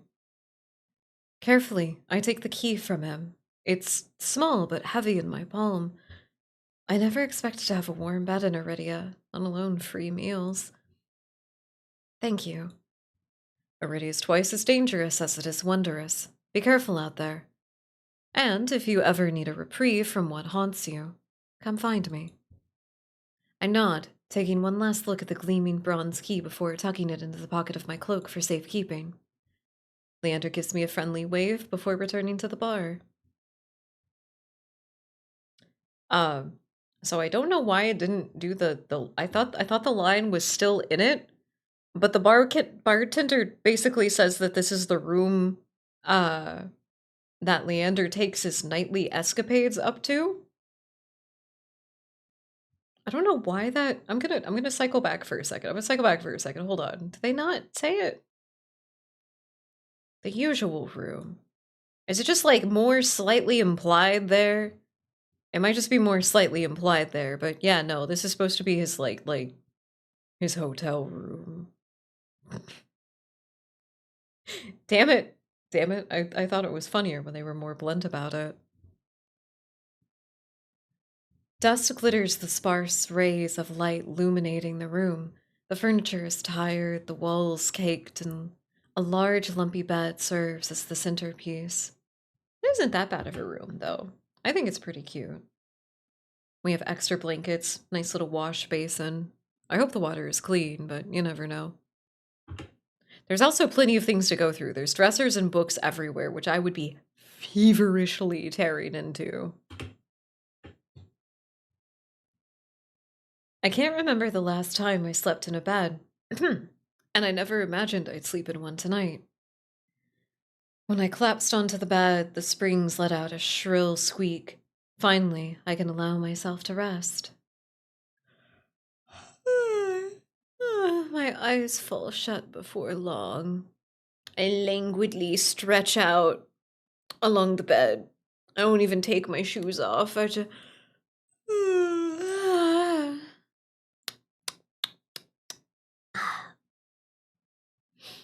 I wake to pale sunlight filtering through the narrow windows.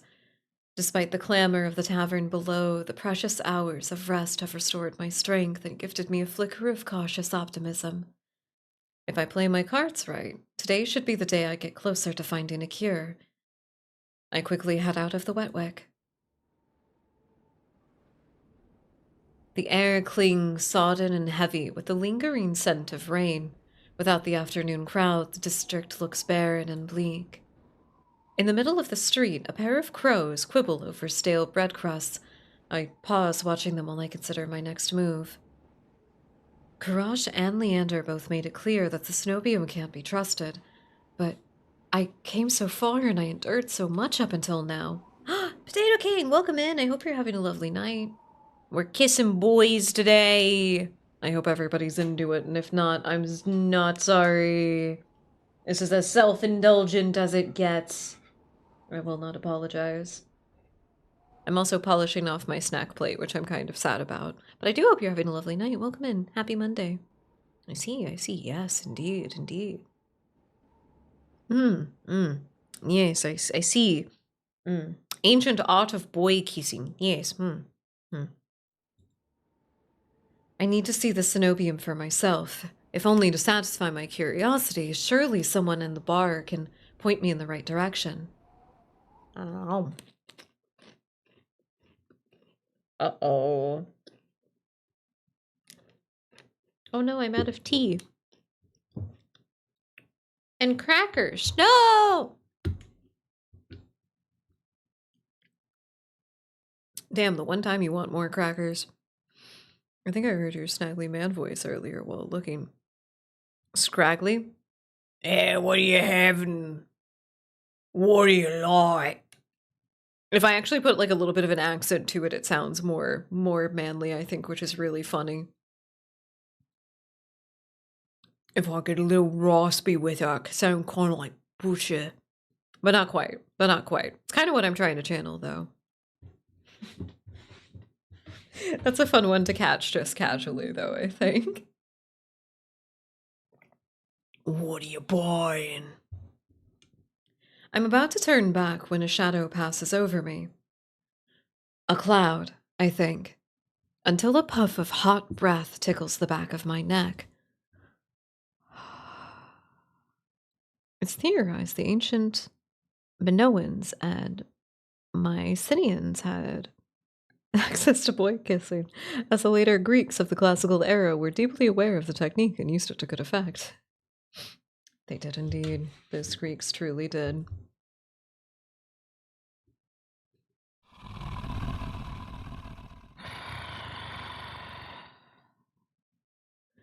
The shadow trickles down the street in rivulets, formless dark spreads like ink into blotted shapes. Claws stretch, a muzzle splits open to reveal long, jagged teeth. A growl rumbles so low and deep that I can feel it in my chest. I want to run, to scream, but I feel trapped as though the slightest movement or breath will snap the jaws shut around me.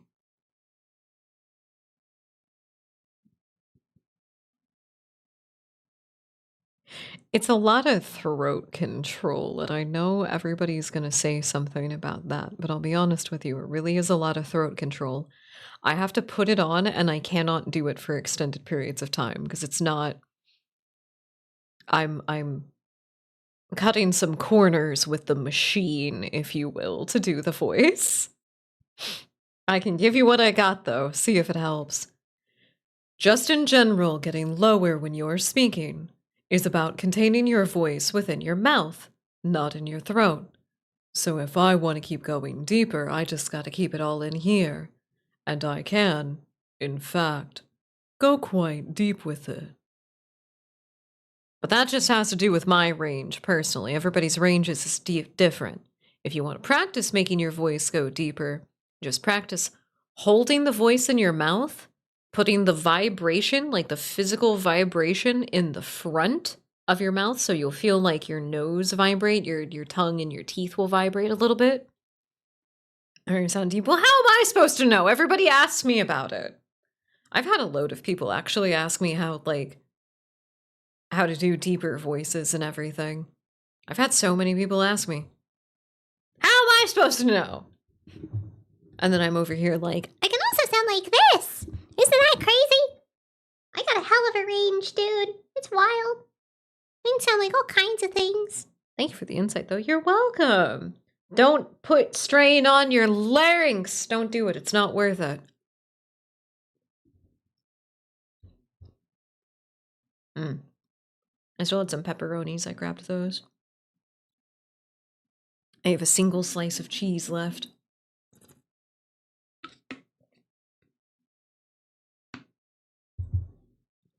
Could I? Have I not? Wait, do you stream? Oh no.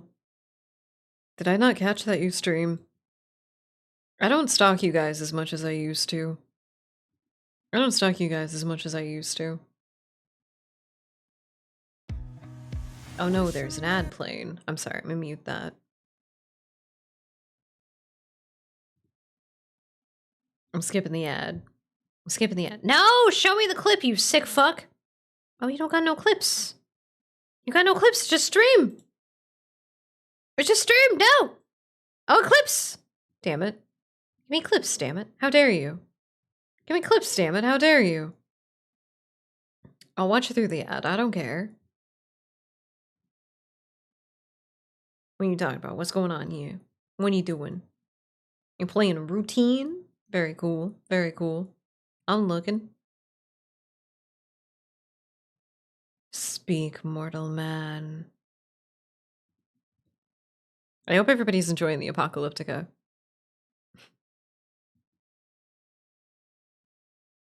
Oh, okay. You do have a deeper register. Alright. Alright. Yeah, my advice probably doesn't help at all then anyway. Speak from your chest. Project. Anyway. The song is so excitable. That's not what I wanted. Uh-oh. I think my playlist is over. No? Ghost song. Let's do this one. There we go. Very spooky. Very spooky.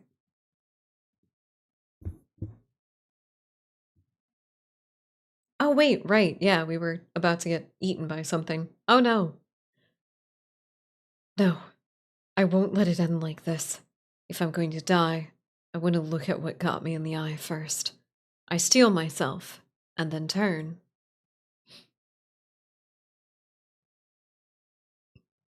The shadow vanishes as quickly as it came, and I'm left standing in the middle of the street, alone save for a figure reclining in the shade of a nearby stew.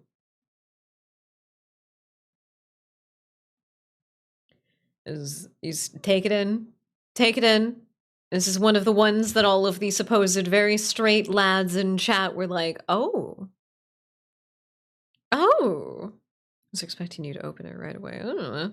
What else am I gonna do? Wait until later? I'll forget. I gotta do shit now. That's just how my brain works. If I don't do it now, I forget! Mary, next question. Oh, just wait. Oh, just wait. Oh, just wait. You're gonna love him. You're gonna love him. He's great. Everybody, there's like 2 or 3 people that were just like, oh my god, that guy. Wow. Wow. Oh, wow, dude. He's a cutie. But he is also a monster. That much is clear from a glance. One that could easily be mistaken for human were it not for the tufted ears and the tail curled around his ankle. Or the dusk pink eyes with pupils that sharpen like needles when they fall on me. He locks gazes and the monster uncrosses his long legs. His hair gleams a shade of red that reminds me unsettlingly of blood when it curls around his collared throat. Jumpy, aren't you? His tone is so light and carefree that I glance over my shoulder to make sure he's speaking to me. When I look back, the stranger props his chin up on his knuckles and regards me with an inscrutable grin. Did you see that just now? It was massive. It moved like a beast. Thank you for the reminder to hydrate. Thank you for the posture check, Jeannie. I encourage everybody in chat to do a nice little body scan, check in with yourself, see if there's anything that you need. It was originally thought that boy kissing emerged with the Yami culture, which existed some 69,000 years ago, during the late I can't pronounce that, it's fine. But modern anthropologists believe it emerged much earlier. Oh, it's one of the earliest things. Boys kissing in the woods? Earliest known human thing. Earliest known human thing was boys kissing in the woods. Are you kidding me?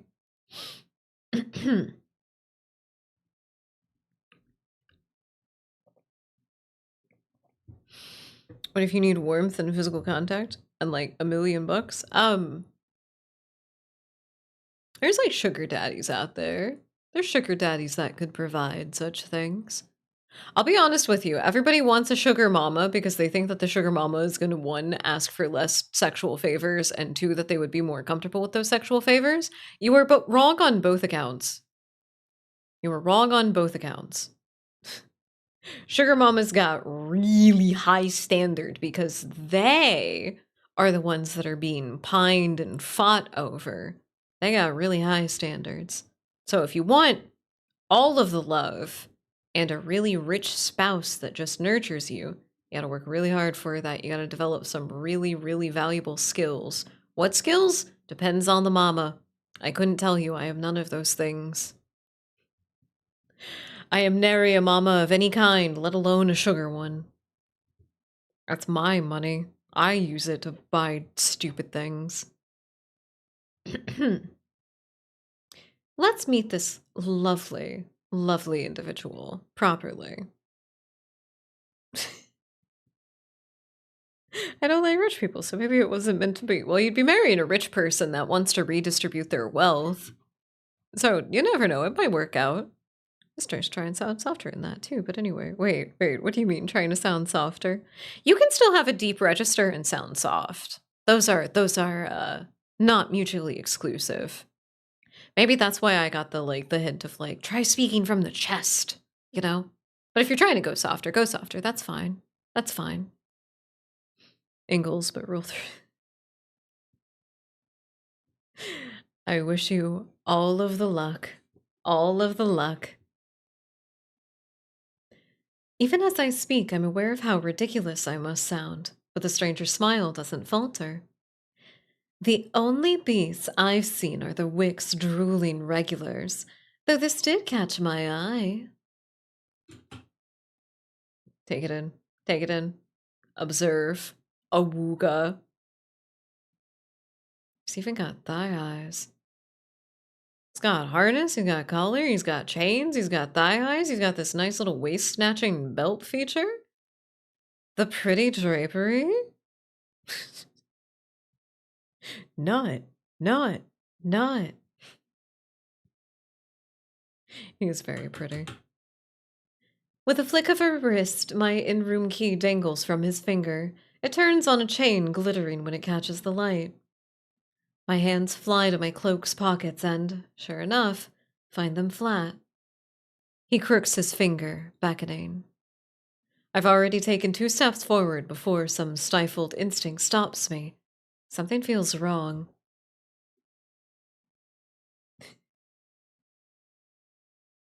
Ah, very cool. Just trying to learn different dynamics. Hell yeah. I still gotta do that. I still gotta do that vocal workshop.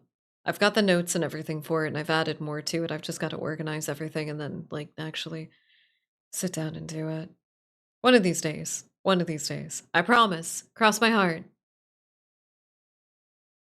I'm still on the edge, thrumming with so much adrenaline that the stranger's shadow flickers at the edge of my vision.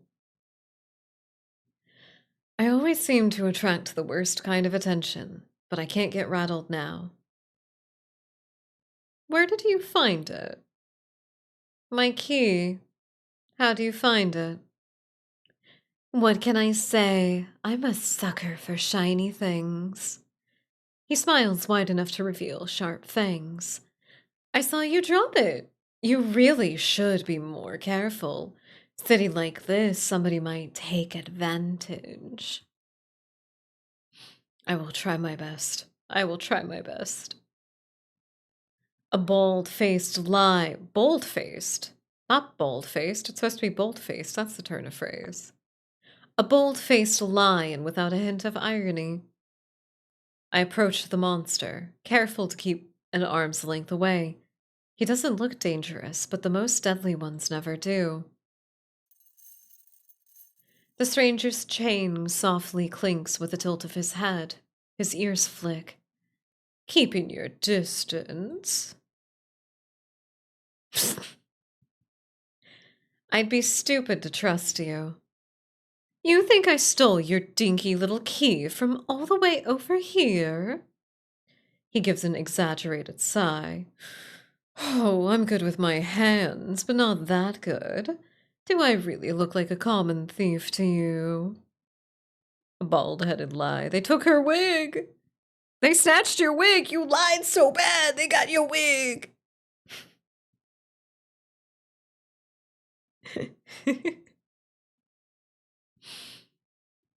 He's got me there.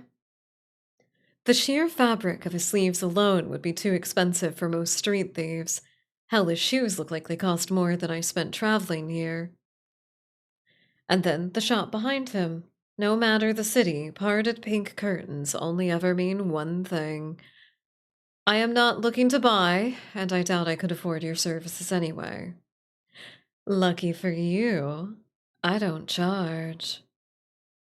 I said, fucking get your bread, dude. What do you mean? Get your bread. Get your bread. I charge. I charge reasonable prices, but I still charge. The man runs the tip of his tongue over a fang, and for the first time since I stepped into the shadow, I feel something other than dread. My face grows hot. Oh no. Oh no. The flirting's working. The flirting's working canonically. I didn't mean to assume.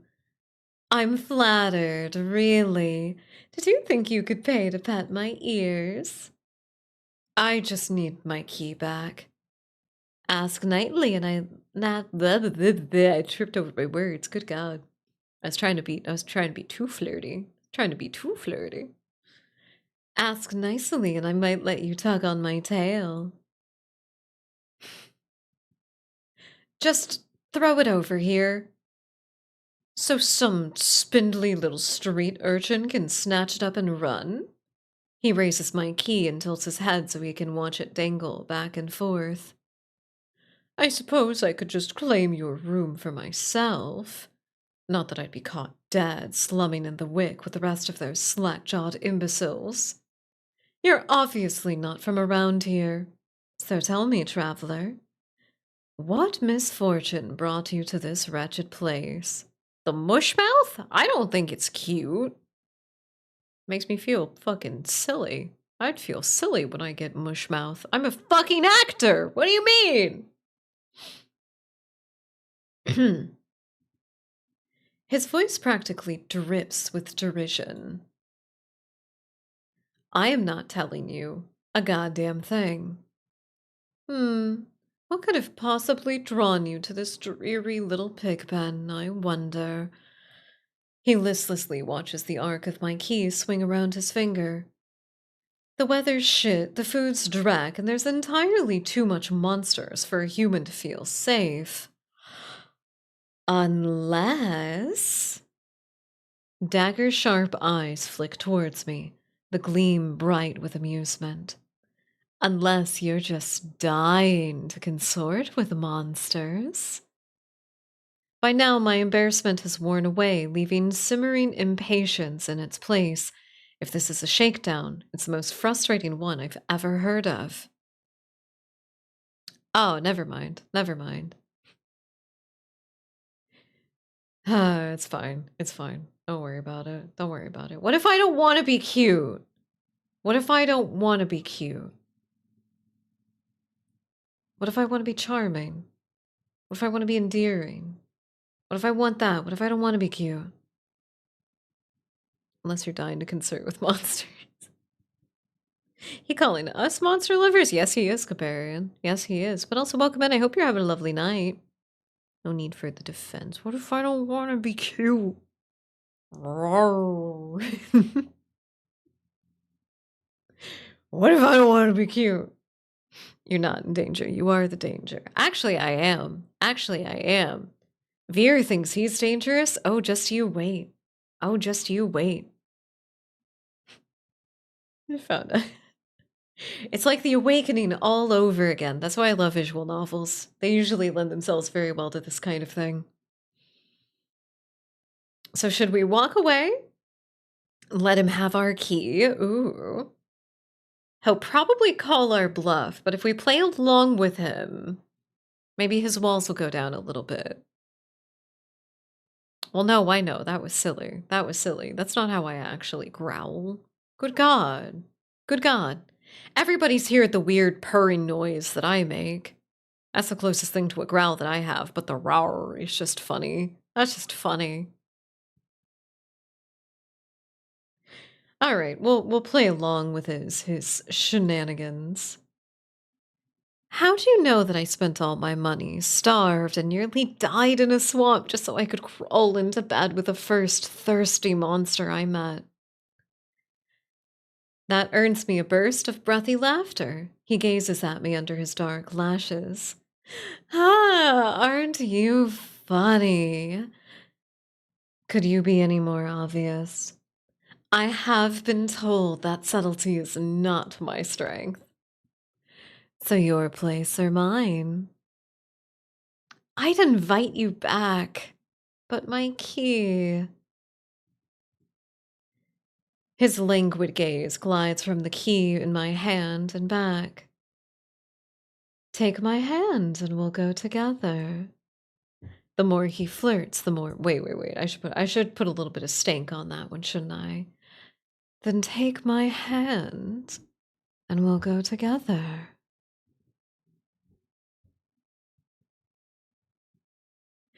The more he flirts, the more convinced I become that this is some kind of trap. No matter how innocent monsters look, they always have tricks up their sleeves.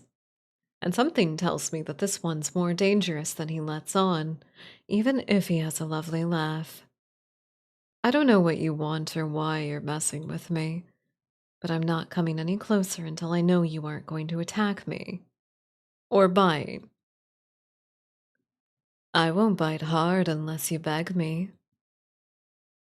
No matter what I say, he finds a way to twist my words into innuendo. Even when I'm silent, he goes on as though we're having a conversation, not a standoff. Do you like dancing? There's a traveling troupe performing in Hightown tonight. Their lutist is utterly exquisite, truly a performance to die for. No, I did not. No, I did not. This is a playlist that I found on Spotify that just works really well.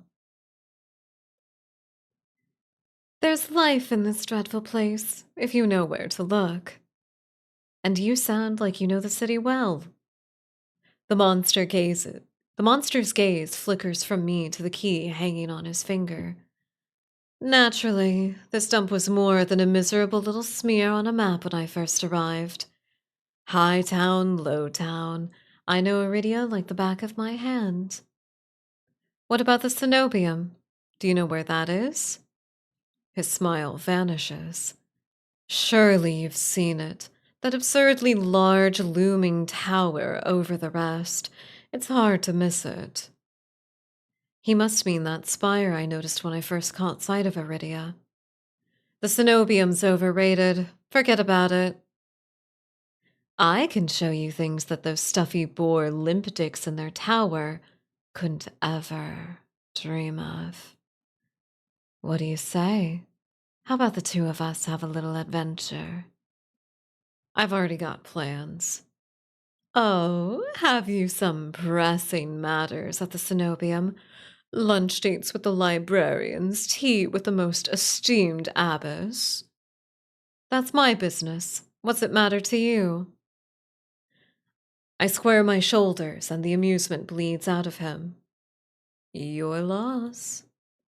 The stranger, finally bored of his own tedious game, extends his hand towards me. The key rests in his palm, neatly dividing skin and leather. Is the librarian cute? God, I hope so. Usually. When he makes no other move, I reach for the key, but as soon as my fingers graze the smooth brass, his hand sprints shut around my elbow. Hey! He yanks me down and I stagger, my shoes slipping on the step. For a sick moment, I fear my bandages will unravel under his touch, but he's careful not to disturb them even as he grips my arm. I knew I smelled blood. You reek of the road and death. And that fucking doctor. His voice, once silken, lowers to a smoky growl. The shadows around him seethe and boil. And something else. He murmurs against my throat, nose grazing my jaw. His breath trails down my neck, sending a thrill of dread through me. His wide, flat eyes gleam with naked hunger as he gazes at me. Let go. Just when I fear he'll bite, his grip loosens, and his eyes widen with awe. It seems I underestimated you. You're... Fear! I almost missed stream, man. What the fuck? Oh, you ain't even missed nothing. Yeah, homie, welcome in, Cody. You did just miss the cute fox boy. I'm so sorry about that. He twists around to see a woman duck from the curtain behind him. Her pressed white uniform marks her as a cleric of the cenobium. I leave you for what, 10 minutes and you're making trouble again? Will you quit harassing the tourists? The stranger, Veer, I take it, rolls his eyes and flashes the cleric a withering smile. So suspicious. Can't you see this is a friend of mine? A natural liar. He grins at me and his tail swishes coyly. The woman purses her lips at me, clearly unconvinced. Say hello and good night. Joined with the other account so I could lose my streak. Ah. Hell yeah. Well, good night, Cody. Thank you for stopping in while you had some time. I hope you've had a very lovely, lovely time so far.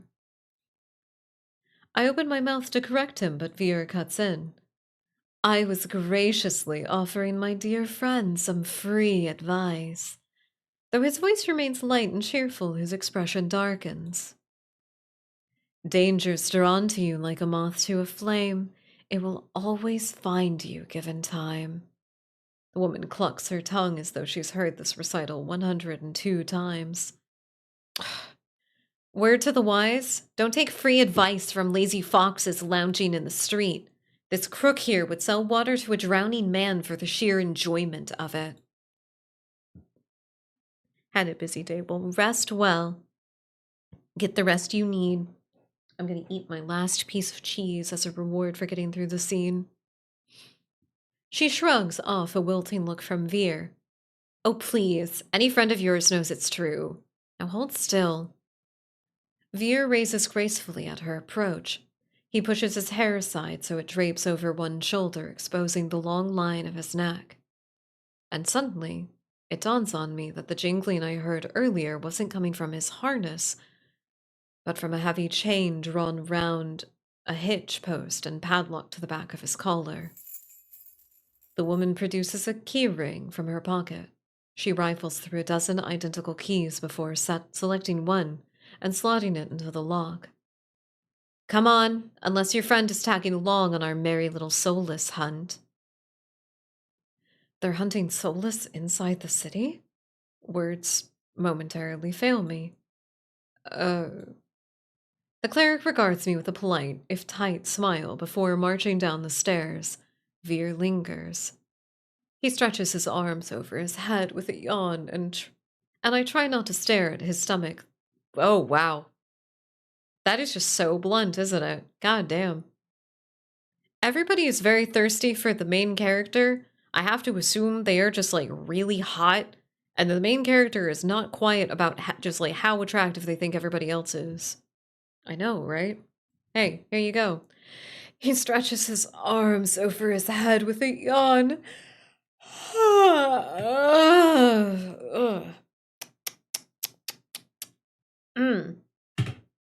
And I try not to stare at the way his stomach flattens when he arches his back. How dare you? How dare you? I did this for you. I did this for you! How dare you? Your little secret's safe with me. Try not to get yourself killed.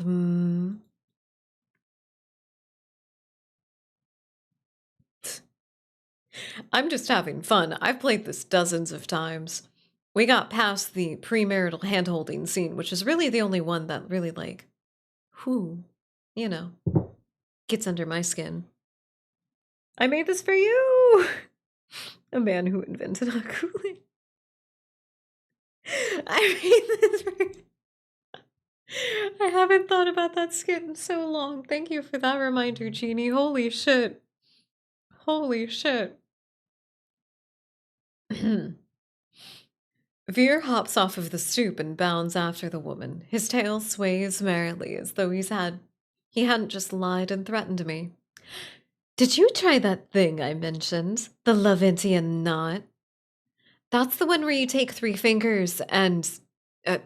actually, don't tell me. Knowing you, it's probably disgusting. Veer's airy laugh echoes down the street. Oh, it's only after he and the cleric have vanished from sight that I realize that I'm missing something. Wait! Reflexively, I shove my hands into my pockets and find it. The room key. I heard the poor guy cut. Oh no. Oh no. I raise it to the light. Sure enough, it's my key, but the realization is hardly comforting. I don't know what Veer's game was or what he wanted from me. All I know for certain is that the Cenobium saw fit to leash him, a fate I could share if that's what his vague warning meant.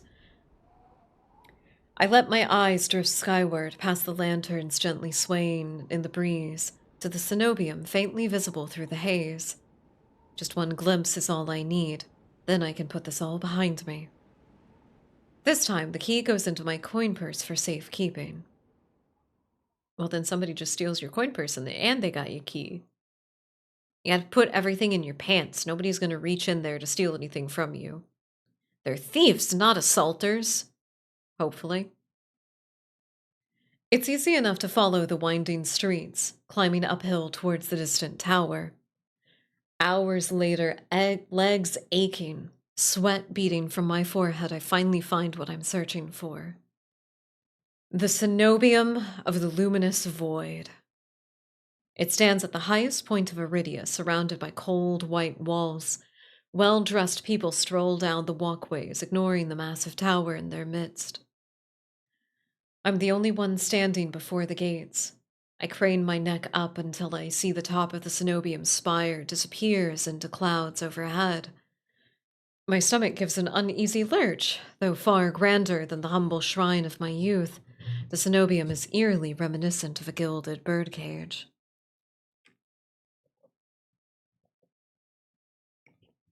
Kind reminder to stay hydrated and don't put pressure on your larynx. I've been being bad. I've been being bad. I've been hurting the larynx. Not again. Not again.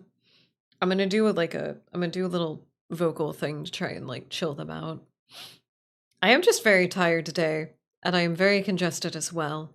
We have some intense allergens going on in the town of nowhere right now, and I am not dealing with it well. I am not dealing with it well.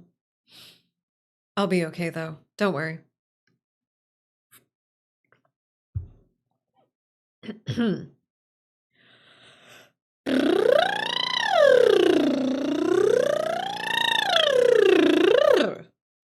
Blah!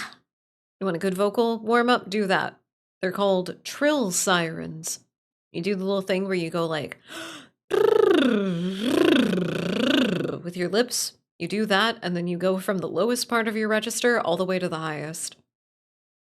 And you just go back and forth like a siren. Do take care of yourself. I'm trying. I swear to God, I'm trying. I'm gonna make chicken noodle soup tomorrow. That will fix me.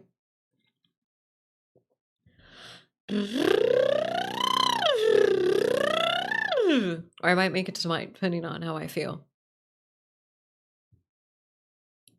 My stomach gives an uneasy lurch, though far grander. Oh, wait, I read that. Knocking seems like a terrible idea, but I don't see any other way of making my presence known. I'm halfway up the steps when something moves in my peripheral vision.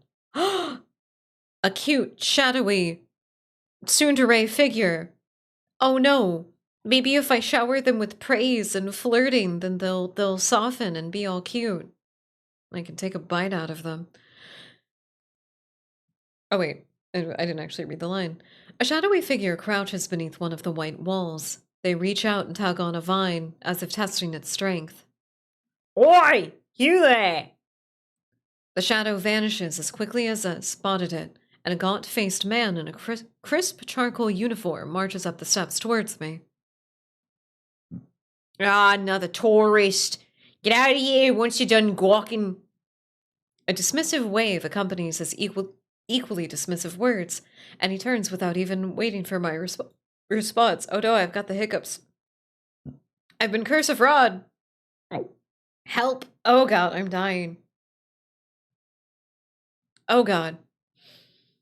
Are we good? I think that last one reset it. Okay, we're good. I look back at where I saw the intruder, but there's nothing, just the leaves blowing gently in the cool breeze. I step away from the gates, hopelessness washing over me. Hello? A whisper coats the back of my ear, hot and syrupy. I jerk away, but find no one behind me. Instead, halfway down the staircase, I spot a girl peering up at me. She's barefoot, draped in several layers of worn, moth-eaten clothing. Particular metal jewelry hangs across her face and jingles with each light movement. Her I keep getting mushmouth. God damn it. Her eyes are her most striking feature. They shine a scorching, unnatural crimson. It feels like staring into the sun, and yet strangely, I'm captivated by her. Stop that. Stop that. Cease and desist. She tilts her head, the tinkling of metal riding in the wind. Do you need help?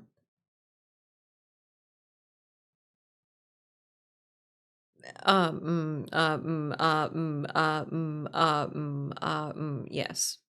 Honest to God, yes, actually. You got anything for me? A pamphlet? I'll take it. I'm unsure how to respond. The air is charged with a mysterious energy, as if each of my words is worth its weight in gold.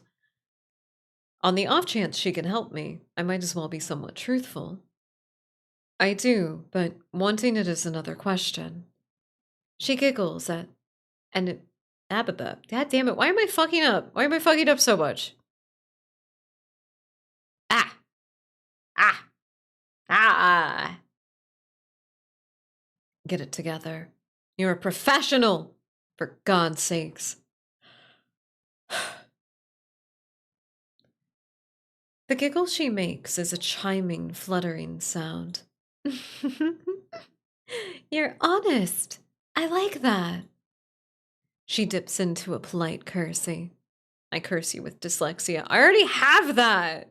Fuck ass. Damn it. I already have that. My name is Iris. I was once like you, hopeless and alone. The ones in the tower won't help with your pain. I might be able to, though. I try not to dwell on the fact that I'm recognizably desperate. Instead, I focus on her vague offer as I descend the steps. You don't know what I'm looking for. You need what everyone in this world needs. A miracle. Iris turns as my thoughts abruptly scatter. Pitted skin snakes down her shoulders, blooming from a gaping hole in the back of her neck. A shuddering breath escapes me. The fuck? Whatever disease she had consumed her from the inside out. Now, how is she able to move? Or breathe? It's impossible. She shouldn't be alive, and yet... I only get a glimpse before she faces me once more, this time looking a bit more bashful. I know that it's not pretty, but that's not what matters. The sea spring can cure anything. It can cure you, too. Her shining eyes flick to my bandaged hands and then up again. So quick, I nearly miss it. I stand there wordless. It's twisted miracle, but a miracle nonetheless. She extends a hand out to me, her delicate fingers outstretched. I can take you there, if you like. You can decide on your own when you see it. Her hand is frail, marred with tiny wounds. It's an epitome of vulnerability, the complete opposite of the Cenobium's mocking, impenetrable gates. And if I say no, it's your choice. See, the curse you previously had was -1 and 2. Now you're speaking fluently and nicely.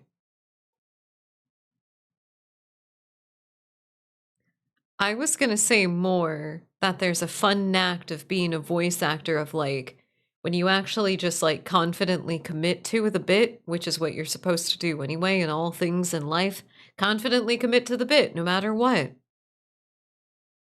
I was gonna congratulate myself and then you called me a dummy. I don't take kindly to that. I don't take kindly to that.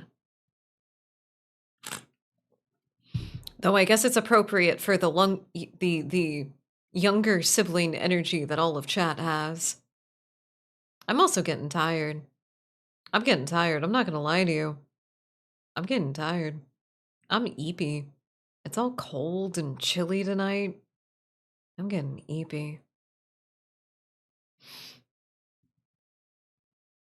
Also, if it's a curse, it can't just be a good thing. Thank you, I am hydrating, Genie. I am, thank you. I got a little gremlin posture, but it's okay. It's because I'm getting into it. What's up? What you got? What you gonna mention? I can wait. Oh wait, I do have another cracker. Yippee!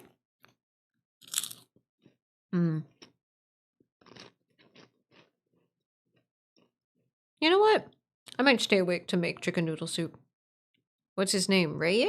Who? Who are you talking about?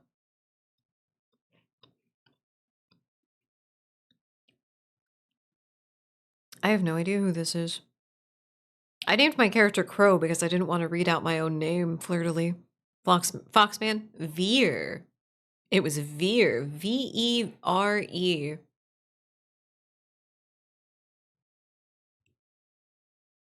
Ah, Veer, my bad. Oh, it's all good. It's all good. Slight misunderstanding. It's all good. Okay, we're good. We're good. We're refreshed. I do just have to like take a minute, and sometimes I just keep reading because I'm enjoying myself so much that I forget to actually like on time periodically take little moments to breathe.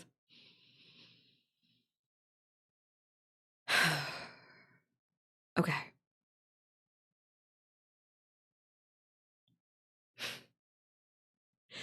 That just sounds like a challenge though, doesn't it? I'm surely you can make miracles happen. Your own name flirtily. That's not weird at all. I know, right? I know, right? That's okay. There are no good parents in Gothic literature. That's kind of the point. The truth is, I don't have much of a choice. Not right now, at least. I wonder if Iris knows that somehow.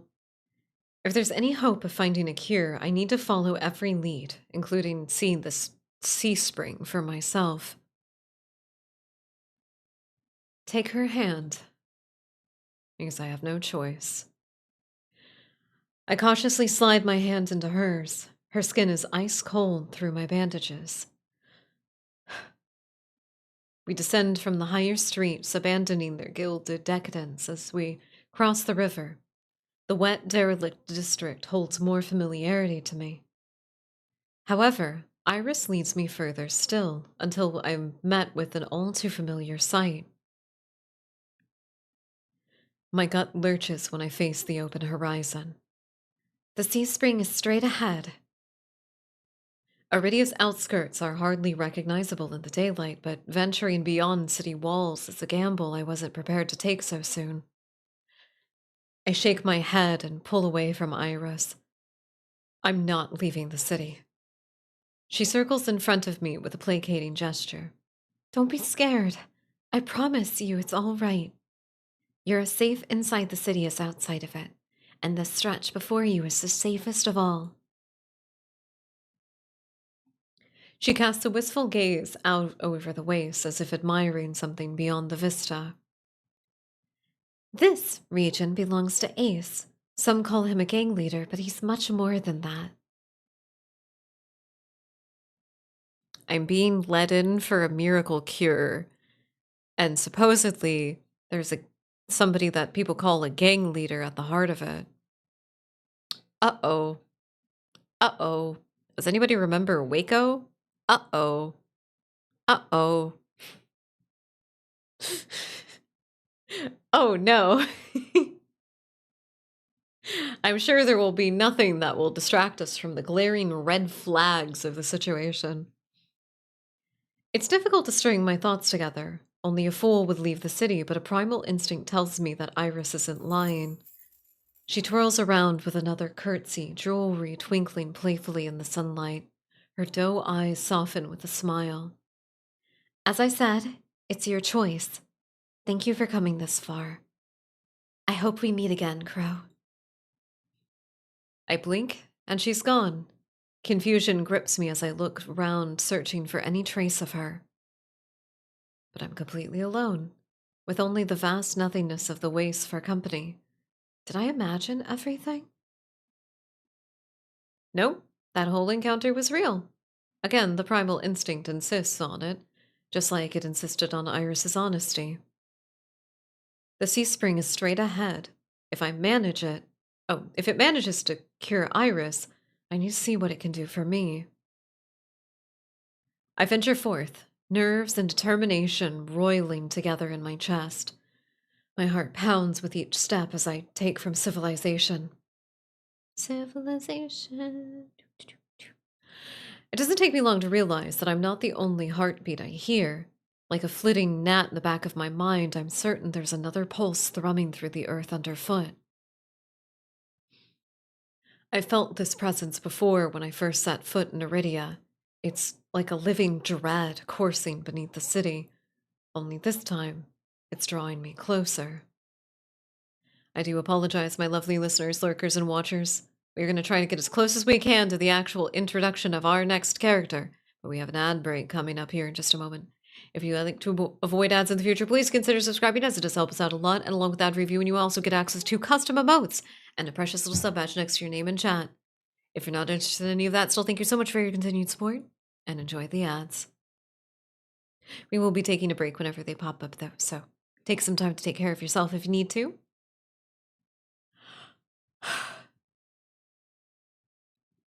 For what seems like an eternity, I force each foot onward, one step, then another, until realization hits me. I never told Iris my name. Something pierces the horizon ahead of me, a building nestled into a tall cliffside. It appears so starkly out of place that it might as well be a hallucination, dripping with extravagant and adorned honey mahogany. It's an ornate jewel of architecture. Dark silhouettes skirt on both sides. Trees, I think, until I'm close enough to realize that what I mistook for branches were spikes jutting tendrils. Soulless, several of them watch me in the distance like statues. Flashes of last night chase me, the gushes of blood and screams of death, the smell of burning flesh and sour bile. I can't go through that again. I won't. Exploding into a messy sprint, I push my legs as fast as they'll take me towards the decorated building. The next thing I know, I'm dashing up wooden stairs and crashing through the towering double doors. My lungs burn from exertion. I gasp for breath, desperate to be safe, but when I orientate myself with my surroundings, it's more hellscape than sanctuary.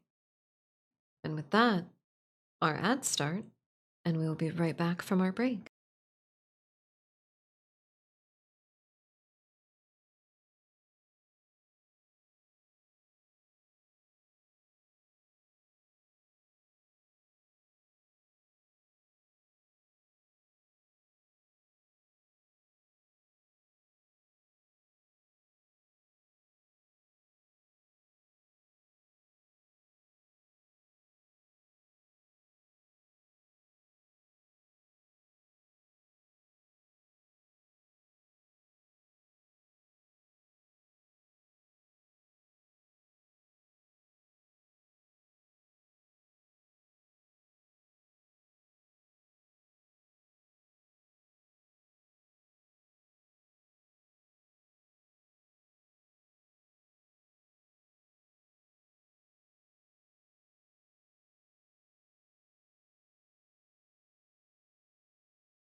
Welcome back from the ads, everybody. Oh, this is such romantic music. I need something more intense, though. I need something intense for this next scene. One moment.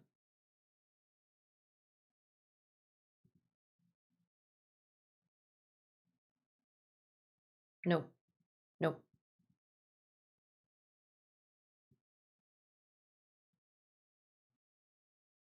This is a different kind of intense than I was expecting, but I think this will work, actually.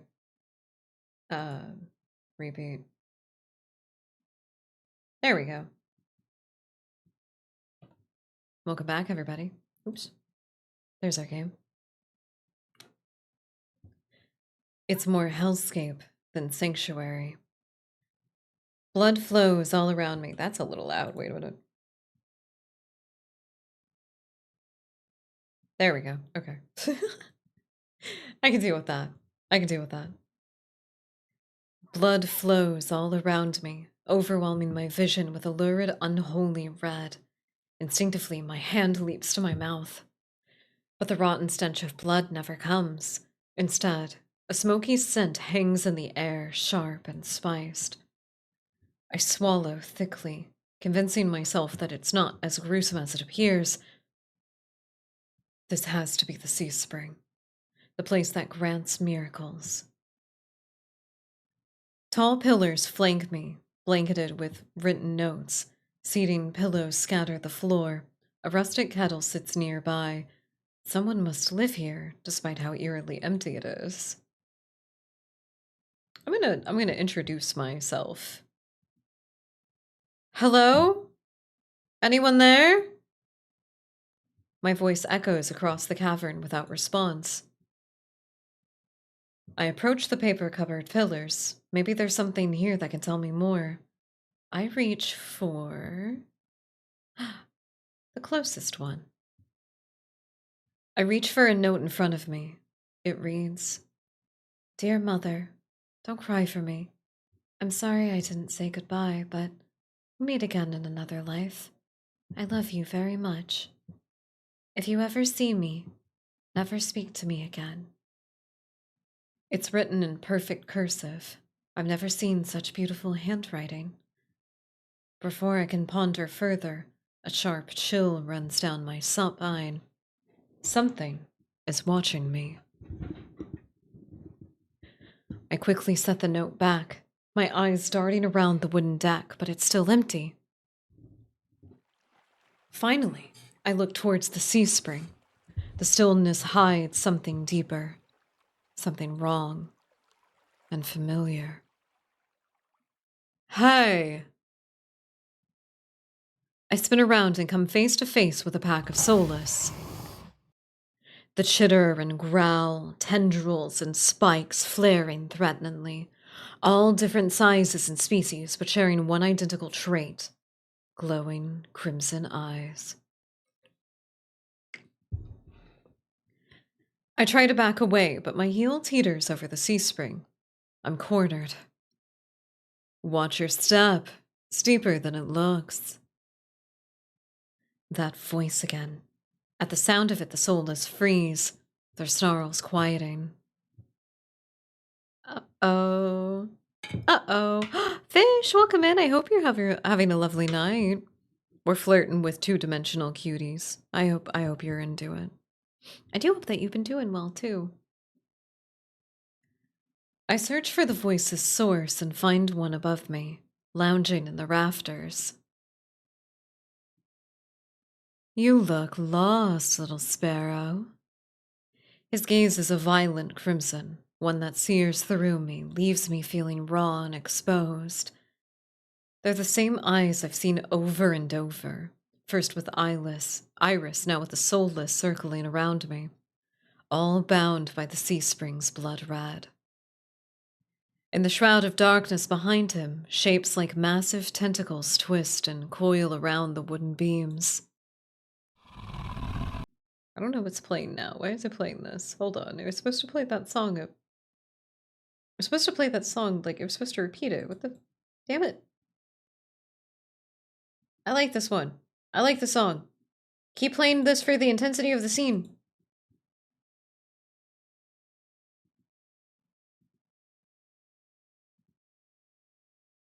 Okay, I guess that works. I don't know.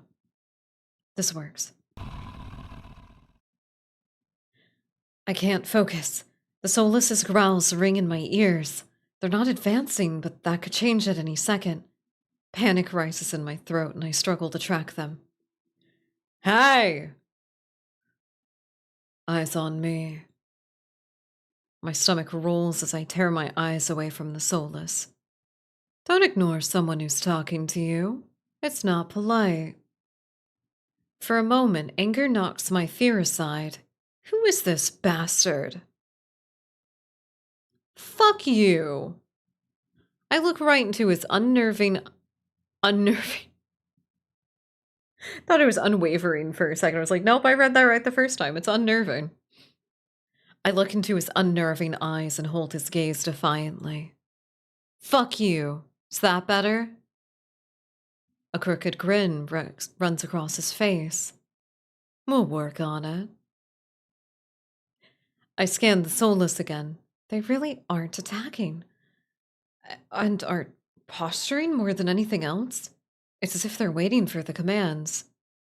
Did you tame them?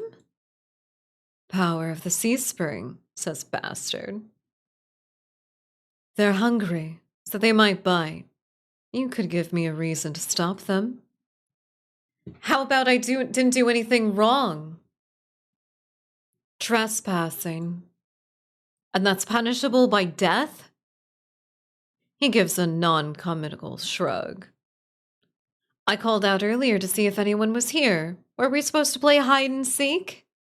Didn't hear you. My voice stops in my throat. This bastard's terse coolness is both infuriating and terrifying. I rack my brain for a way to diffuse the situation.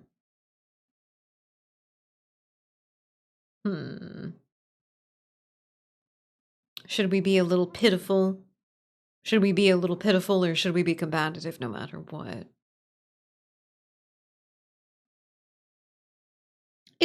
It's not cool to just be contrarian all the time just for contrarian's sake, you know? We could be a little bit honest. Maybe a little bit of vulnerability would be good on our part. Fine. I need help. I thought the sea spring could cure me. Somehow. My voice wavers pathetically. Honesty has never been my strong suit. He cants his head to the side, appraising me, but doesn't respond. I fidget nervously. I'm telling you I came here for help. Are you even listening? Your hands. Alarm jolts through me. I hide my hands under my cloak. Molly revving the chainsaw to the music track I think works really well. You're gonna get him. You're gonna get him, though. You know what? Get him. Get him. Get his ass. I fully endorse it. Show me. Why? Won't ask twice. With a sharp exhale, I reluctantly hold out my bandaged hands. Are you getting off on this? Unwrap them. Heat rushes to my face and fire on my tongue. I should give him a piece of my mind, but not with his soulless, are one command away from ripping me to shreds. Yet no matter how much I will myself to move, my body stays frozen in place.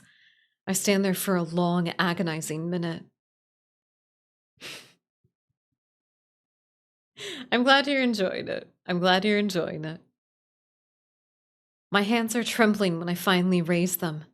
I know the skin beneath the wrappings all too well. The hideous, unnatural flesh I've grown to despise.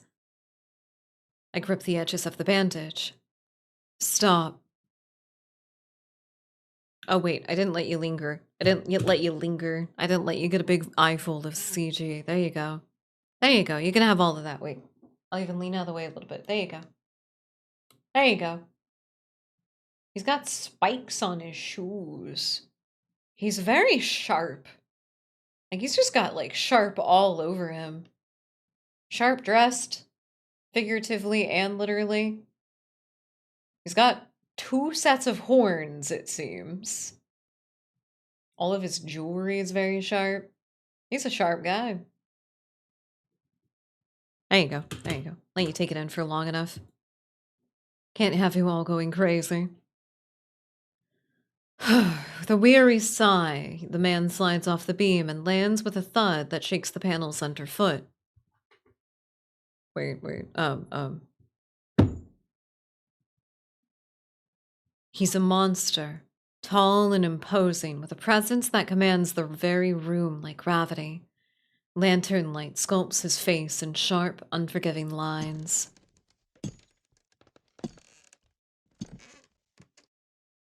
It's been a minute since we got some good, like, actual sound effect. Good stuff. Subtle clinks of metal accompany each of his footsteps. The closer he gets to me, the faster my heart hitches. What does he want? Is he going to kill me? I step backwards and find nothing to set my foot on. I'd forgotten my back was to the sea spring. I fall, right before a warm hand catches my lower back. I'm hovering above the sea spring, the scent of smoke and leather enveloping me. Blazing eyes bore into mine. Told you to watch your step. I'm too stunned to muster a response. Like I weigh nothing, he guides me back onto solid ground. Following a subtle gesture from his fingers, the soulless around us disperse and relax. The shift in their demeanor is so abrupt it gives me whiplash. The enormous tentacles are no longer in the rafters, though now I doubt I ever saw them at all. Either way, I let out a breath of relief. Thanks. As focused on me as he was before, the monster pays no attention to me now. He kicks some seating pillows to the side. Now we can change it back to the other kind of music. Things are no longer intense. You can chill out now. There you go. Checks the contents of a kettle and scowls. The sudden disregard is almost insulting. So, that's it? I'm not a threat anymore? Never were one. And why'd you threaten me? People get honest when they're afraid. In other words, he was messing with me. I drag my hand over my face, exhausted by the fact that this is the second time a monster has provoked me just today. You're Ace, aren't you? Depends on who's asking. One of your friends told me this was your territory. She also said that you were a gang leader. But there's no one else here. I thought there'd be more people. Ace picks up the kettle and walks towards the edge of the sea spring and dumps the contents into the endless red. They took a walk. His pleasant smile stretches ear to ear. Then in an instant, it drops. I get the sense that I shouldn't ask about that again. You said you came here for help. Depends. What can the sea spring cure? We may have to call the stream early. I was not as prepared for this as I thought I would be. Depends. Can the sea spring cure a curse? Well, we'll finish the rest on another day, but But probably. You mean you don't know? Nope. He shakes out the empty kettle and starts collecting stray cups, tidying up. My frustration builds. I narrow my eyes at him in a questioning glare. When he notices, he returns it with an amused smirk. This bastard. This bastard. Are you being irritating on purpose? Listen, Sparrow. The sea spring can cure anything. Nothing stopping you from trying it yourself. What do I have to do? Drink. I have to drink from the sea spring? My eyes glide to the blood-like pool beside us.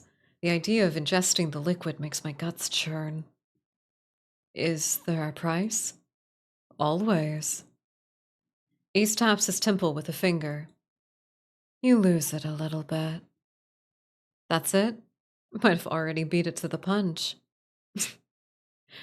My humor earns me an amused, fanged grin. This is a little different. When you drink from the sea spring, you forget who you are. Your mind combines with everyone who's ever drank before. Humans, monsters, soulless. One big happy family in your head. My blood runs cold. I've heard of these before. Group minds. My attendants used to tell me that my power granted people access to a higher plane of understanding. A group mind of my own making.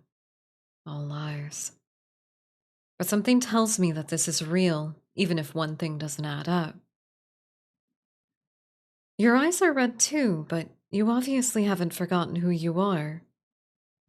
Before I can finish my sentence, Ace strides past towards the entrance. Time's up. Let's finish this later. Wait, already? You barely told me anything. Came on a bad day. I've got somewhere to be. There's still so many questions burning on the tip of my tongue, but my frustration spills out before I can ask any of them. I was told to come here for help, but instead I get threatened and kicked out? You're joking, right? Watch your tone. I'm nice, but you don't want to ruin the host's mood. My skin prickles. The feeling of being watched washes over me again. My eyes dart back over the sea spring. A lone ripple dances on the quiet surface. I take Ace's advice and clamp my mouth shut. Ace approaches a nearby soulless, a lanky dog-like one with 6 legs and a crown of tendrils. Several sets of red eyes adorn its sides. Has the music been quiet this whole time? Am I insane? Why does it keep going back and forth? What is this? Why is the orchestral stuff so quiet? It needs clarity. Its forked tail wags rapidly when Ace squats beside it. He runs his fingers through the tendrils, scratching its chin and pats its head. A gentle smile plays across his lips. The affection he holds for the soulless is painfully clear. I dip my eyes away, my stomach fluttering at the tender sight. It's getting dark out, so this pretty girl will guide you back. Following a short whistle from Ace's lips, it trots over to the entrance obediently, tail swaying. I watch the soulless warily. Pretty is not the word I would use to describe it, and the idea of it protecting me sounds absurd. If I should decide to drink, how do I find you? Someone with eyes like mine. They'll point you in the right direction. But think it over. Once you drink, you can't go back. It's a lot to process, but I give a small nod. At least I know I have another option for a cure, as disturbing as it may be. You want a little spoiler? You want a little spoiler? Her name is Princess. Isn't that cute? I follow the soulless at a measured distance and watch it nudge the giant doors open with ease. When I'm about to cross the threshold, I sneak one last glance behind me. My heart skips a beat when I meet Ace's eyes. I'm about to snap my head away, but he just flashes an easy smile at me. Till next time, Sparrow. I'll buy you a drink for scaring you. I don't trust myself to do anything except respond with a curt nod. Isn't he a cutie? Isn't he a cutie? My God. My God, isn't he a cutie? I know, right? I'll have to look at it, but the developers might have like behind the scenes stuff of what Princess is supposed to look like. Hold on. I know where I need to go. I know where I need to go. 1 second. 1 second. Oh shit. Hello. People reposting my stream announcements always makes me happy. I was looking for something. Sorry. I got distracted. I got distracted. There she is. There she is. There's Princess. Okay, let me show her off to everybody. She's really cute. She's really cute. Everybody will love her. There you go. It looks really silly. You can't see the whole thing. Okay. Love you. Love you too. More than Princess? Know your limits. Isn't that great? Oh, wait. Here's some really, really beautiful Karash fan art. We met him earlier and he was delightful. Another bit from Veer that we might not get to. So did you come here for praise, or will a head pat suffice? That's what I assume whenever anybody comes into this chat. That's what you're looking for. Reassurance, praise, a head pat or two. Pat, pat, pat, pat. Outside, more crimson-eyed soulless scuttle about. It's hard to believe that the same threatening pack from before. They chase each other in circles, roll around in the bog's mud. They pay no attention to me as the dog-like one escorts me away. It's an uneventful trip. Sometimes the soulless looks over its shoulder to make sure I'm still following. I'm here, I'm here. Poor pretty little lady. Dusk darkens the sky by the time we reach the city. I can't sense the massive heartbeat anymore. Maybe it was all in my head. The soulless sits canting its head at me with familiar crimson eyes. Pet the soulless. As nervous as I am, I carefully glide my fingers through the soulless's tendrils and scratch beneath its chin, just like Ace had done. It pushes into my palm in response, rumbling with a sound akin to a purr. Why does Swan Lake always play at the most dramatic times? It's like, nothing is happening! Nothing is happening! I'm petting a cute dog! The vibrations are soothing and almost therapeutic.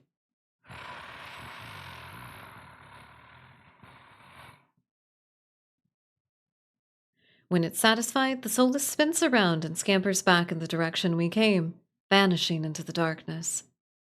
I've just arrived in Iridia, but I've already encountered so many things I thought were impossible, tamed soulless being one of them. My head spins. Maybe I should call it a day. I'm going to call it a day. I'm going to save right there on spot number 10, and I'm going to call it a day because I'm really tired now. I got really tired. I genuinely thought we were going to be able to do the whole demo, but no, there's no fucking way. I don't know why I thought that. I don't know why I thought that. That was my bad. Sounds good. I think so too. I think so too. Thank you everybody for hanging out with me. I hope you all had a lovely, lovely, lovely, lovely, lovely, lovely, lovely, lovely, lovely time together. I know I did because we spent it together. I will be back on Wednesday for a lovely, fun Frankenstein reading ASMR stream. We're gonna crank up the ASMR vibes quite a bit for this one, I think. We're gonna have a lot of fun with it. So I hope you are just as excited for that as I am. Until then, thank you all so much for taking some time out of your day to spend it with me. I do appreciate it. I hope you all had fun. And if you would like to check us out on other places and support us in other ways, you can check out the links in the description. You're welcome, JD. Yes, we are ending. Thank you for being here. Oh, don't worry, I'll hydrate. I will hydrate plenty, and I will appreciate not having to talk for a little bit. I'll see you guys all on Wednesday. Until then, please do take care of yourself. Please do take some time to do everything, all of your self-care. Check in with yourself, body scan, all that kind of stuff. Would you kindly, for me, take care of yourself? Blink, blink, blink, blink, blink. I'd appreciate it. And I will see you all again on Wednesday. Same bat time, same bat channel. Until then, good night to all of my lovely